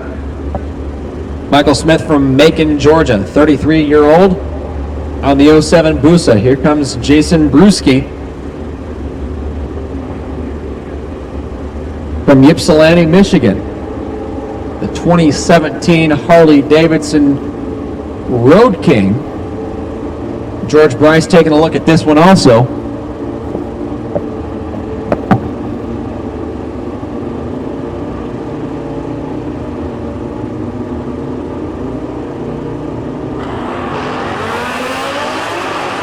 Gorgeous wheel stand out of that Road King. It's not often you see a 900-pound bike doing that. But oh my goodness, 964 won a $141 out the back door. Very, very impressive to say the least. Michael Smith from Macon, the 07 Busa goes 923, 149.07. Now here's Pablo Gonzalez, another one of our foreigners here at the World Finals. Carolina, Puerto Rico. First gen Busa on the Strange Lane. Summit Racing side, it's Chris Rolsey from Lithia, Florida. 42 years old on the 06 Busa. See Chris Rolsey turn off the top bulb there. That is called deep staging. That is completely legal right now. 002 light for Pablo Gonzalez. About a 950 with a 9, 142.70, and 011 package posted in the first round of qualifying by Pablo Gonzalez. Massive props. First pass down the track in qualifying, 012 package, that's what I'm talking about. Don Horta from Bradenton, Florida, 48-year-old. On the 2012 Busa Summit Racing side of the racetrack, Tom Lagasse from Northport, Florida. The 2016 Busa on the Strange side of the racetrack. 38 entrants run down the track so far, and we're not quite done just yet. We got just a couple more in the staging lanes there. One of those including the tough customer himself, Dusty Brazel. Now you guys hear these guys on the racetrack short shifting their bikes. They got to do what they got to do to get it under there. How about a 10-0-0 with a 0 for Don Horta, 145 miles an hour. Tom Lagasse going 968.3, 143.02 miles an hour after an 074 red light. Here comes Nathan Wall, Summit Racing side from Smyrna, Tennessee, 20-year-old on the Gixxer 1000. On the Summit Racing side, Strange Lane we have from Kissimmee, Florida, Carlos Olivo aboard also a GSXR 1000.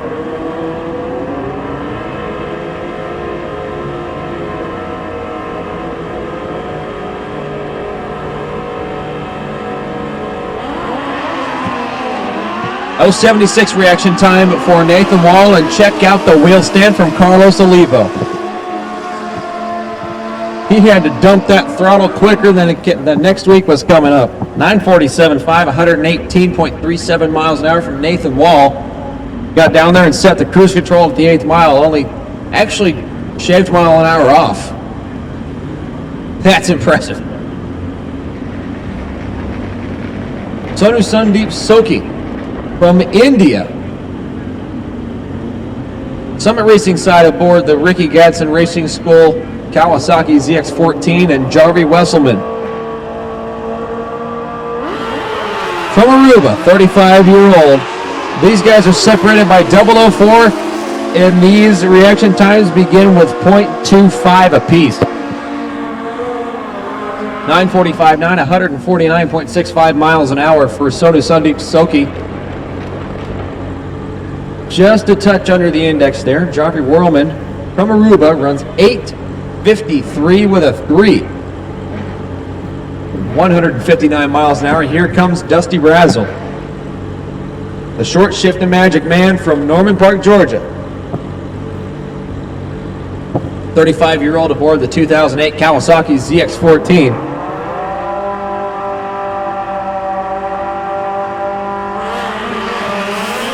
Here comes the razzle-dazzle. 083 reaction time. Top end's 9:55 with a 5, 131.83 miles an hour. He has bracket racing down to an art. Let me tell you, that guy is one of the toughest customers you could ever line up next to. So,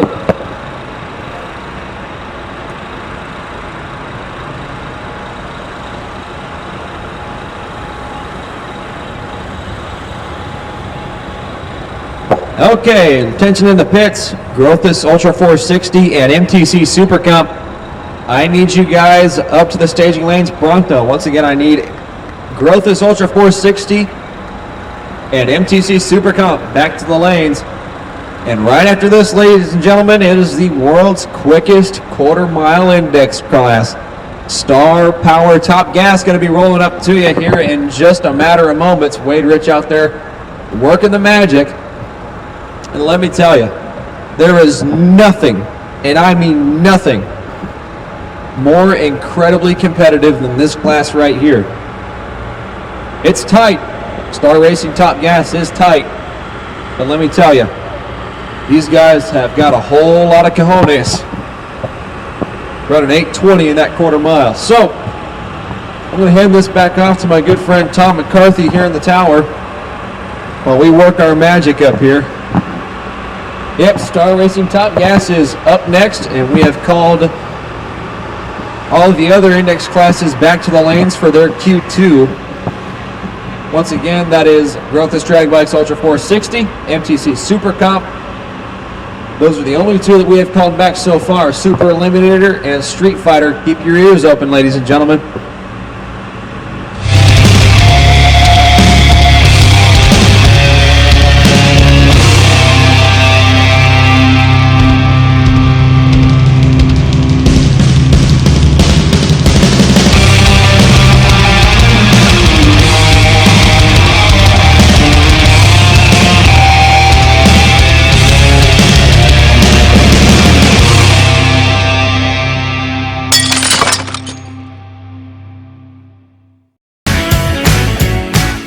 Top Gas has a very rich history in motorcycle drag racing.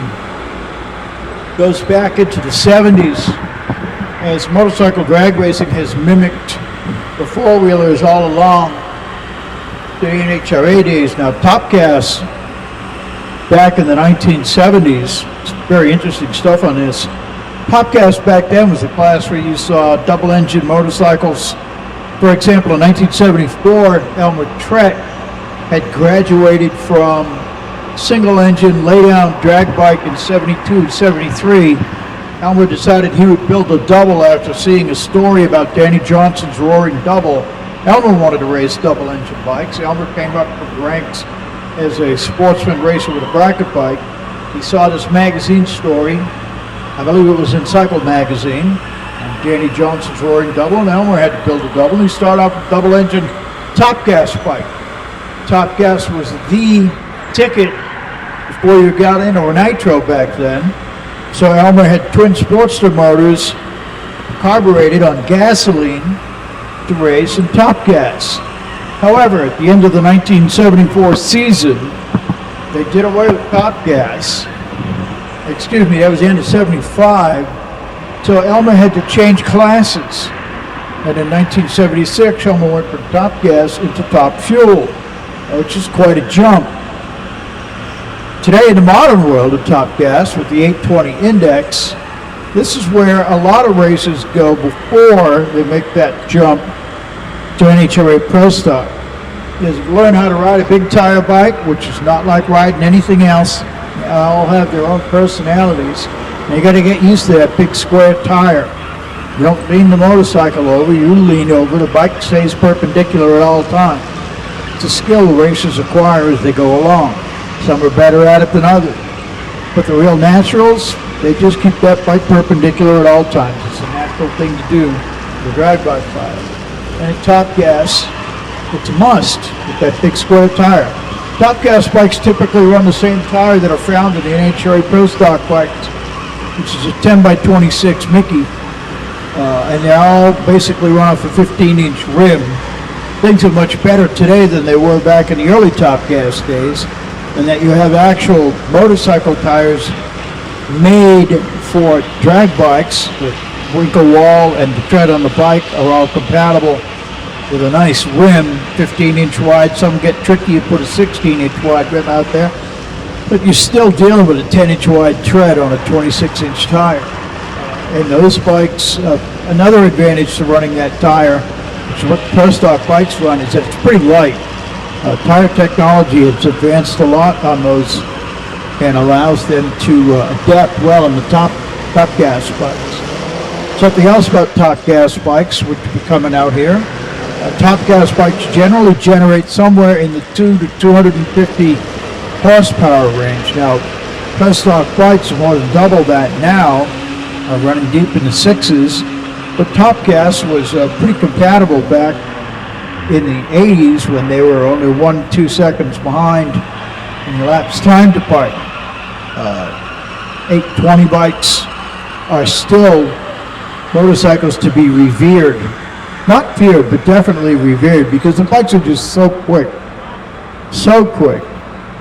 I'm not quite sure how quickly a Top Gas bike gets up to 100 miles an hour, but I can tell you an interesting Top Fuel fact about that when it comes to blind acceleration. How quick do you think a Top Fuel motorcycle accelerates to 100 miles an hour? Just give that a little thought. And I'll tell you what, the answer is 1.25 seconds. That's the average time looking at the accelerometer on the Top Fuel bikes runs. And when they look at the data, it takes about 1.25 seconds for a Top Fuel bike to do 100 miles an hour. How frightful is that? Boy, those things are honking. All right, 820 class coming your way now.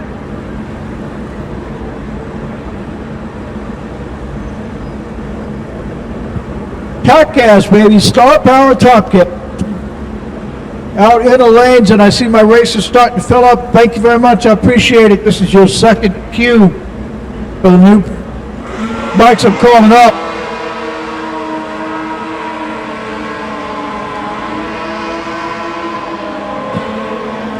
Grothis Ultra 460 bikes. I need you in lane 1. MTC Super Comp, I need you in lane 2, please. Bring them up, bring them up.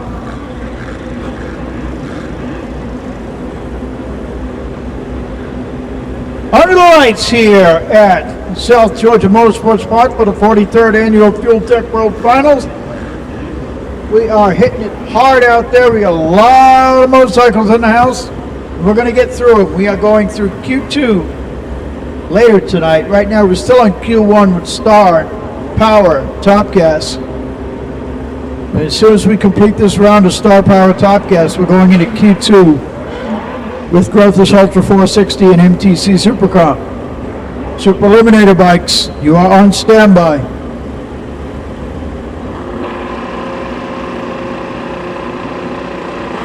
Ruth Harris in the right lane. She launches that bike nice and straight. 008 reaction time for Ruth. Nice run. 8:28. 8:28 at 164 for Ruth Harris. And knowing this class to be as tough as it is, you can sit in that number 1 spot for now, but that 8:28 on an 820 index, that number's going down, baby. 820 Top Gas racers, they kill that number. You'll see an 820 and change. You might even see an 8200. Won't shock me a bit. Tough class, very talented racers and lots of horsepower. Sounds like good drag racing to me.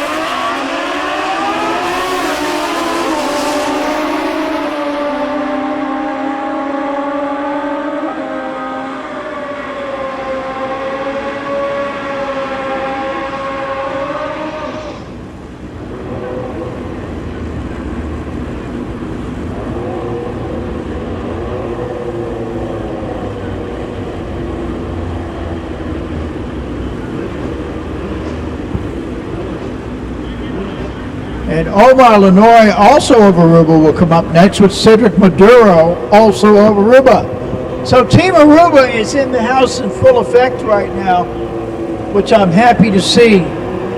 They got some pretty good racers down there. I remember watching these guys last year, and they run very, very well out there. Omar Lenoy of Aruba, 030 reaction time. On the big end, 8:35 at 157.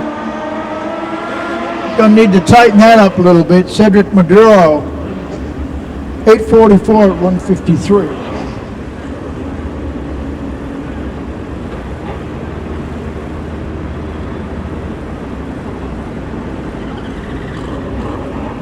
Whole sea of top gas spikes coming my way here right now. Looking good out there. But thank you to all my folks on Motor Mania TV who are watching in and keeping an eye on the action here this weekend. We appreciate your participation, even from a long distance. Thank you very much. Michael Daddio out of Chicago. Rocking down that left lane, 822 with a 7, 852 with a 6. From Elijah Franklin out of Aruba. What a beautiful island that is. What a beautiful, beautiful place to visit. I remember my one and only trip to Aruba very well. That was a long time ago, baby. Back in '76. Moving on with our program here at South Georgia Motorsports Park with Star Power Top Gas qualifying in Q1. Oh, those bikes are digging in and hauling, baby. Nice run, 822 and 858. Look at those mile an hour, 155, 154. So I expect to see it. Mid 150s pushing 160. Real top gas bikes, baby. Lots of horsepower. The cresting 250 pushing closer to 300 now.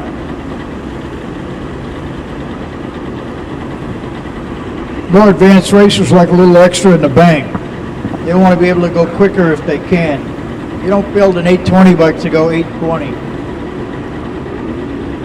You want somewhere around 810 or 80. Sometimes you have to play catch up out there. Matt Wise in Brooklyn Park, Minnesota on a Grothis bike in a left lane, 820 with a 3. Red light start, but that's okay. That 820 with a 3 is going to sit him in a number 1 spot in qualifying right now. There's our first 820 of the night. And we're going to see more of that. So Matt Wisen puts the first one up on the board. I'll bet you somebody sneaks under that 820 with a 3. That's how tough this class is. We've only sent 12 bikes down the racetrack so far.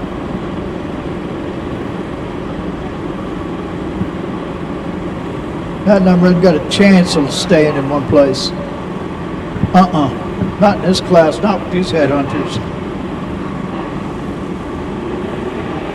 All right, Hobby Hubbard, Brandon Elliott next. Elliott out of Louisville, Kentucky. Hubbard out of Sedley, big nitrous pop. Brandon Elliott's bike. Brandon Elliott launched in the right lane, and just after the 60-foot clock, he lit this place up like a Christmas tree. They will take a good look at that. Harvey Hubbard went down that left side, completed his pass. He went 812 to 157. Brandon Elliott's bike is a roller. We're going to have to make sure that bike is safely off the racetrack. And at the same point, we're also going to have to carefully examine the racetrack and make a call on what we've got out there. I don't know what blew on Brandon Elliott's bike, but whatever it is, it blew big.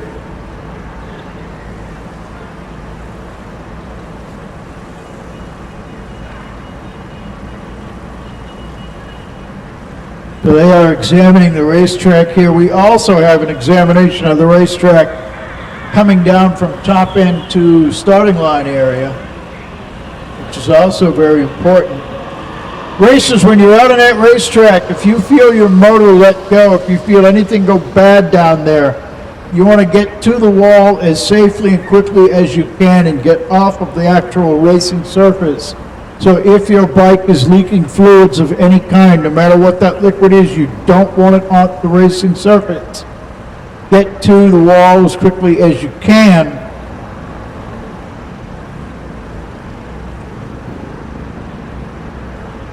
That will help conserve time and get us out there and keep us out there racing.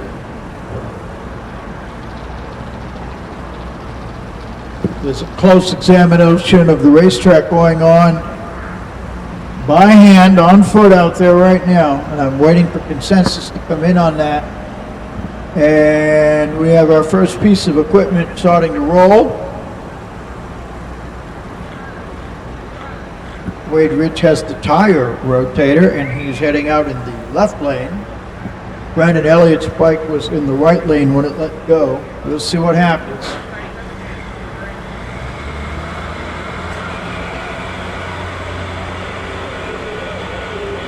Lots of blinking lights on the top end, so there's activity up there as well.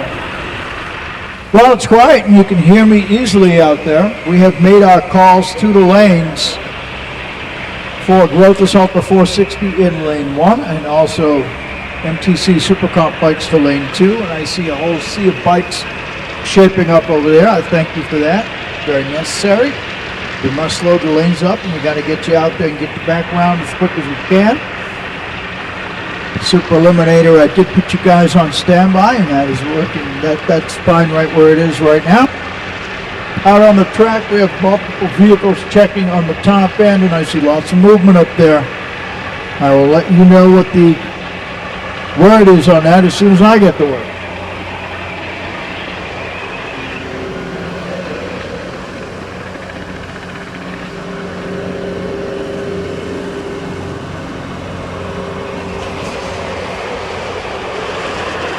Our concession stand is closed for the day, so folks, that's out of reach. And I have pieces of motorcycles delivered up to me, courtesy of Jake Green, my cohort here working the announcing booth with me this weekend. So yeah, there's a bit of a scattered motor here, and we're going to find out just how bad motor we need to do to address that.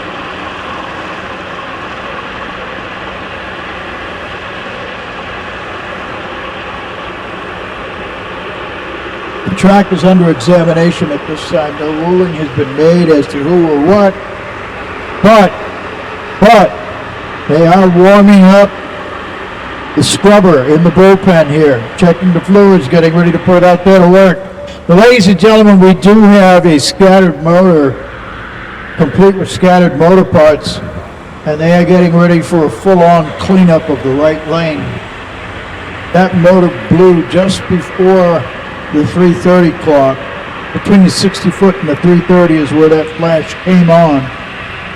And we're going to do whatever is necessary to clean up out there. And it's going to take a little bit. It won't take any longer than necessary. We're still going to address it as needed. So I will keep you posted as to the progress of the cleanup as that ensues. Now, while we're waiting on that, get you updated on the rest of this. We did have Q1 tonight for all of our pro classes. I don't have updates on where my qualifiers are right now, but no matter who the provisional qualifiers are from tonight, doesn't really matter. They're all going to fall by tomorrow, guaranteed. Tomorrow and day we'll have a warmer racetrack. There'll be some sunshine in the morning. 2 rounds of pro qualifying tomorrow, and pro qualifying is set to kick off tomorrow. Let me check my schedule. I believe it's 12 noon. Yes, my Saturday schedule, 12 noon is pro Q2, and they'll be back out. And everybody who's looking at that tune-up tonight, that was just a nighttime cool temp tune-up. Tomorrow will be different. I also have a warmer, stickier racetrack, so tomorrow expect all of those number 1 qualifiers to shift. They probably will. the Spider-Man did a great job on his run. It was very good to see Ian King go 5.99 on his run. And I know they are 1-2 in qualifying in Top Fuel Motorcycle. So you will see them again. And I know King Racing is somewhat happy. Keyword there, somewhat, with that 5.99. Ian knows there's a lot more in that motorcycle. He'll pull it out of it. Ian King and his partner, Flying Phil, they had another great year in the UK this year. They won another championship for 2 consecutive years, I believe. Championships for Flying Phil. And a new personal best also for the King Racing bike over there.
All of them.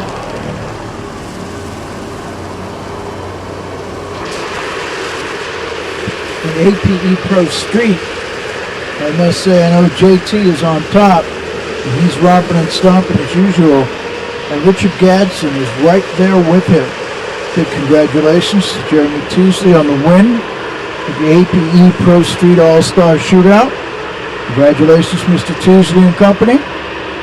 Richard was right there with him.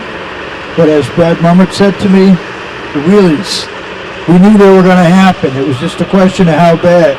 And Richard stayed with it. I saw photos of Richard earlier in his earlier runs where he has been getting a little bit of airtime out there, like his hero, Johnny Locklear. Richard is not afraid to pull the front end up in the air and ride that bad boy. But that's not what they want to do. That really increases the frontal area of the bike. Air gets under the bike, it slows everything down. And things get really interesting when the front tire gets more than a foot off the ground. It starts becoming a cowboy ride. But Richard rode through that. And while he was able to keep the bike on its path and make a good run out of it, JT just ran away with it by a bunch. With a solid win there for Jeremy Teasley and DME. So congratulations again in the APE All-Star Shootout for reeling that one in. Now on to the rest of the qualifying. Gene Gosselin is doing very, very well at Pro Open. Will continue to do so. He ran a 30 earlier, and he wants to do it again very badly. He apologized to me down there afterwards that he didn't get that number that he wanted. That's not necessary. I know Gene. I know how much power you got in that bike and how much faith you have in it. I know you'll get back to the 30s again. Nikki Zach is also quite capable of repeating her 640 performance. And Mark Rendelup, Chris Swedman, that bike has so much mad power and potential. Rob Giard's bike in Pro Open. Rob's bike had a very, very strong burnout. That monster sounded great. Something didn't go right when they launched the bike, but Rob will figure it out. Rob will figure it out. These bikes will fool you. I remember talking to Jim McClure once about the Top Fuel Nitro Harleys, and I asked him how things were going up at Epping one year back in the IHRA days, the early 2000 millennium turn there. Jim looked at me and that wry smile that Jim McClure had that everybody knows. And I asked him, I said, Jim, how does it go? And he looked at me and said, just when you think you understand these things, and then he shook his head. And I know what he meant. I know what he meant. These big nitro bikes will fool you. You betcha. That's when you think you understand them, that's when you don't.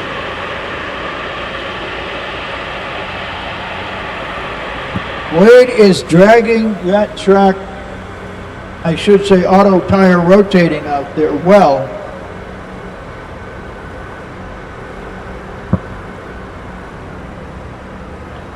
And that piece of equipment is rolling back in. They've put away the scrubber.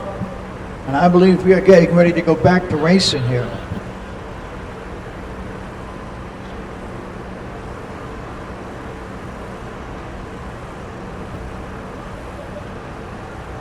All right, some of the bikes back in the lanes actually got a little extra maintenance once there was some downtime. I'm seeing bodies popped off being put back on motorcycles. Racers are returning to their motorcycles, and the next bikes that were ready to line up are going back into the water. Wade Rich is rolling the sprayer out there now. He's going to put some sticky down in the right lane. He's headed down range and will turn around and come back.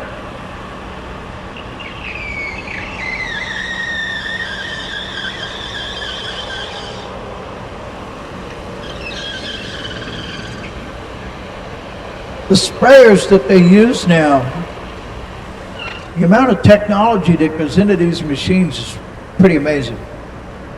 They change every year, and they go after the latest and greatest gear. Whatever comes out of Total Venue Concepts, they have improved spraying nozzles that put down a better pattern, more dense fog. And if it's better, then South Georgia Motorsports Park has to have it. I have radial cars racing here with the RVW, Radial versus World, with Donald Long's programs.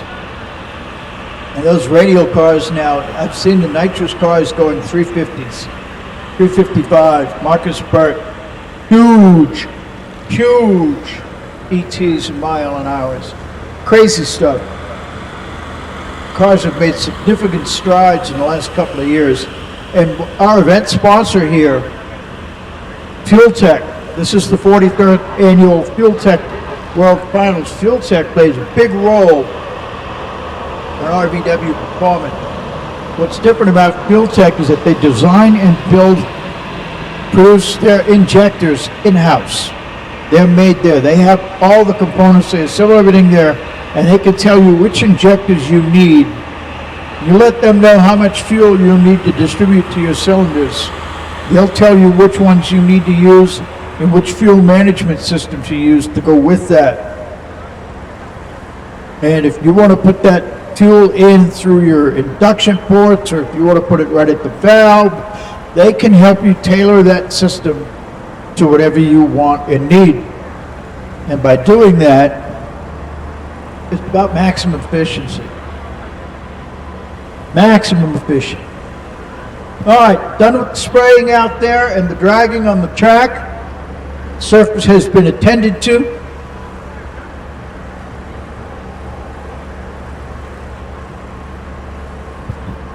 Wade Rich has parked the sprayer.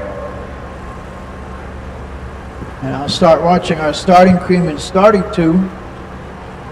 The starting crew will be giving the thumbs up here shortly.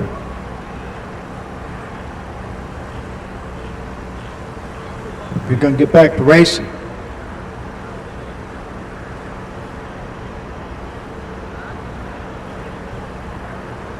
Power Top Gas, Star Power Top Gas class is still in effect here. Working on that 820 index.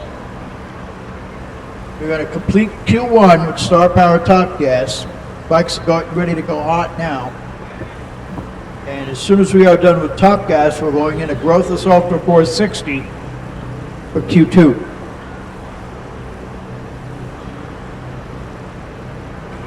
John Spooky Markham down there checking things out. And you can tell by the sounds in the background that we are once again going hot on the racetrack. And it is time to have at it.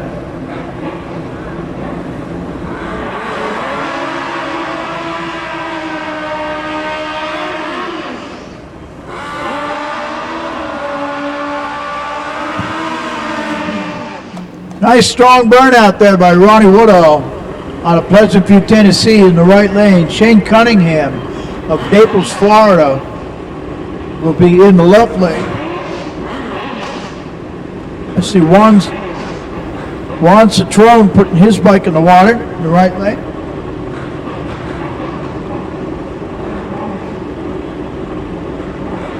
All right, action out on that 1320. Time for these guys to bring it, not sing it. What can you really do? Ronnie Woodall, 1978 body carry style to his Top Gas bike. Thanks to George and Jackie Price for their sponsorship. Star Power getting behind Top Gas again this year. Red light start for Cunningham. It sounded worse than it was. He actually only red lighted by .011, even though it sounded like it was more than that. Ronnie Woodall with a great reaction time, 0:19. Shane Cunningham out there checked in an 8:13 performance on that 8:20 index, and 8:46 for Ronnie Woodall.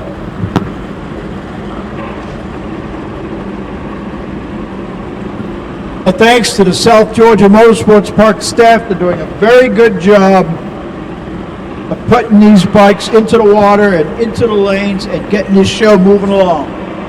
No dragging the feet tonight. Juan Citrone out of Hudson, Florida.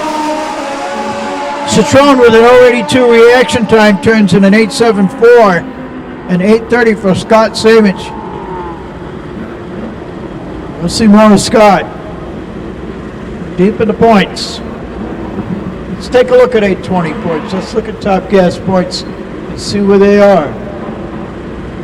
In Star Top Gas, Ricardo Marte is in the number 1 spot with 298 points.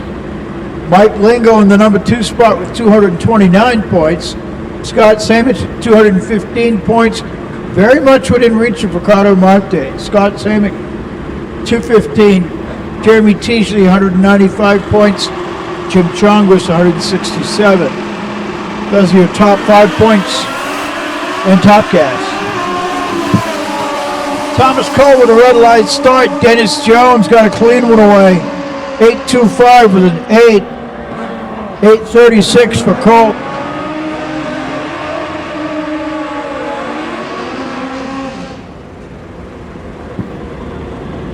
Now remember, they're working off an index here, and the index is 820. So they want to get as close to 820 as they can without going quicker than that. An 819 or anything quicker than 820 would be a breakout pass. It would eliminate that racer.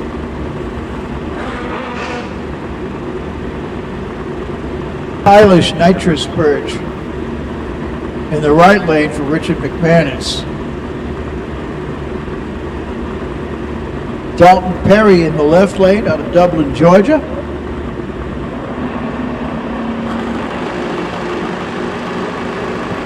Richard McManus, good to go. Red light start by Dalton.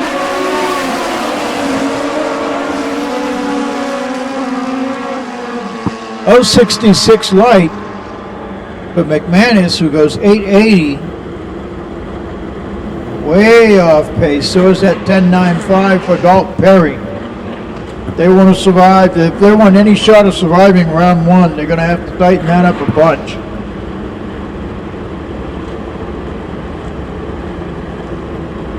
Top Gas bikes, when they go for it on Sunday, when they actually begin eliminations, those top 5 or 6 bikes are all within a tenth of the number every pass. Every pass.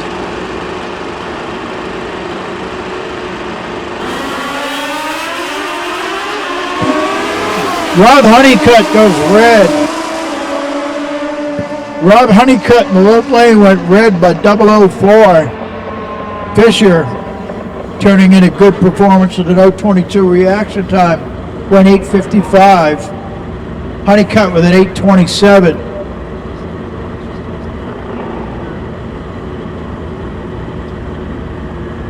Wyatt Weiss's 8.20 with a 3 is still number one qualifier at the moment.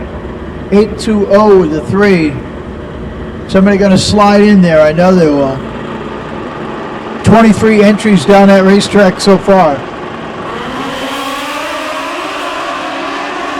Dave Page, Pete Chongris.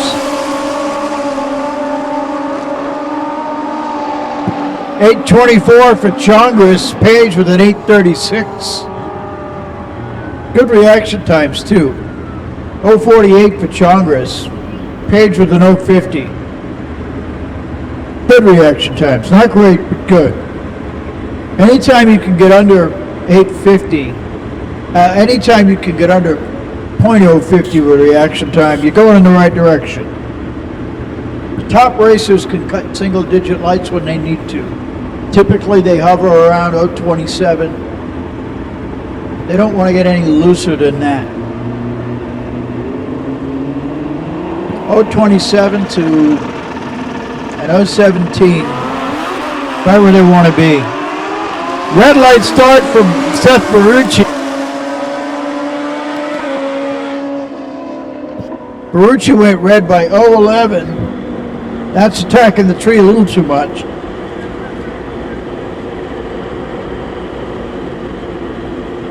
These 8.20 bikes are coming out with a fever. Looking good. All right, we are rolling hard with our top gas bikes out of lane 5. Good to see that lane starting to thin out out there. Now see a top gas bike.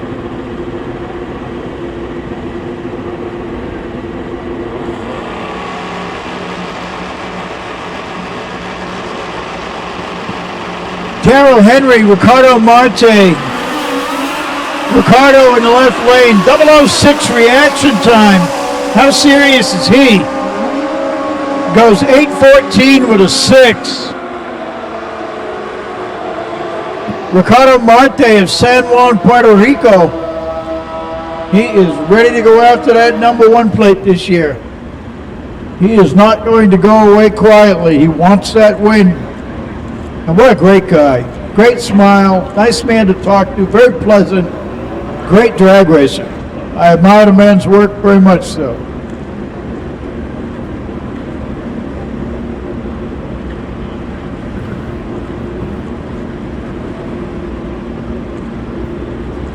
Megan Bowers in the left lane.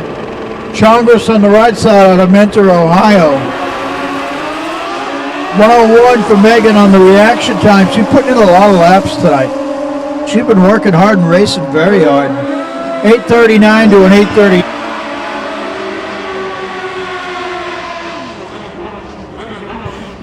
8.30. Steve Cady out of Falmouth, Massachusetts in the right lane.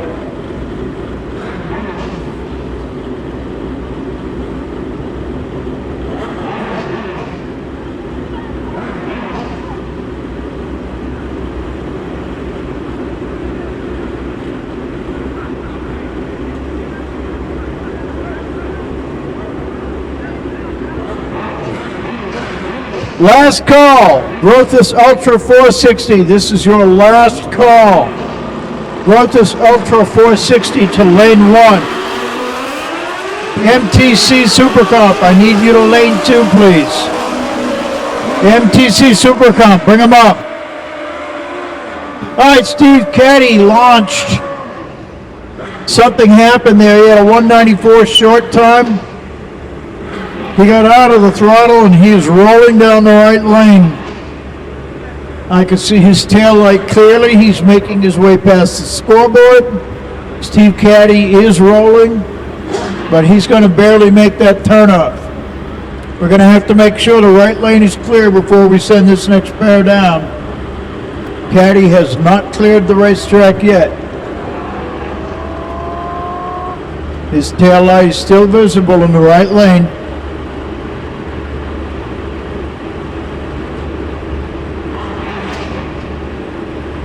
Now holding up the bikes on the starting line while Steve makes the turnoff. John Carter and Brunson Grothus are next. Carter is staged. Brunson Grothus is staged. All right, here we go. something not right with Brunson's bike immediately. That bike just plain broke. It launched and started, and that was it for Brunson. He did break beam under his own power. John Carter, 834 with a 5.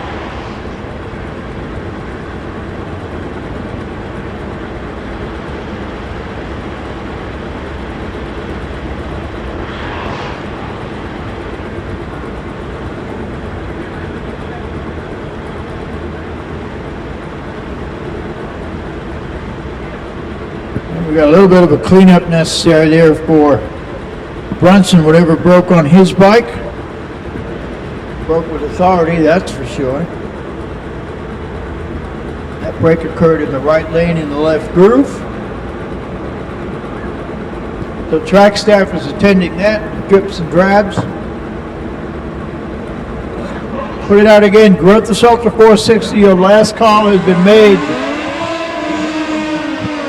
Need you to lane 1. You must get to lane 1 immediately. MTC Supercomp, we need you in lane 2. Very important.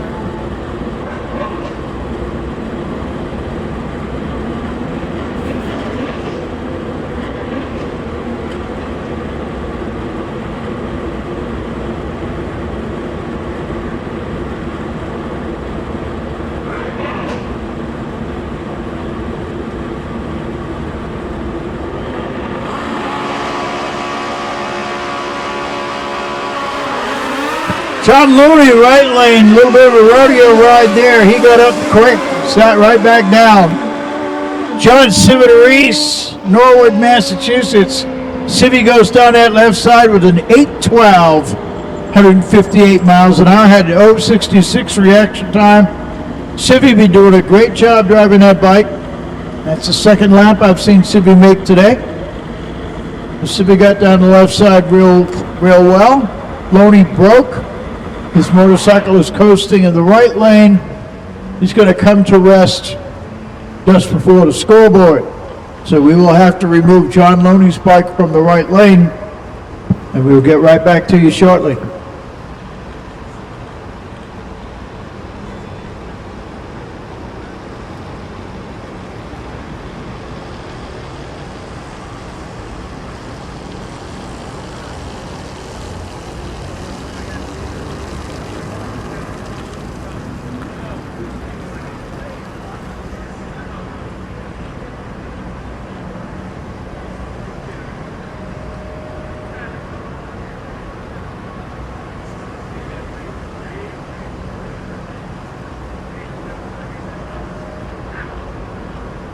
All right, so we got some cleanup going on out there right now. I don't know how much. I know there's an examination of the racetrack going on out there right now. Looks a bit like Christmas. Lots of lights. Various vehicles at various locations. We will give you the word on that as it comes to us.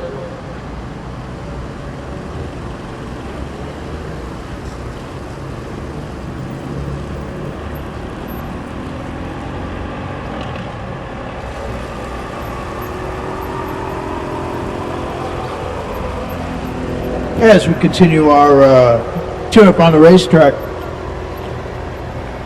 catch you, update you a little bit on the rest of the happenings here. Concession stand has been closed for some time now. It looks like Sweet Teas is finally buttoned up over there too, although the light is still lit and is still serving, I think, somewhat in a reduced mode. Yes, they are still serving over at Sweet Teas. But if you want something, if I were going to do that, you better do it quick. I don't know how much longer they're going to be open over there. Time's getting on there, buddy. We are working with 820. We are working with Top Gas qualifying right now. Star Racing Top Gas.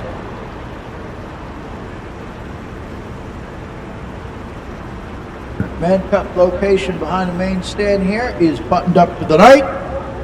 We'll be back at you tomorrow. We'll talk a little bit now about tomorrow's schedule, tomorrow being Saturday. And we're sticking to the printed schedule until you hear otherwise. Tomorrow morning on Saturday, 0900, we start Street ET, Liska Racing Street ET for 9 a.m.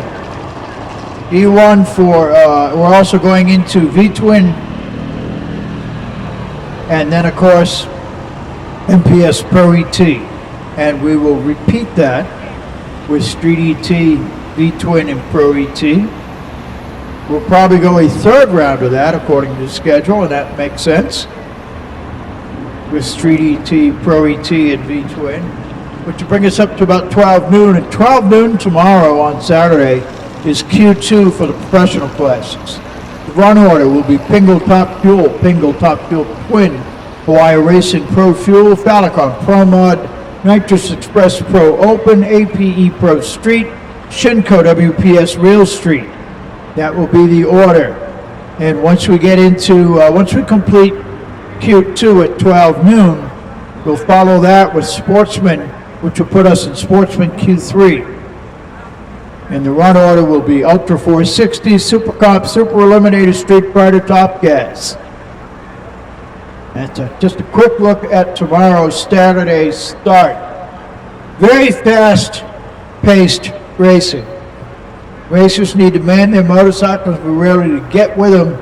It's very tough on the racers who like to race multiple classes, even with multiple bikes. I don't know how you do it.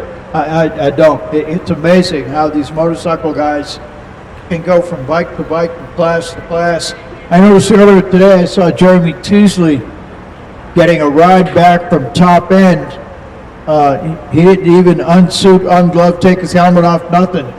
JT made a pass, went down the Top End, got off that bike, got onto a pit bike that somebody else was driving, and somebody gave him a quick ride back to the starting line, get him on the next motorcycle for his next pass. That's how dedicated these racers are when it comes to them racing multiple classes. That's pretty darn impressive if you ask me. Very impressive. Takes a lot of stamina to be able to race multiple bikes in multiple classes. These guys do it all the time. Do it all the time. For racers who do engage in racing with multiple classes and multiple bikes, as they all know, it's their responsibility to make lane calls when they're called to the line. Nobody's going to wait. You got to move the class, and if you're late for your run, you're late. That's it. They're not waiting. Doesn't work like that. Not during eliminations. Now, racers who could do that, I've seen time slips with guys like Dustin Lee, John Markham, and others. Ben Knight. They will make 40, 50 runs or more in the course of a weekend. That is just tremendous stamina. Good luck to you, baby. I sure couldn't do that. All right, we're getting ready to get back to it. Radio's crackling, and I see folks plugging in ignition kills. And that tells me we're getting ready to go back to racing.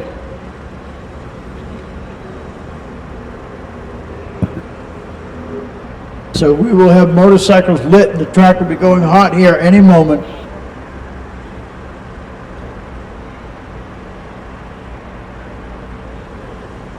We are still working with Star Power Top Gas qualifying. At the moment, we have sent 35 motorcycles down that racetrack in Top Gas, and we still got more. I got at least a dozen more motorcycles. Next pair up, John Spooky Markham, Bowling Green, Kentucky, and David Griffith.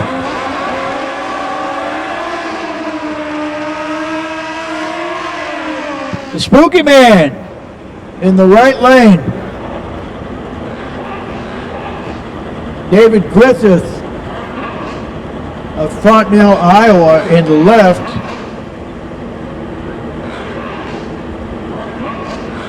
Finals. Markham just back from California in the finals. What a year that man had. Man, can he race.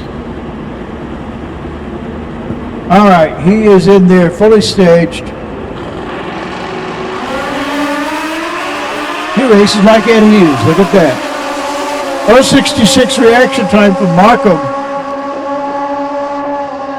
8:22 with a 3, 8:24 for David Griffith.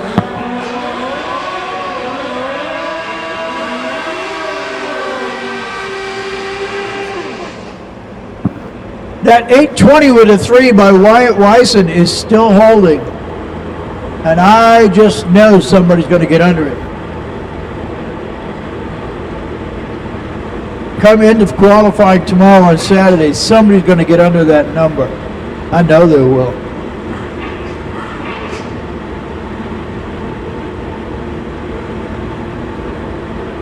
Corey Washington out of Palm City, Florida, with his top gas bike is in the left lane. Right lane, Ricardo Jones, making Mississippi.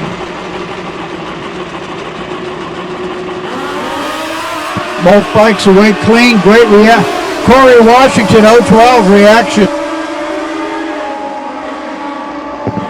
8:11 for Corey Washington, 8:17 with a 7 for Ricardo Jones.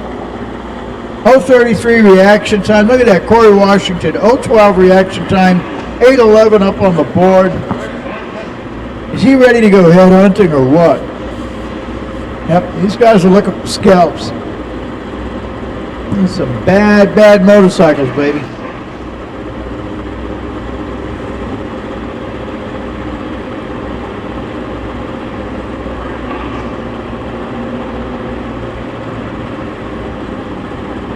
Cornelius Jones out of Carthage, Mississippi, and Ralph Medrano Jr.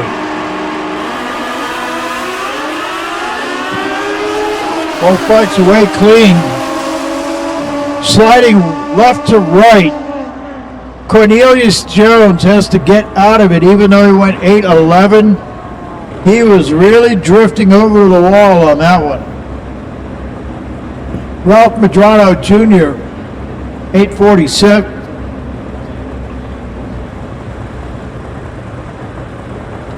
Really tight reaction times, both bikes there too.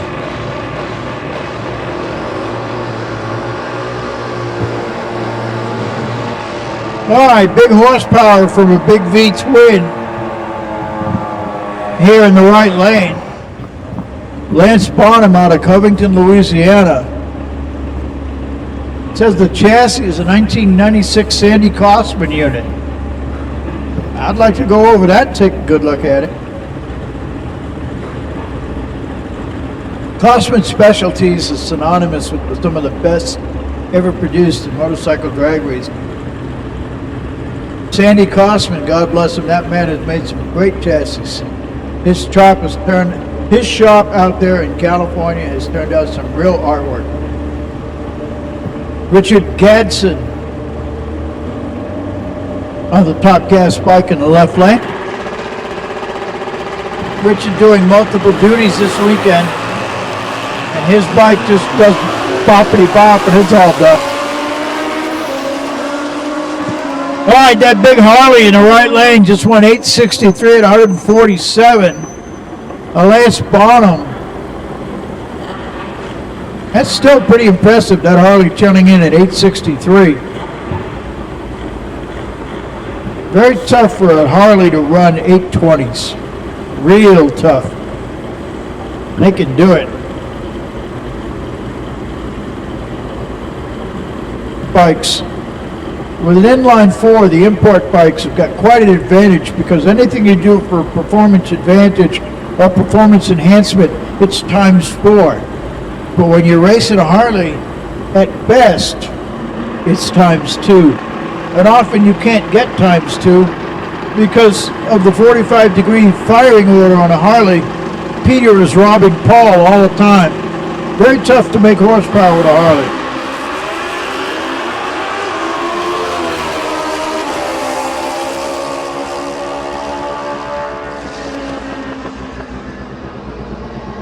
All right, top end on that one, Wade Cherry. Fayetteville, North Carolina with 9-0. George Jones having difficulties in the left lane. His reaction time on that is .103. The bike did break the beam, but he did not advance. So he's going to have to push that back and better luck tomorrow. Charles Pusky next out of Alabaster, Alabama. Lotus Ultra 460 starting to roll to the ready line. MTC Super Comp ready to go. Super Eliminator bikes, you should be in lane 3 right now.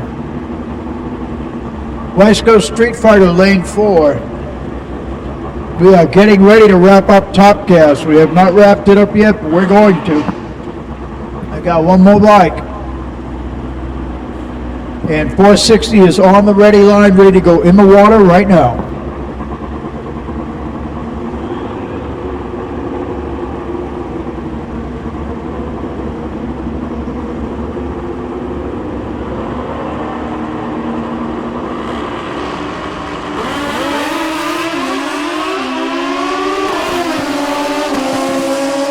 Charles Polsky, Alabaster, Alabama, goes 8:13 with an 8:054 reaction time, and that's our final motorcycle in Star Power Top Gas. I'm looking at 42 contestants. That is not too shabby. That's pretty stout, Top Gas. 42 contestants. I like that. And the 460 bikes are rolling into the water right now.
Okay, we are now clicked over to 460, baby.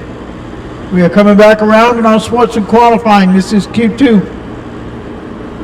Beginning with Growth Assault for 460. Here's our first pair, Bob Foster and Sharon Fulgham.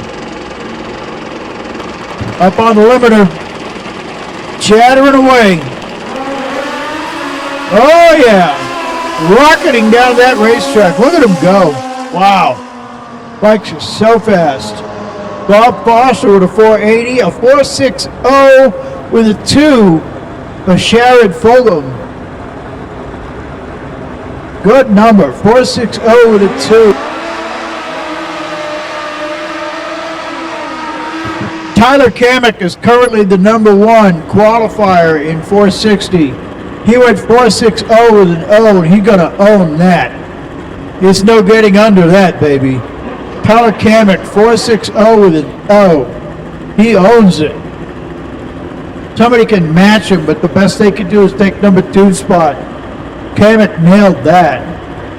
32 entrants, no, 42 entrants in 460. Busy, busy, busy. Rocking the house, baby.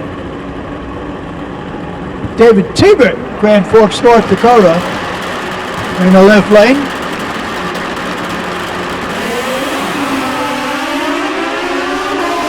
The bike hooks, then lets go a little bit, hooks again, as he continues trucking down that left lane.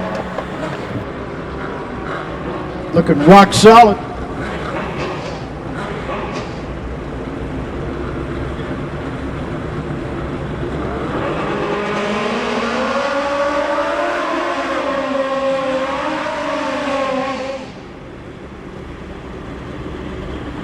And we're being joined by Mr. Brady Grothus here.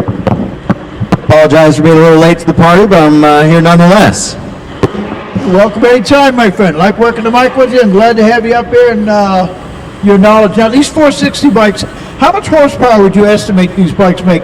I would say definitely in the upper 400s range. Obviously, all dependent upon combos and so forth, but I think that's a safe estimate. I would certainly concur with that. I am amazed not only at the power output, but that the stock cases can handle that. You know, back in the days from the 80s and in the 90s with the GS series motors, anything over 400 horsepower, cases would move around. But you don't have that problem today. Yeah, and I think a little bit of technology as far as prepping them and welding them and putting epoxy in certain areas has come a long ways from that time too. Hollywood Broderick Jackson ripping away there in that left lane, 466 with a 1. And Blake Harvey in the opposite lane goes 6:13, has an almost 170 60-foot time. Application of power not ideal there just yet, but that's a fairly new bike to them, and they're working on it. In Grothus Ultra 460 points right now, Tony Mullins sitting in the number 1 spot with 354 points. Mike Chongris 336. Broderick Jackson 308. Mike Lingo 262. John Schwartz with 206. It's really between Chongris and Tony Mullen at this point. Yeah, still should be an exciting weekend for the both of them. Championship is far from locked up. Every round is going to be crucial. Every qualifying round is crucial, honestly, to how you're going to be set up for race day. You know, it's one of the things I love about the tight racing in 460. Not only in the points, but out on the racetrack. It's so close. Yeah, indeed. In the Strange lane, we've got Jeff Lundy in the Summit lane, Matt Smith. Both of them don't quite put it in the 460 range. Lundy with a 471 and Smith with a 477. Very good times reacting to the tree with an 041 and an 044, but they're going to have to tighten it up more than that if they're going to run in 460. Yes, they will. Wes Hawkins and Smoking Joe Rodney next. A couple of your perennial 460 racers here. Smoking Joe Rodney coming out of Tennessee. Hawkins out of Virginia. Big purge by Hawkins in the right lane. 460, are you more of a fan with a power adder, or do you like the all-motor combination? Definitely with the power adder. Very few people out there can make it happen with the all-motor. That was actually one of my intentions with another bike that we've got out of our camp that we are ideally just going to kind of pull a lot of timing out and run top gas with this weekend we're trying. Has anyone attempted all-motor with a Monstar head? That was the exact plan of action that we were actually going to go, but with the recent NHRA developments of Monstar head being approved, we actually did end up selling it. 464 with a 5 for Wes Hawkins on that one. Looking good. Smoking Joe Rodley, 7-0. Going to have to bring that one in a little tighter.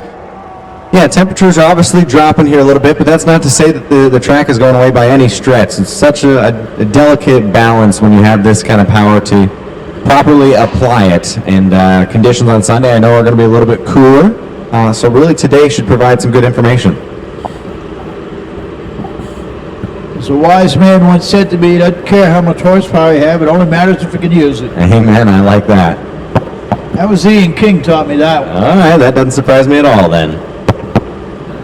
Yeah, I got down there earlier and I was going over Ian's bike with a fine-tooth comb, giving it a really good look. And what a piece of art. Oh, they yeah. have really refined that motorcycle. Yeah, absolutely. That is a gorgeous top fuel bike. Jerry Scott rocking down that right side. Has it a little hot for a race day tune-up, 456 at 151 miles an hour.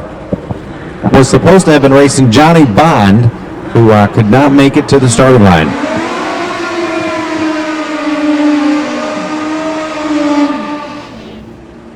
Really hammering that tire. That was Kenny Cornell in the right lane on his burnout. That was top fuel motorcycle style. Yeah, that one's plenty hot. We will say that. It's been a long time since I actually boil a tire, but I have seen it done. It was a long time ago. I was actually at a race at Tulsa, Oklahoma, and a pro street bike down there. The guy stayed in it and just stayed in it and stayed in it. And when you looked at the tire after the run, you could see these little tiny holes all across the rubber. It looked like cheese. He literally boiled the tire. Oh my gosh. Brings up Chester Lee in the Strange lane coming out of Tennessee. There's a group of 460 racers there calling Tennessee their home. Chester Lee with a little bit of a jump there. You got to be careful doing that when you're that close to the staging beams, because your next motion must be forward. You can't pull in and back out. Something Kenny Cornell has to be careful about too. He's barely tickling that first stage beam. All right, both bikes are getting in there comfortable, and here we go.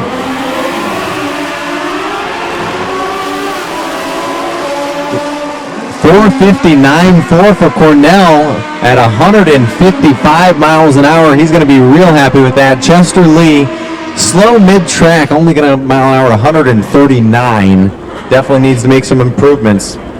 Kenny Cornell's 459 with a 6 thousandths off the number. I'd cry if I saw that.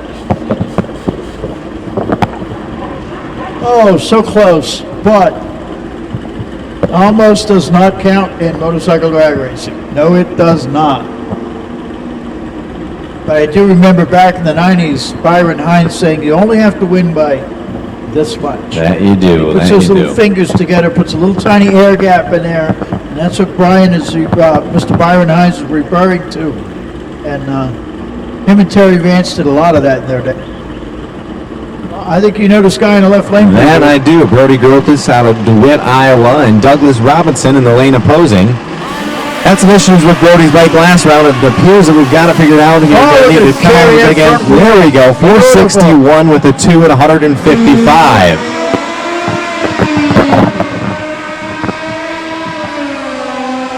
Douglas Robinson goes 459.5. Also a pretty darn stellar lap there.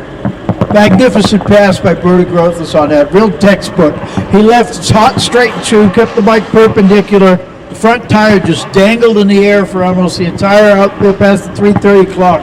That was real textbook. Well, thank you. That's a pretty short wheelbase bike, so you'll see it carry the front wheel a little bit further than a lot of these longer wheelbase bikes, but I would agree, pretty textbook, and he'll be able to sleep well tonight. It takes him all the way to the number 6 spot, I believe. 6 of 43 bikes. I'll tell you what, that is exciting for Grothus Drag Bikes Ultra 460. Not too shabby. Harvey Hubbard, in this colder weather, you do really have to kind of work these two steps and the throttle a little bit there. Yep. Just a little aggressive, but Mike Arrington out of the Strange Lane goes 477 at only 131 miles an hour. Not quite a full pull there. I was surprised Harvey Hubbard did not register a reaction time on that initially. I didn't see it break the beam. He had both bulbs lit, but I didn't see it go beyond that once the green came up.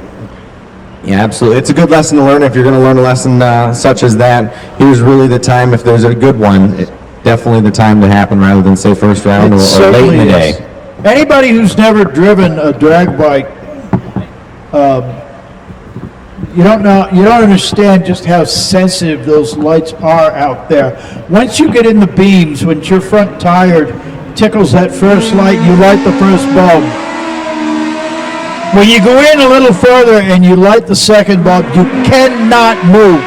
Don't move. If you move at all, you're going to red light. Yeah, the attention to detail that is needed by a rider starts well before the ambers come down and the green light comes to follow. We truly think the attention to detail really starts when you pull into the racetrack that day. Obviously, there's certain things of more importance when you're starting to stage, and the concentration level maybe needs to increase there. But you're right, you got to be super sensitive. Gerald Rawlings in the right lane out of Prince Frederick, Maryland, 2014 style body on that Kawasaki. Curtis Craig out of Monroe, North Carolina. It was 2018 Busa in the left lane having some problems. Yeah, I know Curtis. Backing that bike up. They had a little bit of ignition issues I saw in the burnout box last round. They definitely got a little bit more work ahead of them tonight, it would appear. Drifting left to right, Gerald Rawlings making his pass. Yeah, not the straightest pass, but I tell you what, he's going to be happy with that. 459 with a 7. Not going to put him on the right side of the ladder. He was qualified 31st. No improvement for him, but definitely a good baseline as to what he should be able to come out with tomorrow.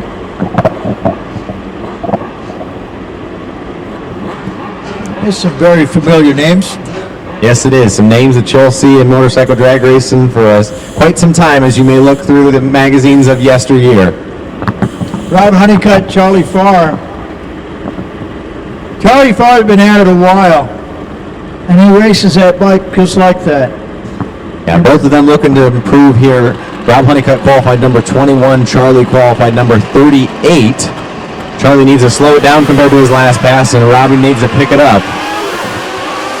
Honeycutt on a good number on that left lane, goes 469 with a 248 miles an hour. 023 reaction time, not too shabby. Yeah, absolutely. Picks it up from his 473. Able to go into the 60s there. Knows he's going to have a little bit more work ahead of him, but don't count that team out.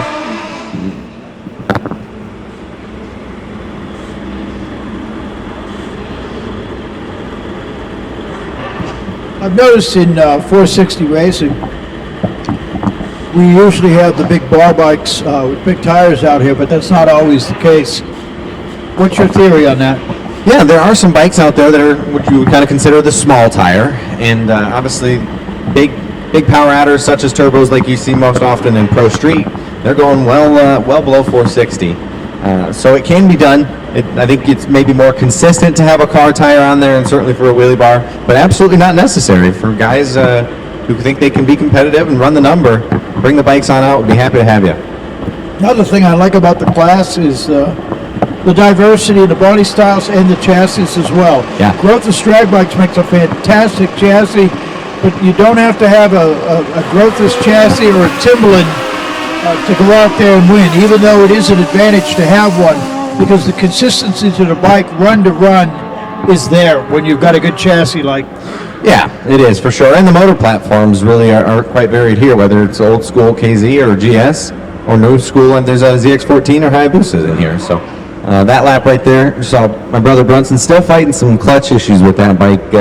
Really was a consistent bike when we rolled it out of the trailer. First lap on 462, but something's missing. Something I have enjoyed immensely about the Growth's drag bike's chassis, and I've gone down there and looked over those chassis with rather closely, and I've done so because myself as a welder fabricator with more than 25 years under the helmet, I know what it takes to do that kind of work. I've done it many times, and so I went over those bikes very closely, and I can tell you that the welding, the fit up, the workmanship on there, those chassis are fantastic. There's a lot of good work done there. My compliments to Growth's drag bikes across the board. Well, thank you, Tom. We certainly do take pride in what we offer and are happy to have our name on it. And our attention to detail is definitely of utmost importance to us. Brings up our last racer, Cornelius Jones, on our Summit Racing Lane 488 at 141 miles an hour. Cornelius Jones looking good out there. I can see his light flickering off in the distance. It's a good mile an hour there, 141 mile an hour, and he's well past the first turnoff. But because he's got a light on his bike, I can still see it down there in the distance, making the turnoff. You mentioned we were talking about the quality of the Growth's drag bike chassis, and you know when I look at that, when I look at the quality of the work and the welding on that, it reminds me.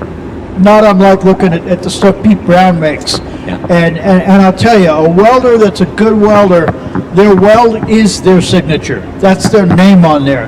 When you get around welders and you work around them a lot, you can tell who welded what. Yeah. It's just the way they do it. No, you're so right. And that is, it's a welder's signatures as well. Yeah, Pete and my dad talk very often, great friends. And another guy out there who can weld really well is Michael Furyk out of Dog Fab. I would consider those three probably the best welders there are when it comes to motorcycle drag racing, chassis. The next big attention to detail that we put is truly in the fitment. I think the better you fit, hopefully the easier your weld Oh is. yeah, it all starts with good cleaning and good fit. Yeah, absolutely. So, well, Tom, it's certainly been a pleasure and look forward to more of this throughout the weekend. Thank you very much, Mr. Growth. Glad to have you on board. Glad to have you up here on the microphone. Appreciate it very much. Well done, sir. Well done. All right, so we have wrapped up our 2 rounds of qualifying in Growth's Hope for 460. So the 460 bikes are all set for today, and we're moving on with the rest of our qualifying. MTC Supercomp hammering it out right now. Attention in the pits, my sportsman racers. We are done with 460. We are racing for Supercomp right now. Super Eliminator bikes, you should be in the lanes right now. Super Eliminator, you should be in lane 3. Weisco Street Fighter, you should be in lane 4. Star, Power, Top Gas to lane 5, please. Star, Power, Top Gas, lane 5, bring them up. We're going through 2 rounds, 2 full rounds of sportsman, and we're going to make it happen. Ronnie Johnson, Jason Hoffer hucking down that track.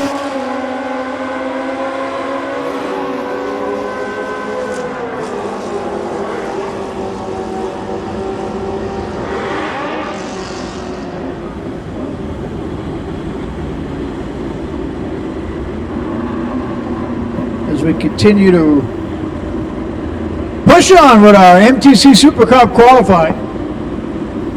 Mike Meerhoff out of Youngstown, New York. Murray Lonsbury, Woodstock, Ontario.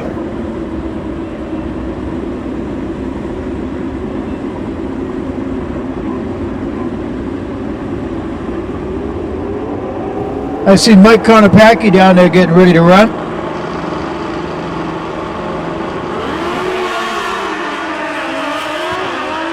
Something went wrong with Mike Meerhoff's bike right on the launch. He spun the tire and slowed right down. Murray Lonsbury, 925 on that pass, 140 mile an hour.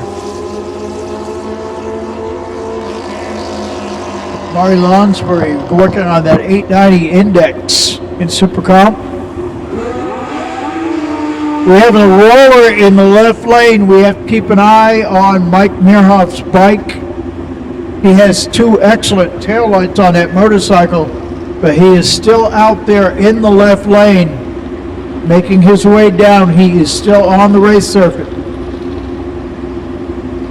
We must clear that motorcycle before our next run. Track staff, of course, is very much aware of that. And he makes the turn off, and we are going back to racing here. My thanks to the South Georgia Motorsports Park staff. You do a great job of keeping an eye on these racers, keeping everybody safe. Nick Bowling Jr. out of Holmes Beach, Florida. Nick Bowling in the left lane, Fletcher right side. Fletcher left before the tree was activated. Fletcher left before the tree was activated, so he got no time. His early departure triggered a red light by Nick Bowling Jr. Bowling went 883 at 148. Fletcher will get no time on that pass because he left before the tree was activated. Tom Clem in the number 2 spot, John Karaoke in the number 1 spot, 890 with a 4. 64 motorcycles in Supercomp. That'll keep you busy. Mike Konopacki out of Ontario, Canada, in the left lane. Edward Thomas in the right. Konopacki, triple O reaction time. The Canadian assassin is on port. Goes 884 with a 4. He was 0.06 of a second away from a perfect run. Triple O reaction time by Konopacki, 888 with a 4. He was 0.06 of a second away from a perfect run. Perfect run would require a perfect reaction time and then a run exactly on the index. Konopacki just came within 0.06 of a second of doing exactly that. An 000 reaction time and an 888 with a 4.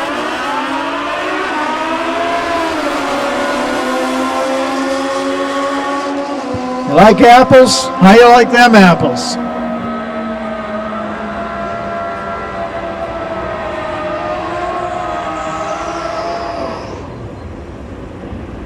Charlie Bishop, Fairhope, Alabama, 888. 97 with a 2, 897 with a 2. Eric Connor, 884 with a 3. And we switch it over here to Austin Bridge out of Beagletown, Virginia.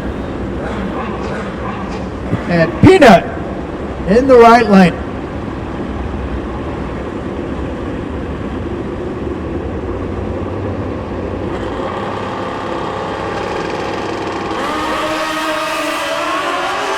Most racers away clean.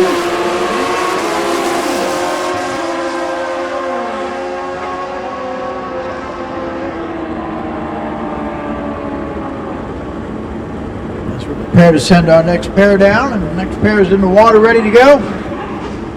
South Georgia Motorsports parts staff doing a great job working with our staging lane coordinator and our staging lanes. We get a pair in the water and a pair it on the line. Keep them rolling. Bill Tomerick and Calvin Mason next. 881 with a 9 for Tomerick, 895 for Calvin Mason. We are rocking and rolling here with MTC Supercomp qualifying. Super Eliminator, you are next and we'll roll out of lane 3.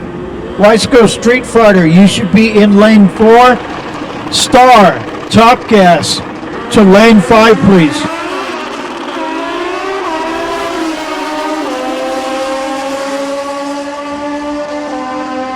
Roy Hagdorn, there's a name that's been around a long time.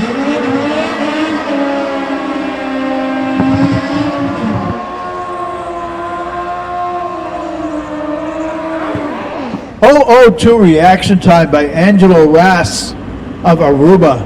Nice run. 891 with an 8. 002 reaction time. That's getting it done. Mad respect for that. Hagdorn had an 022 reaction time, which is eminently safer than a 002. But that 002 is 2/10 quicker, baby. And that's what wins drag races. Quick wins drag races. Willie Hebert, 887 with a 5. Wellman with a 64. Supercomp number is 8.90 for index. MTC Supercomp. 8.90. Amit Shamra of India. 31-year-old drag racer from way across the pond coming out here. See Dalton Markham down there giving him the eye. He's checking him out big time. He's watching exactly how he stages.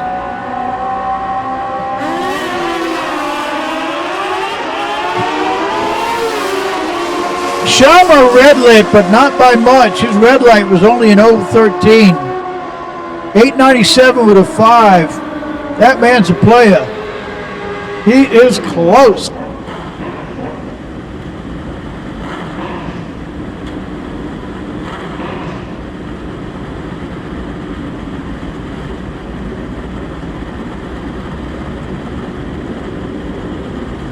And we continue on here. Lemony Deal of Aruba and Rodney Gant out of Augusta, Georgia. Be our next pair in competition. They are pre-staged at this time, putting it in the beams.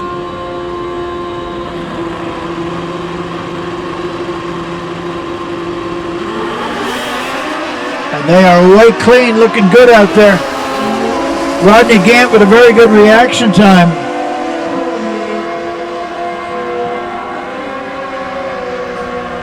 $895 for Lemony Deal of Aruba. 895. That's very good on that 890 index. And a 938 for Rodney Gant. When it comes time for eliminations, all these numbers matter so much. So much of this racing is about technique. How to stage. And do the same thing every time. It takes great skill to be able to do this. Nicholas Poland III out of Holmes Beach, Florida. Very strong racer. 007 reaction time. 889 with a 5. Nice run. That was so close. So close. Nick Bowling Jr. is ready for battle. Right now in Supercup, John Krakolici, 890 with a 4. So by 4 thousandths, that's your top run. Tom Clem right under that. 64 motorcycles out there bringing the excitement. Great participation in MTC Supercomp.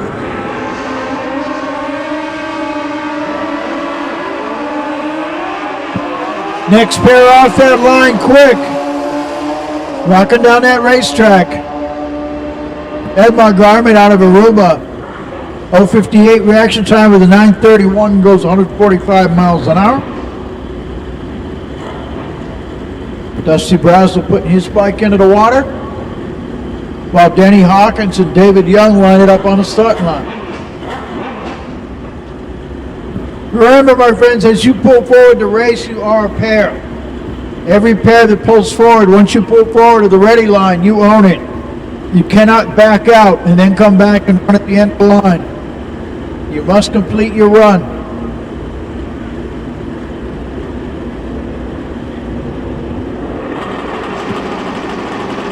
David Young, Hawkins going at it. Hawkins to the left lane out of Winfield, Alabama. 160 reaction time. David Young gets out on him strong. David Young, 8.805, 147 mile an hour for David Young. And we move it on to that next pair. Dusty Brazel, Norman Park, Georgia on the right side. Mr. Photographic. Jim Mara out of Deptford, New Jersey in the left lane.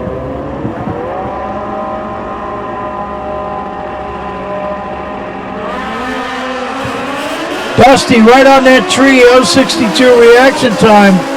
Gets right in the tuck and goes right down Broadway. 884 with a 6. The Dusty man with a good pass there. Jim Morrow goes 9-0. We'll need to tighten that up a little more to be competitive on the weekend.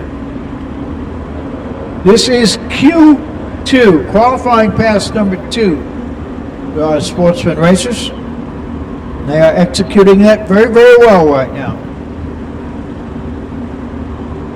Excellent work by everybody out there. Spencer Claycomb out of Rockford, Tennessee is in the beams on the right side.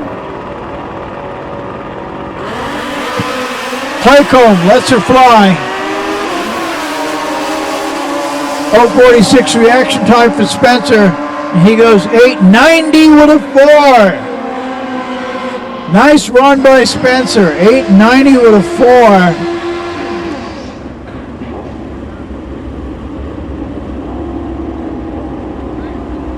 He's in the number 2 spot, that matched John Caracolucci. So Spencer is now sitting in the number 2 spot, just ahead of Tom Clem. And Dustin Lee and James Hampton will mix it up next. Dustin Lee out of Morristown, Tennessee in the left lane, Hampton on the right side.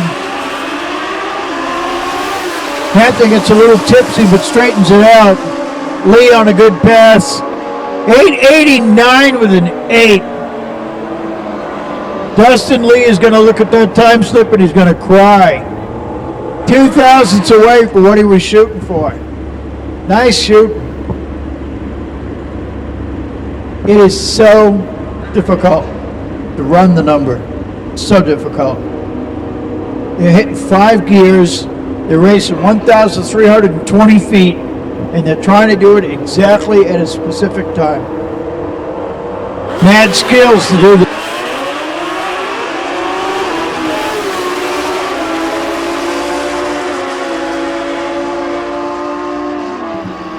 .887 with a 2 for Michael Smith. 899 with a 9. Jeffrey Nugent.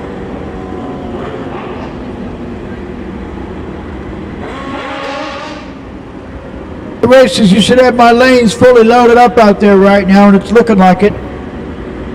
Light on Topcast. But we're looking good with Super Eliminator, Weisco Street Fighter. We're going into those classes next.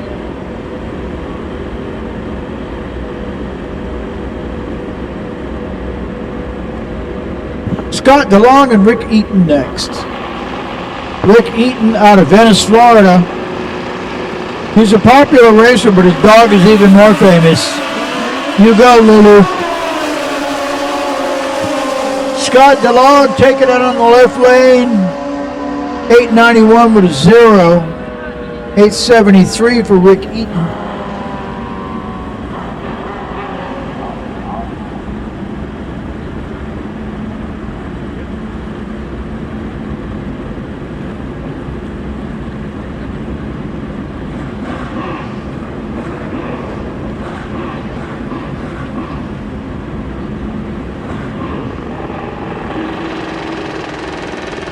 All right, up on that pike, Dwayne Leachman, Flywood, Florida, left lane.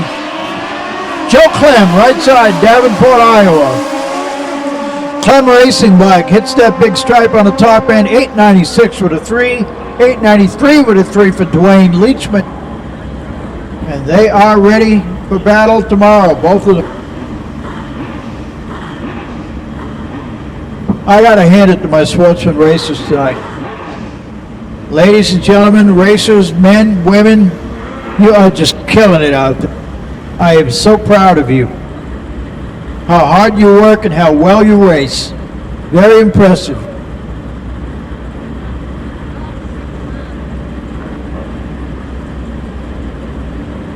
All right, our next pair all queued up is Pete Hubbard out of Olive Branch, Mississippi, left lane.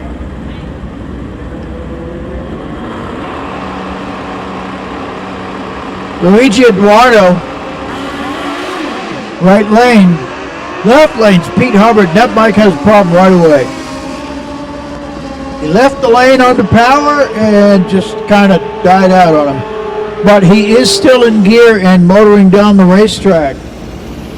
So Hubbard should be able to make it to the turnoff no problem and turn off safely.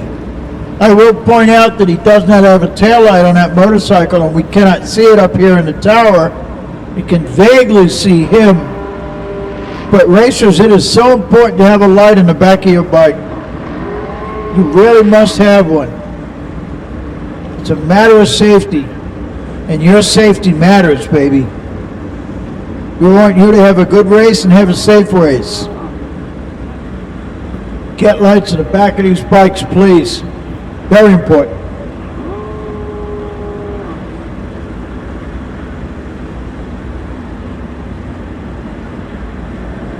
All right, looking good out there. Let's keep it rolling.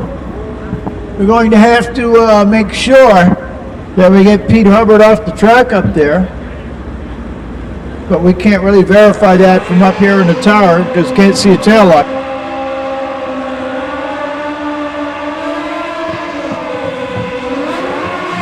But I want to assure you our top end spotters are down there and they are working in conjunction with our starting line crew. There is radio communication there.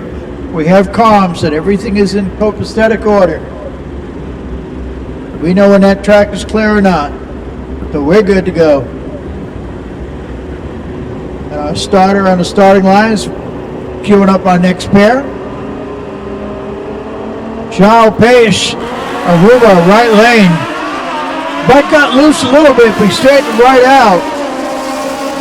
Team Aruba will be a force to be reckoned with this weekend. 892 with a 3 for Jaro Pesh. 892 with a 3 on an 890 index. That'll work.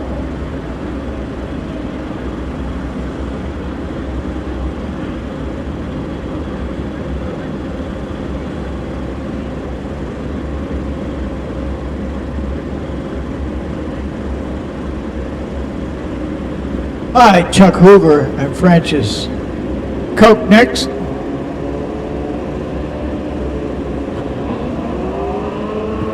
Hoover in the right lane. Francis Koch left side.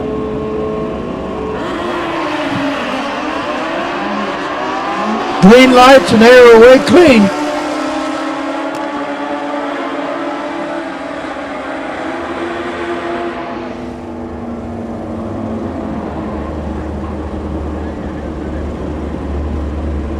Richard Cruz and Dan Rudd. Now, for those of you who have heard the words MPS before, that is Dan Rudd. That is the man that owns and operates MPS. He's a long time motorcycle drag racer. He's another one who's been at it for a couple decades. He races what he sells. Those are his products, that's his company, and that's his race bike. Gotta respect that. Dan Rudd with an 032 reaction time. Mr. Rudd rocketing down the right side goes 899.0. The index is 890. He went 899 with a 0 with an 032 reaction time. Dan Rudd is dressed to kill. Yes, he is.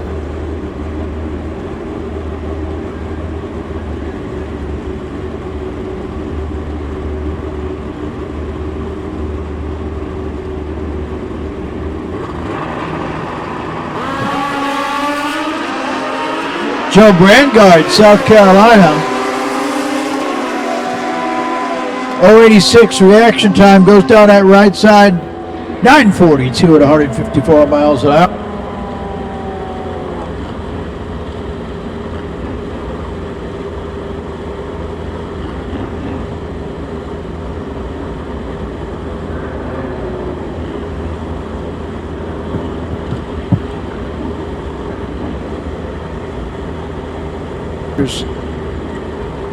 I remember watching Eddie Doherty race in the early 1980s, and I mean 1980.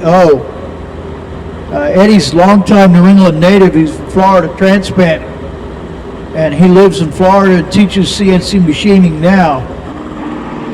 Eddie's been spinning wrenches and tracing drag bikes forever. His motorcycle has a problem. Don't know what it is. Bike stutters, but then he gets away. All right, his motorcycle seems okay. Tom Clem, 891 with an 8.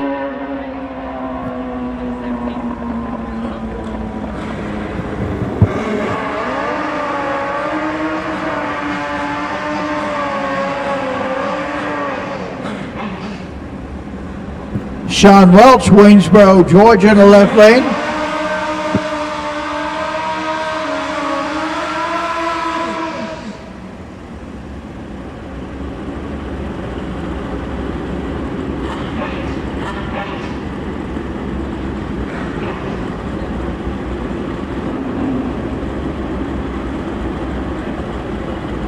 Watching my next pair bring it up.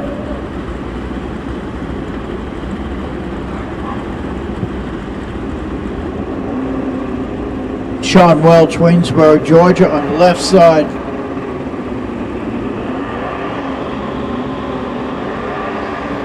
My monitor is telling me that's Ricardo Marte on the right, but I don't think so. Big wheel stand, motorcycle in the right lane.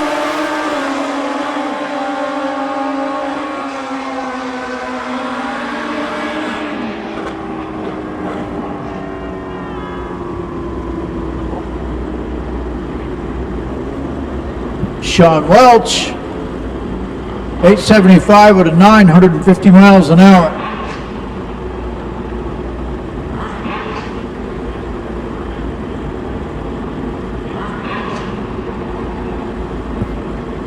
They are continuing to hammer away out there, doing a good job on it.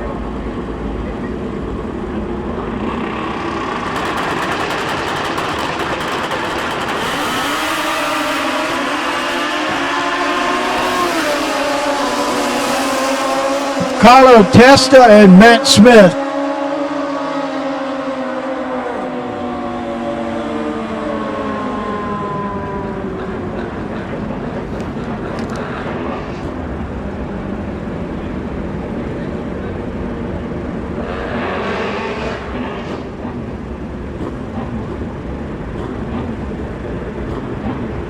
Carlo Testa working it.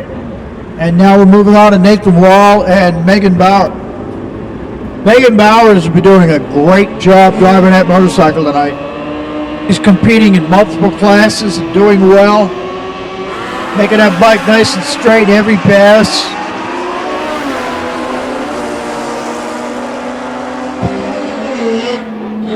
Megan Bauer, 007 reaction time goes 877 with a 1. She is hardcore and racing that bike for everything it's worth.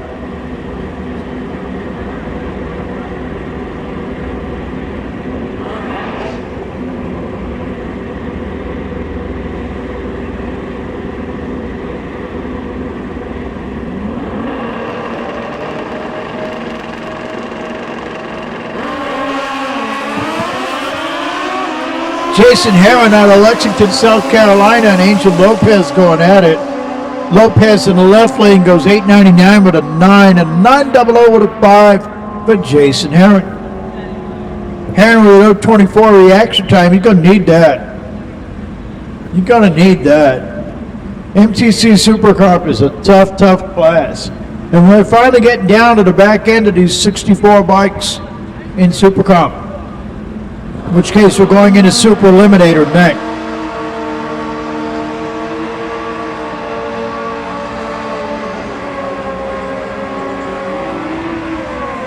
Lou Reese and Angel Zambrana. Angel Zambrana out of Orlando, Florida. Lou Rice. Probably Lou Rice would be the way they would pronounce that. From San Juan, Puerto Rico. Very careful staging by both racers here. They're going at this like surgery. Lou Rice in the left lane, he's struggling a little bit with his staging. Not quite confident what gear he's in. But he's going to put it in the beams. Yep, he's good to go. Both bikes away clean. 8.96 with a 2 for Lou. And Angel with an 8.25 on that pack.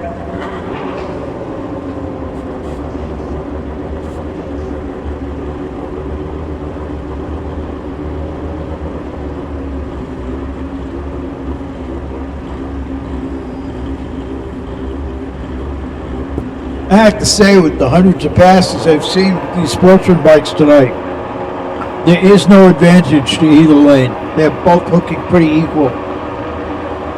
I'm seeing as many guys drift left and right on either lane, and that's rare. More often than not, everybody goes straight down Broadway. So there is no advantage to being in one lane or the other tonight. Extremely well prepared racetrack. Very even, both sides.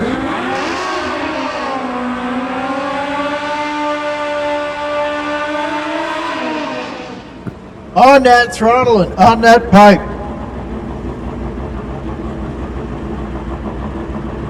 Charles Posky, Alabaster, Alabama. In Super Cup. Now this looks like my final Super Cup competitor for Q2 of MTC Super Comp. And Super Eliminator bikes are on the ready line, ready to roll into the water right now.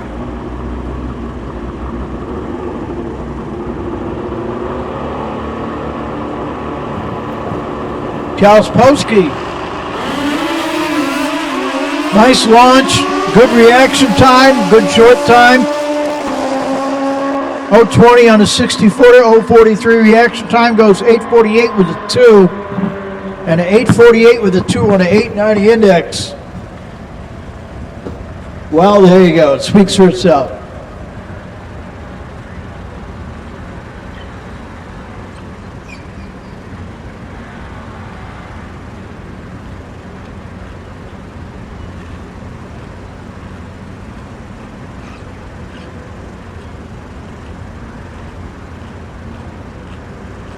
Of motorcycles from various years to hurt your ears are here.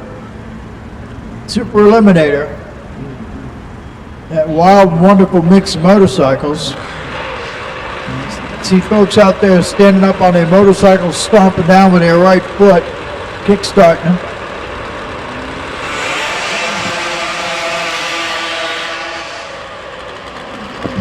David Boyd and Alex Hughes. Alex Hughes out of Red Oak, Texas, in that 72 Cal green motorcycle in the right lane. Hughes has just been a monster with that bike. An absolute monster.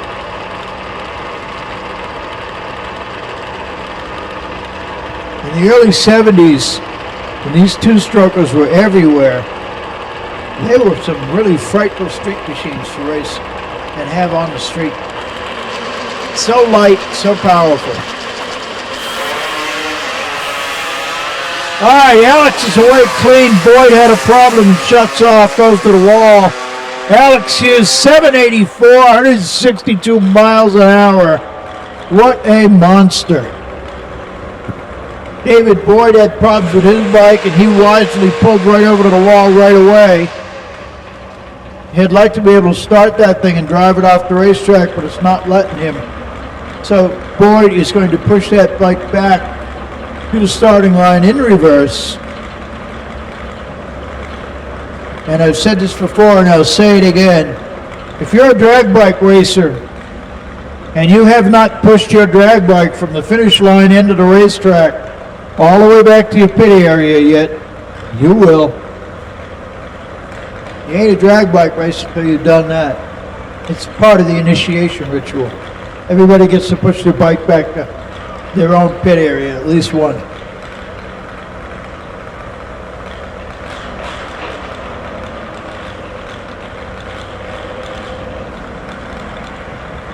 All right, Alex Hughes is sitting in the number one spot right now with 787.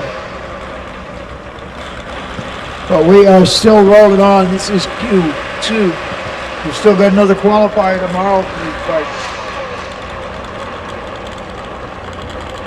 Super Eliminator in progress right now, which means we'll be moving on to Street Fighter. West Coast Street Fighter will be next. All my West Coast Street Fighter bikes, you should be in lane 4 right now. And Star Power Top Gas, you should be in lane 5.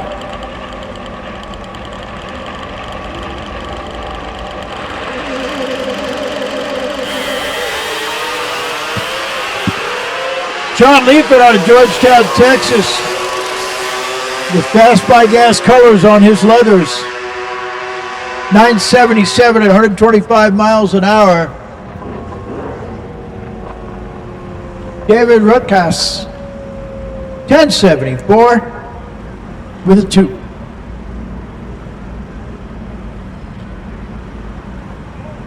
Those of you who are interested in two-stroke motorcycles and two-stroke power, Paul Gast is here this weekend. Fast by Gas. You'll find his setup down there over by Growth of Drag Bikes. And if you want to talk two-strokes, get out and say hi to Paul. He raced two-strokes in pro stock motorcycle in the NHRA. And they terrorized everybody. Paul Gast and Dave Schultz, when they first got together, they terrorized NHRA with those two-strokers. But Paul can tell you a lot about what makes power and what doesn't. If you want to set one of these bikes up and go really quick, he can tell you exactly how to do that. Exactly how to do that.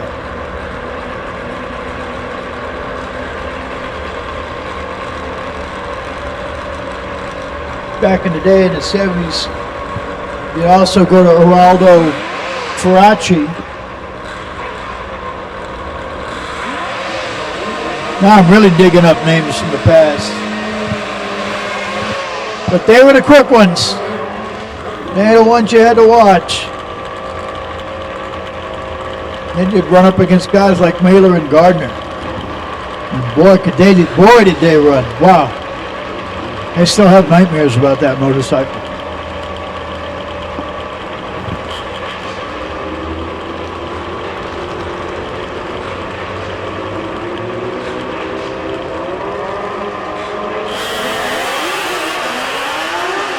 Tim Ford, Knoxville, Tennessee, Suzuki in the right lane.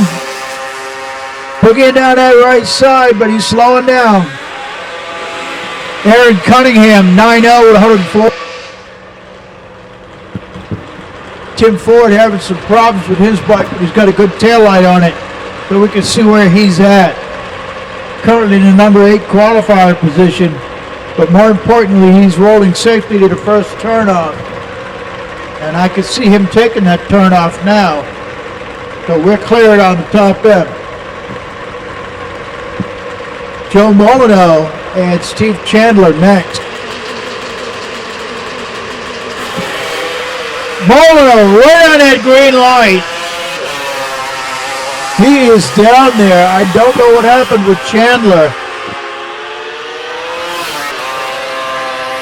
Other than that, he did not leave what he should have.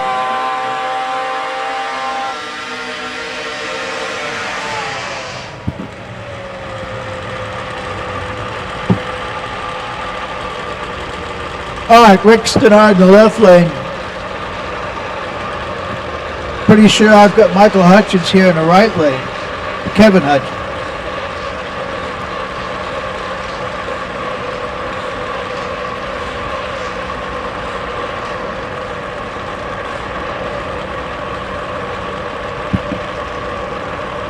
Stannard with that very unique carry of his over there.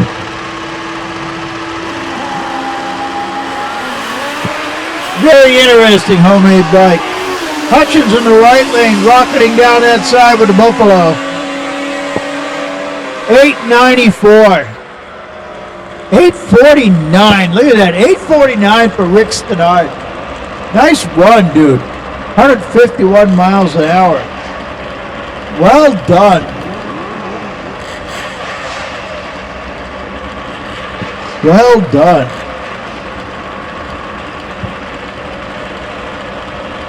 All right, won't take us too long to go through the 16 bikes in Super Eliminator. The Wiseco Street Fighter, you're next, baby, and you're going to be running in about 5 minutes.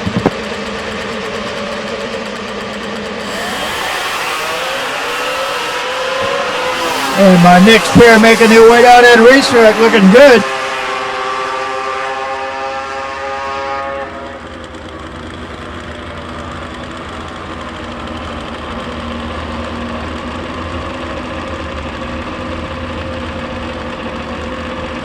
Jim Chagra is currently sitting in the number one spot with a 786 with a 5. Chagra's looking good here.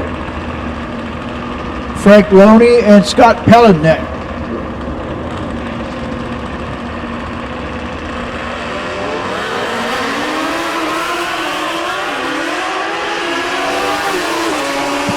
Pellin really ripping down the right lane.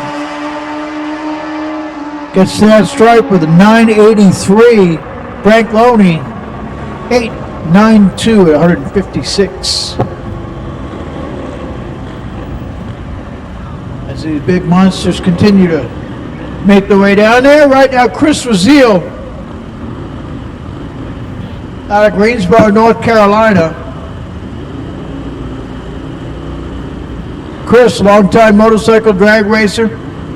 Started in the 80s, still got that bug.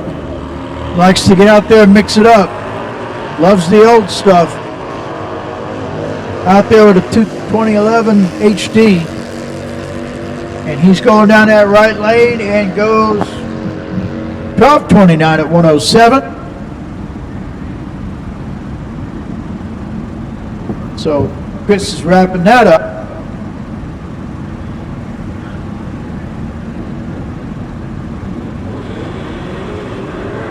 We're moving into Street Fighter. We are all set with Super Eliminator. And Chris Rolls and Barry Perano going out there and go at it right now in Wiseco Street Fighter.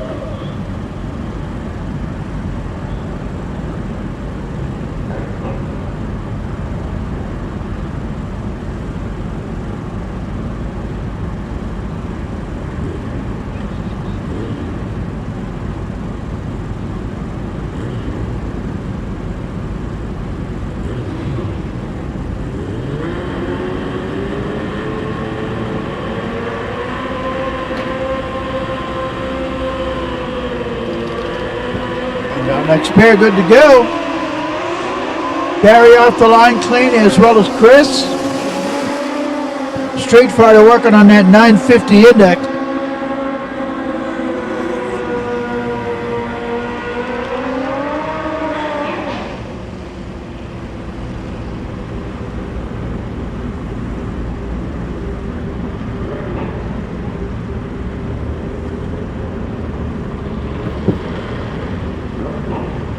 Let me tell you, when you're on a drag bike and you're going 950s, that's a quick number. You may find it a little pale in comparison to some of the numbers run by the other bikes out there. But the sensation of speed is so much greater when you're on a drag bike and it's just you and that motorcycle. And a 950 bike, they can break that tire loose at any point on that racetrack, and stuff gets interesting out there. I ain't kidding.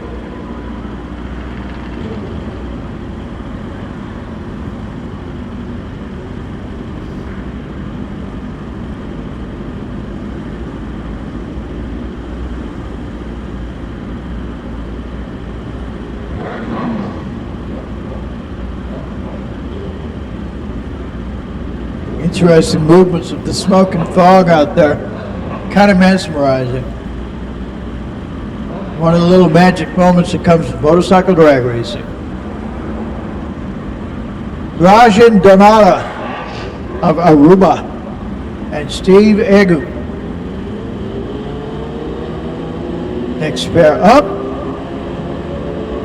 All right, pre-stage both racers. Red lights start long before the tree was activated by Steve Egu. He left the line long before that tree came down. As soon as both bikes were fully staged, he left. Now when you do that, if you leave before the tree is activated, then you are automatically going to get no information. Raj Donata stuck to his guts, ran his number, went 953 on a 950 index. Not a bad pass. Jarrell Jansen from Curacao. Roy Johnson out of Marin, Virginia. Jarrell Jansen out of Curacao. That's interesting. 10:49 with an 8 at 136 miles an hour for Jansen. Roy Johnson with a 941. Looking for that 950 index. That's a Street Fighter number.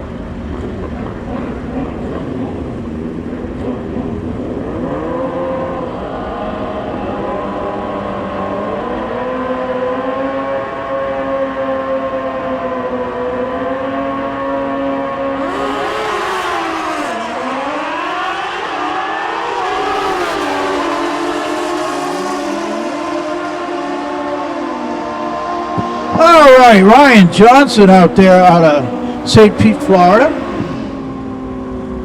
Coming up in that left lane.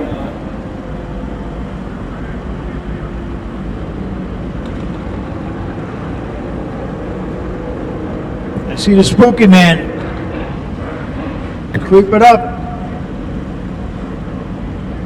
Joshua Lemons and Marty White next. Lemons in the right lane. Marty White in the left. Lemons gets away late, but he's on his way. Straight clean passes both bike. Lemons goes 10:31. Marty White with a 9.62 with a 1.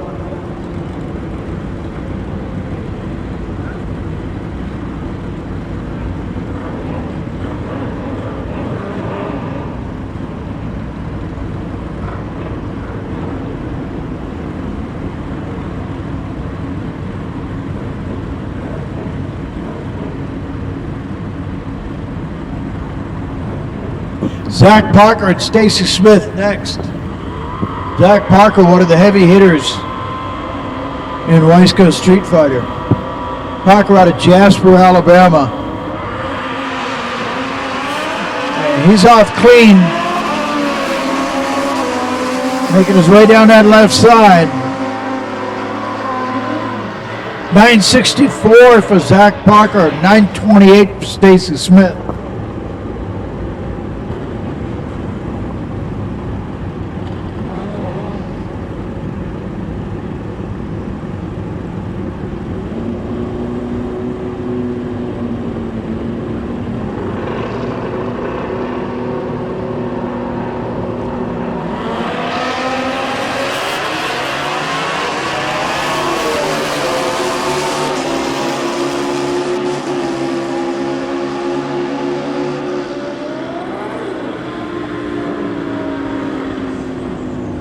Crosby Blair, 9.79 136 miles an hour. John Markham, the Spooky Man, goes 9:55 with a 5 at 142. And the Spooky Man is very ready for competition tomorrow. He is going scalp hunt. Attention in the pits, we are rolling through Street Fighter. And we are doing so at a rapid rate. We have 46 contestants. We're halfway through it. So we're coming out of Street Fighter pretty quick. Star Racing, Top Gas. All Top Gas bikes, you need to get into the lanes now if you want to make Q2. Top Gas bikes, we need you in the lanes now for Q2.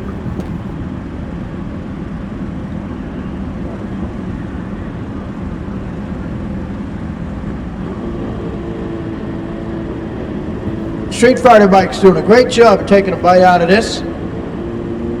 Everybody getting in their Q2 runs.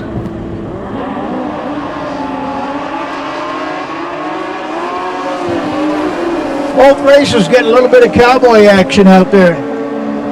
Going up and down and getting back in and get back out of it. You can do that with a street bike. Don't try doing that with a fuel bike.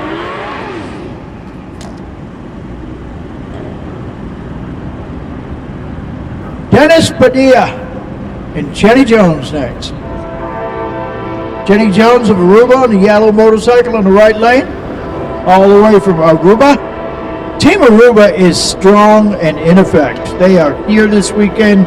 You're going to hear from them all along. If they win on Sunday, you will see a real celebration out there. Dennis Padilla, 947 with a 6. 940 for Jones.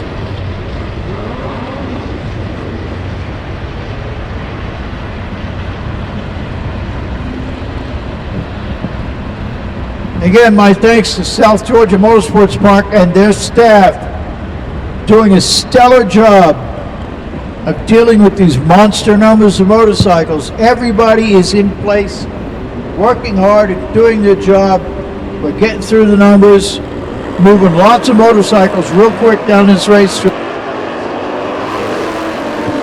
Scott Thomaso of Lafayette, Louisiana, looking for that 950 index number, goes 1027.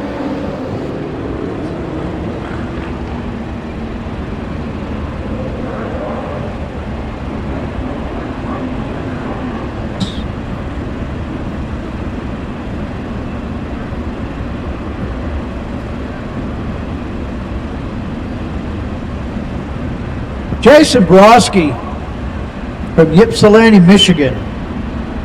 One of the bagger boys. George Bryce and I were talking about that earlier. This is one of George's contestants that George has to contend with. And Broski's dialed on a 950 right here. That's pretty bold with a bagger. Broski on a 2018 Road King goes 958. Not too shabby. Not too shabby at all.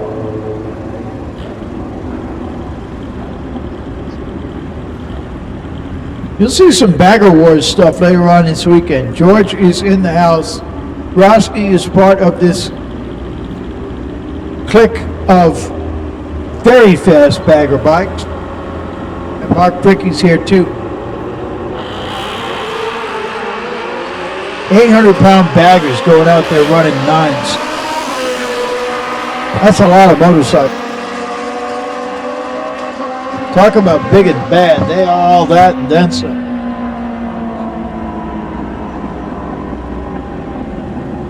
What's impressive to me about those bikes, the power adders are used, but not always. George's motor is all motor. George Bryce is gone. Let's take a look here. 935 at 146, and he's all motor. How ballsy is that?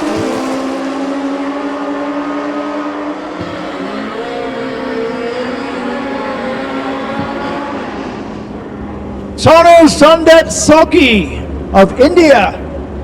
Working that 950 index. It was 938 for the fourth. Nice again. Very, very easy to talk to. The racers from India, very polite. Strong racers, great guys to work with. Fantastic stuff.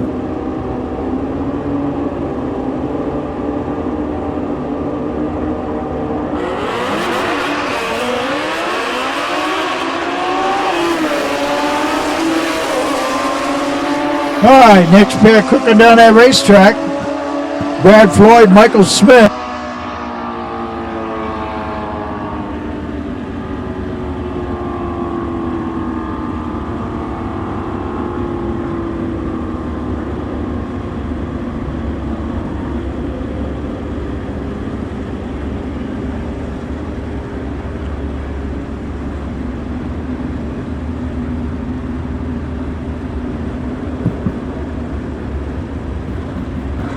Harvey Weisselman and Nicholas Noble next.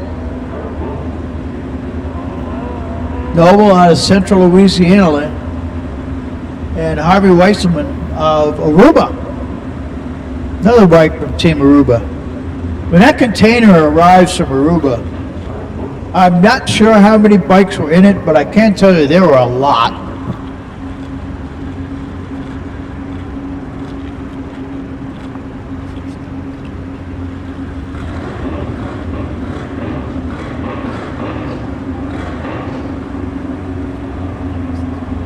Okay. Well, Tom, as we were talking up here about Team Aruba just now, I was down there and I had the chance to talk with one of their front men. 38 riders representing Team Aruba this weekend.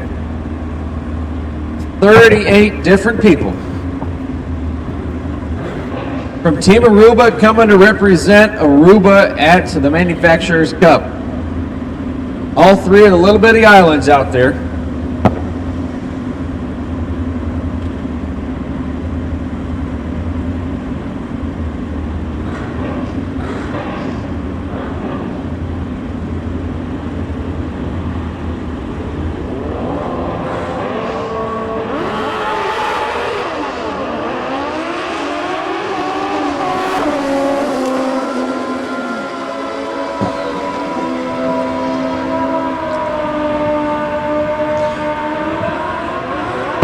Aruba, Bonaire, and Curacao, officially part of South America.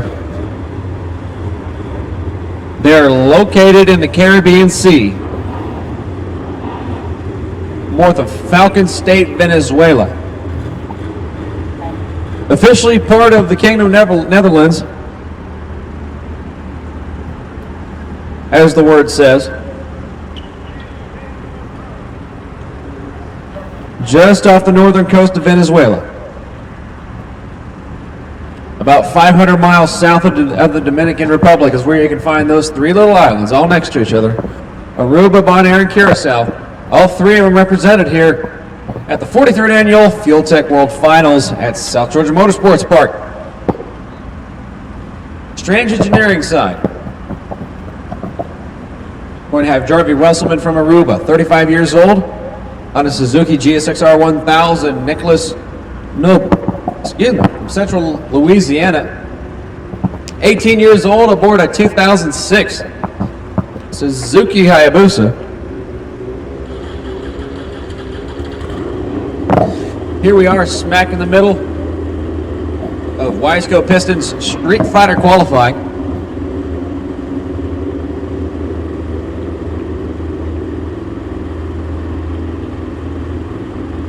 This is another class we are stacked up deep in. An outrageous field of 64 plus. So far in MTC Super Cup. More than likely going to be the case here in Wiseco Piston Street Fighter as well. Wesselman taking the beams first.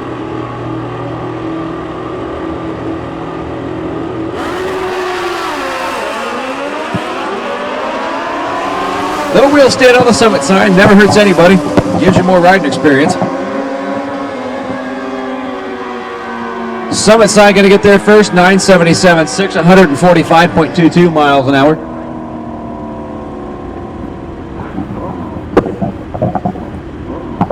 Richard Owens from Aruba, 995.1, 135.92 the speed. Here comes Nathan Wall from Smyrna, Tennessee, 20 years old on the GSXR 1000. On the Summit Racing side, it's Tom Lagasse out of Northport, Florida, 2016 Suzuki Hayabusa.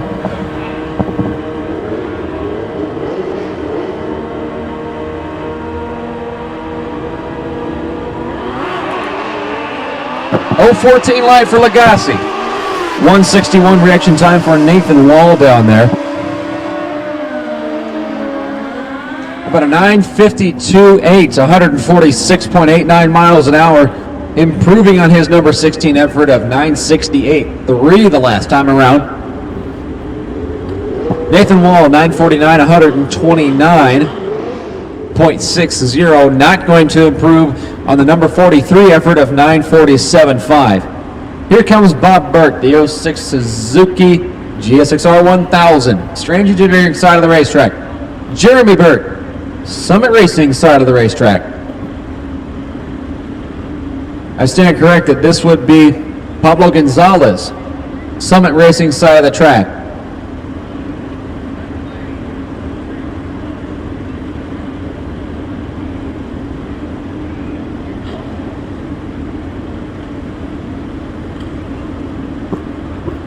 Alrighty, wrong names in the computer there. Wade out of Dudley, Georgia. The 07 Busa, Strange Engineering side of the racetrack. Pablo Gonzalez out of Carolina, Puerto Rico. The 05 Busa, number one qualifier currently, 9:50 with a 9. The reaction time, 009 to the green side for Pablo Gonzalez.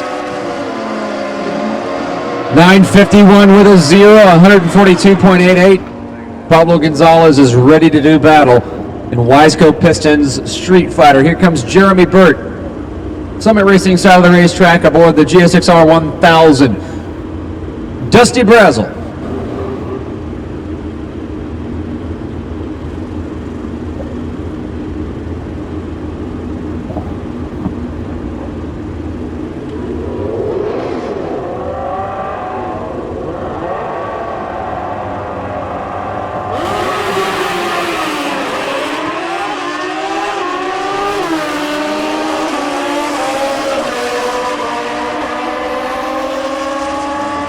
The 9:68.9, 137.22. The Strange side, Summit Racing side, Jeremy Bird having issues right off the starting line. 12:62, 136.36 miles an hour. Dusty Brazel on the Strange side. Norman Park, Georgia native. 08 Kawasaki ZX14, just 10 minutes up the road. Summit Racing side, all the way from Youngstown, New York, about a 20-hour drive north of here. Mike Neerhoof, the 09 Kawasaki ZX14.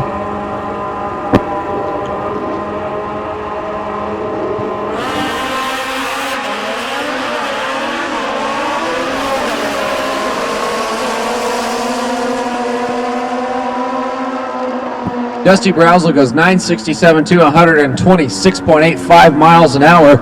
On the Strange lane, Mike Neerhoof goes on the Summit Racing side, 9:61.6, 133.96. That will not improve on his 9:58.7 effort. Dusty Brazel, 9:55 with a 5, the number 7 qualifier right now. But Wyatt Weeson, as we go into what I believe is Star Power Top Gas.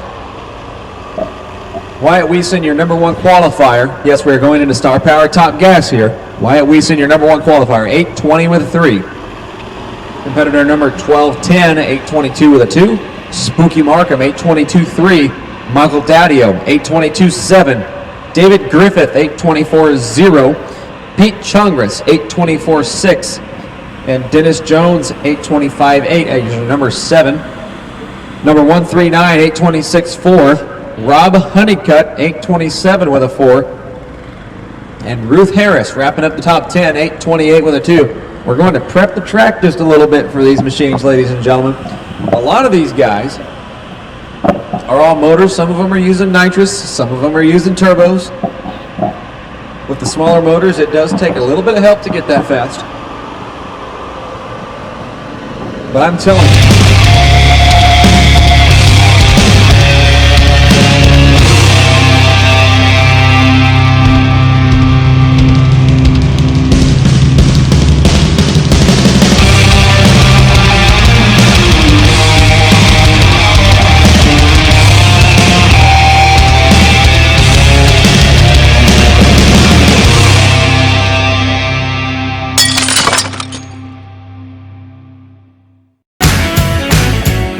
Scott Samish underneath Mike Lingo. 215 points. Jeremy Teasley, 195 points for the number 4 position. And number 5 will be Jim Chongris at 167 points. Going to be an interesting battle for the number 2 position this weekend between Scott Samish and Mike Lingo. And don't count out Jeremy Teasley. Only 20 markers behind Scott Samish.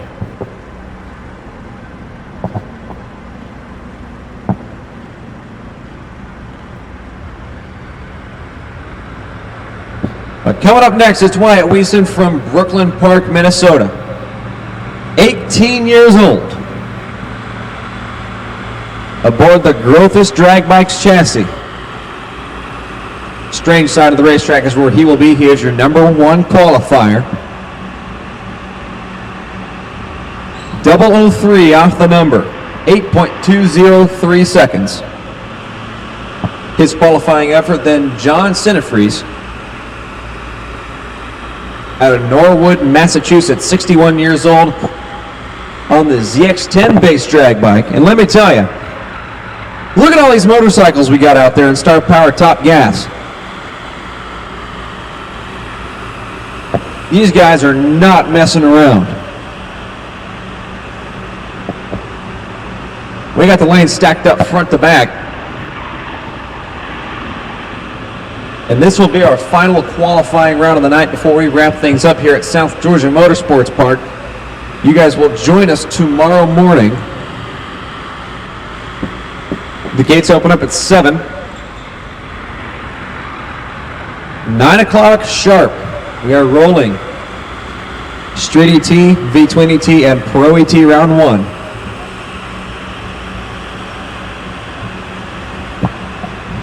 Myself and Tom are going to be up here on the microphone about 8 o'clock tomorrow morning, just as a wake-up call.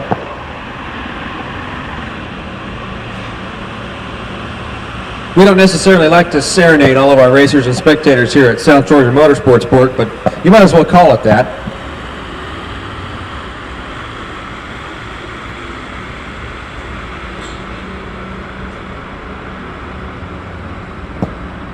Wade Rich telling them to roll. Let's go, baby.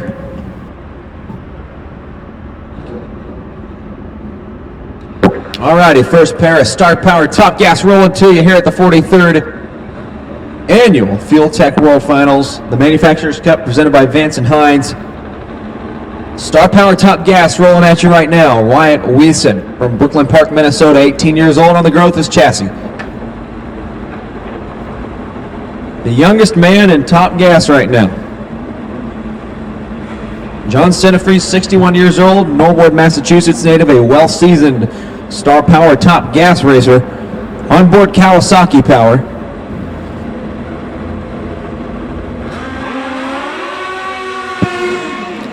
GS power and the frame rails of Wyatt Weeson.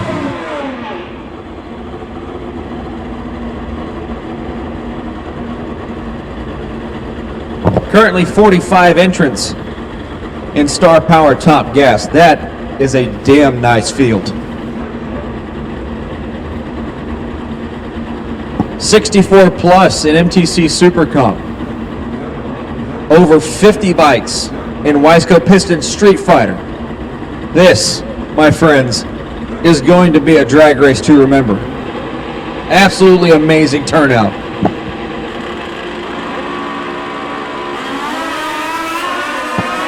Wyatt away too early. He will not get a time slip this time around. 208 reaction time for John down there. He's going to get down the summit lane, 832, 132 miles an hour. That puts him on the better side of his previous number 42 qualifying effort of 812 with a 2. 78 thousandths under the index, 832, 132.36 miles an hour. Michael Daddio out of Chicago, Illinois, the 2017 Suzuki Hayabusa. Have another Hayabusa on the strange lane.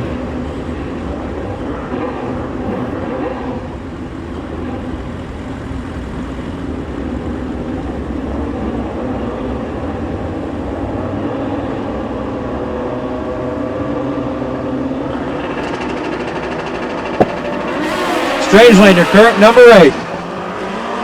Michael Daddio, massive issues off the starting line.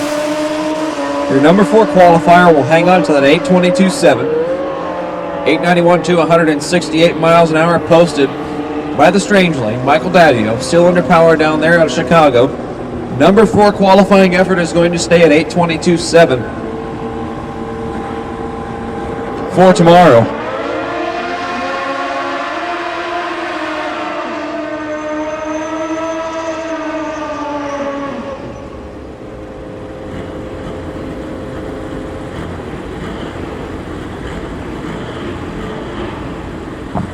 You guys will have another shot at qualifying tomorrow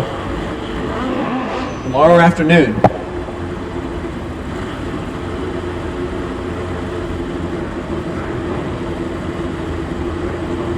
We'll head to get Franklin out of Aruba.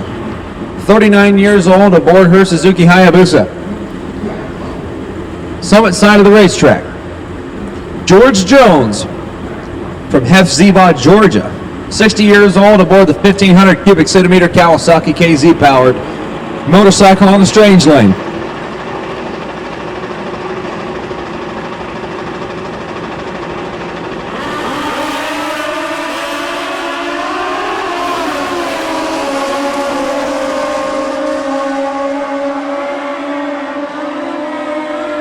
How about an 8:33.6, 160 miles an hour, Mahalia F. Franklin. Going to move on up the ladder a little bit from her number 25 effort of 8:52.6. George Jones from Hephzibah going to post an 8:32, 154.23, excuse me, for his first effort of the weekend. Cornelius Jones from Carthage, Mississippi, the 06 Busa powered drag bike. GS power over here on the Summit side, looking for an 8:20 here. 0:10 light for Cornelius, 0:32 on the Summit side.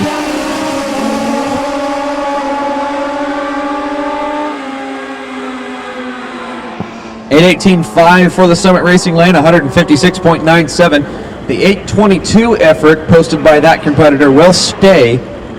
8:23.8, 154 miles an hour, improves Cornelius Jones from the number 45 qualifying position. The effort was 8:11 with a 2 there. Way too fast. Rob Honeycutt, Hughesville, Maryland, 50-year-old on board the Suzuki. Number 10 qualifier right now, 8:27.4 his last effort. Ricardo Jones from Macon, Mississippi, 30 years old aboard the GS 1100 base drag bike on the strange engineering lane.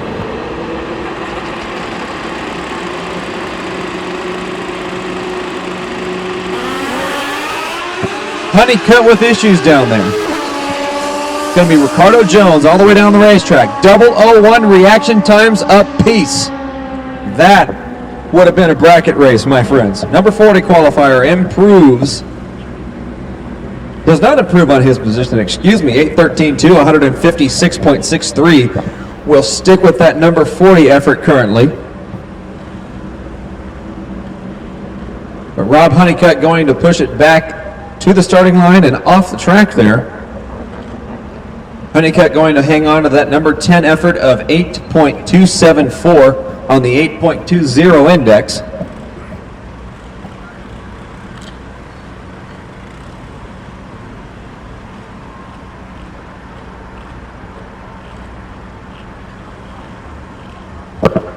Here comes Charles Mackey from Paducah, Kentucky, the 61-year-old aboard Kawasaki Power.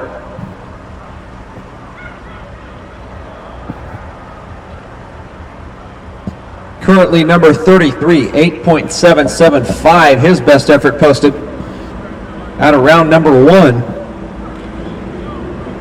We'll see what happens in round number 2. Here we are, Star Power Top Gas.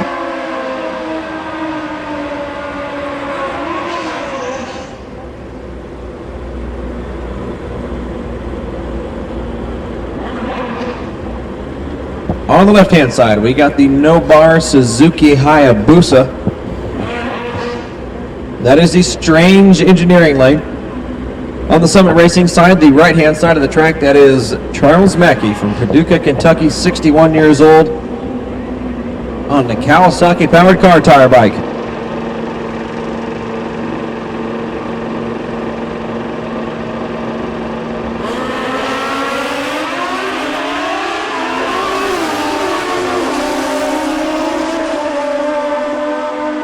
About the Strange side, 8:32.6, 154.62 miles an hour. They will improve on their last effort of 8.586 by a whole bunch.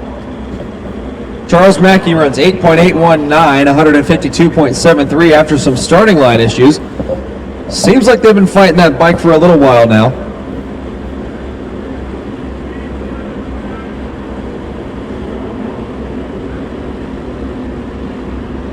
Rolling up next on the starting line, Irvin Maduro from Aruba, 44-year-old on a 2006 Busa Summit Racing side. Dave Page from Sharonville, Ohio, strange side of the track, 60 years old on an 05 Busa-based drag bike. Maduro from Aruba goes 132 to the red side. Dave Page, 115 on the green side. Maduro not going to improve on the number 12 effort of 8.295 right now. Dave Page does improve on his number 20 effort of 836.2 to 836.0. That might keep him in the same spot there.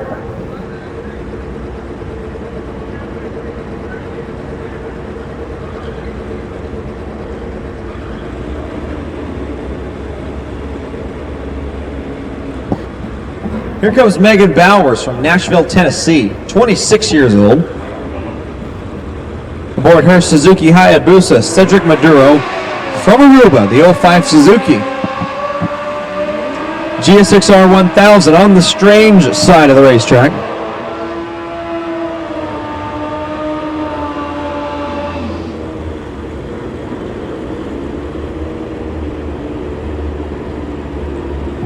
Megan Bowers, your current number 24 qualifier, 8.393 seconds. The best effort posted by the young lady down there. Cedric Maduro from Aruba, the current number 26 qualifier, 8.441, the best effort from the Aruban there.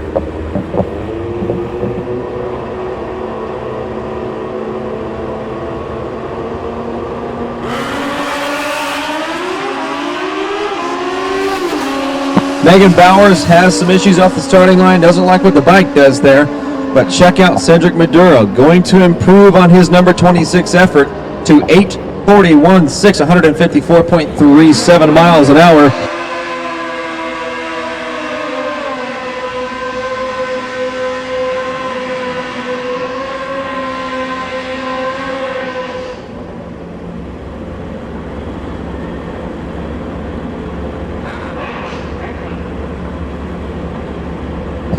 Here comes Alexander Ross.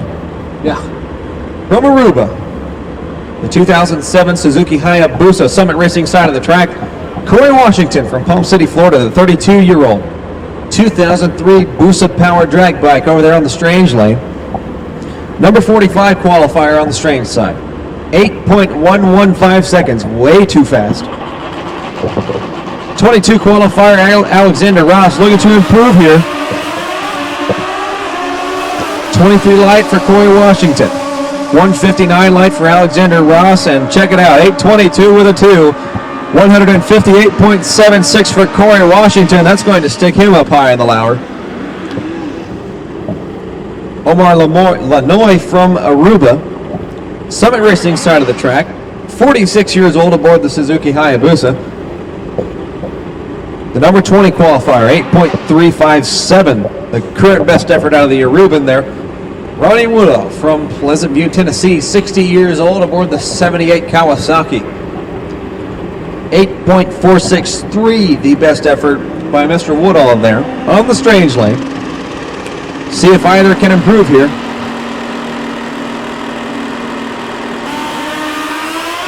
Double 08 to the red side for Omar. 020 to the green for Ronnie.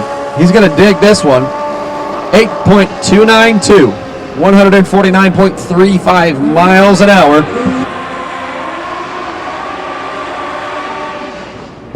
Improving on that number 28 effort of 8:46.3 earlier on. Omar Lanoy not going to improve on the 8:35.7 number at all. With that 13:46.77 miles an hour. Harvey Hubbard from Sedley, Virginia, 61 years old, aboard the 2000 Koenig chassis. Number 45 qualifier right now, 8:12 with a 3, 77 thousandths under the index. Pete Chongris from Mentor, Ohio, 37 years old, aboard the Suzuki.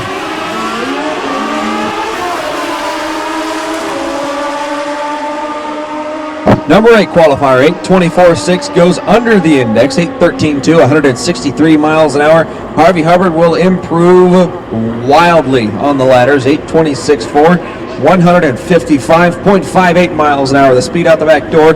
And here is one of the toughest customers in Star Power Top Gas. Ralph Medrano Jr. from Davie, Florida. 2017 Suzuki GSX-R 1000 base drag bike. GS power in the frame rails. Your current number 30 qualifier, 8.474. Summit Racing side of the track. On the strange end, we have Daryl Hendry, Pulaski, Tennessee. 34 years old, your number 28 qualifier, 8.416.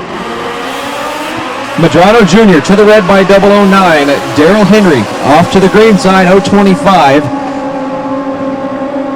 How about an 8.216, 175.62 miles an hour for Ralph Medrano Jr.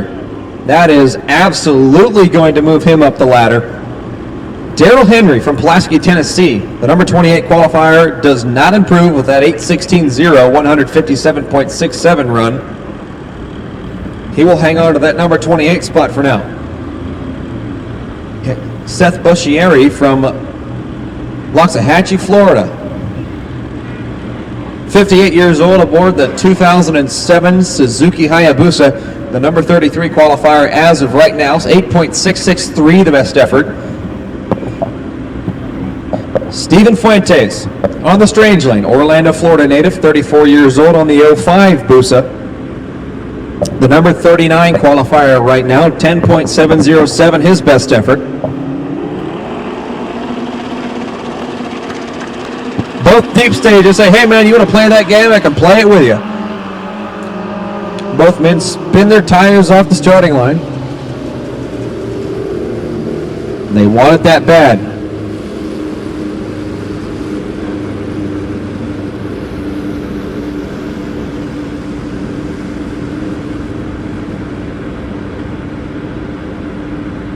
Steph and Steven got to get down there and just take their time.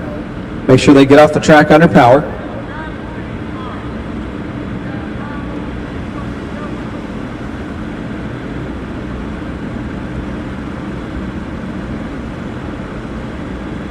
Alrighty, the staging lane's getting thin. That means another amazing day is coming to a close.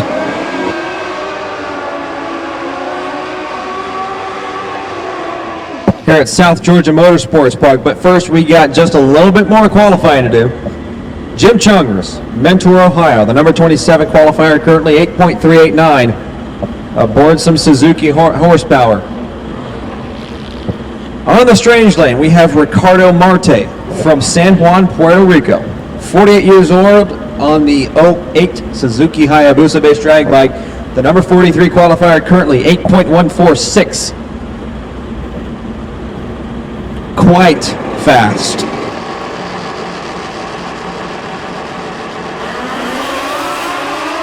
Somebody spins the tire out there. By the numbers, it's Ricardo Marte rattling that tire out there.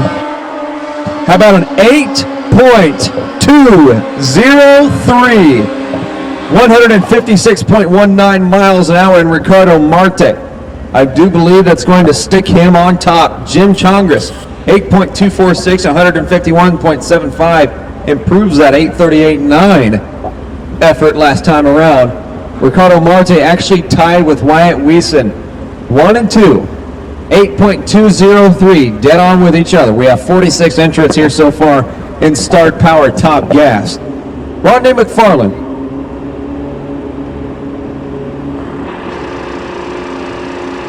Ruth Harris from Lexington, South Carolina, throws a double 0-3 on Rodney McFarland.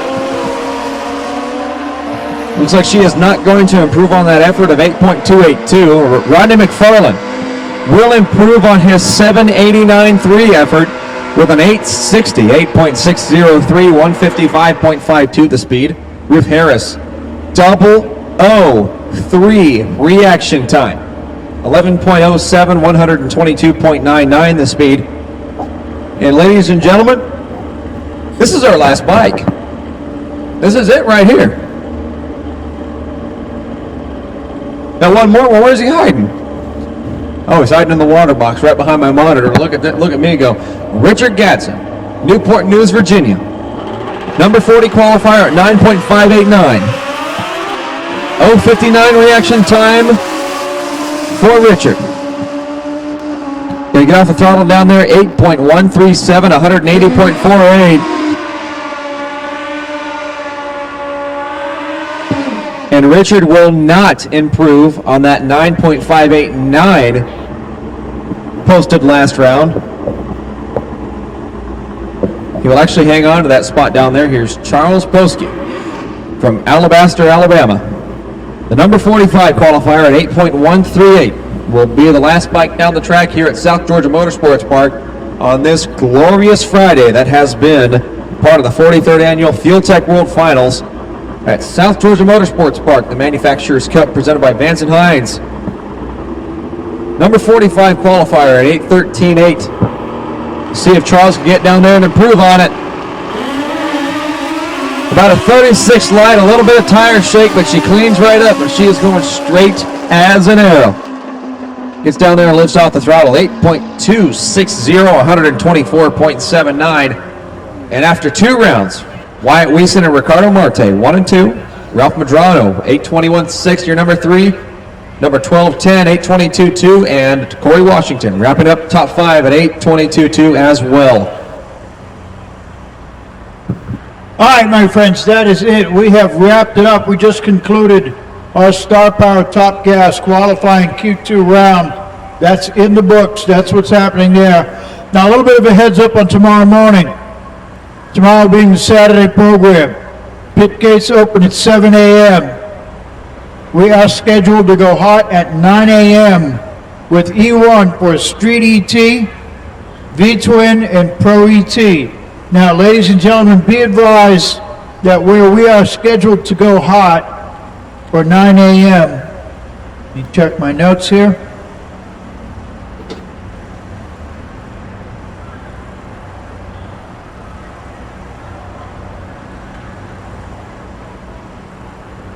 You can expect to hear me on the PA tomorrow morning at 8:30 a.m. Start backing up the lanes with my Street ETs.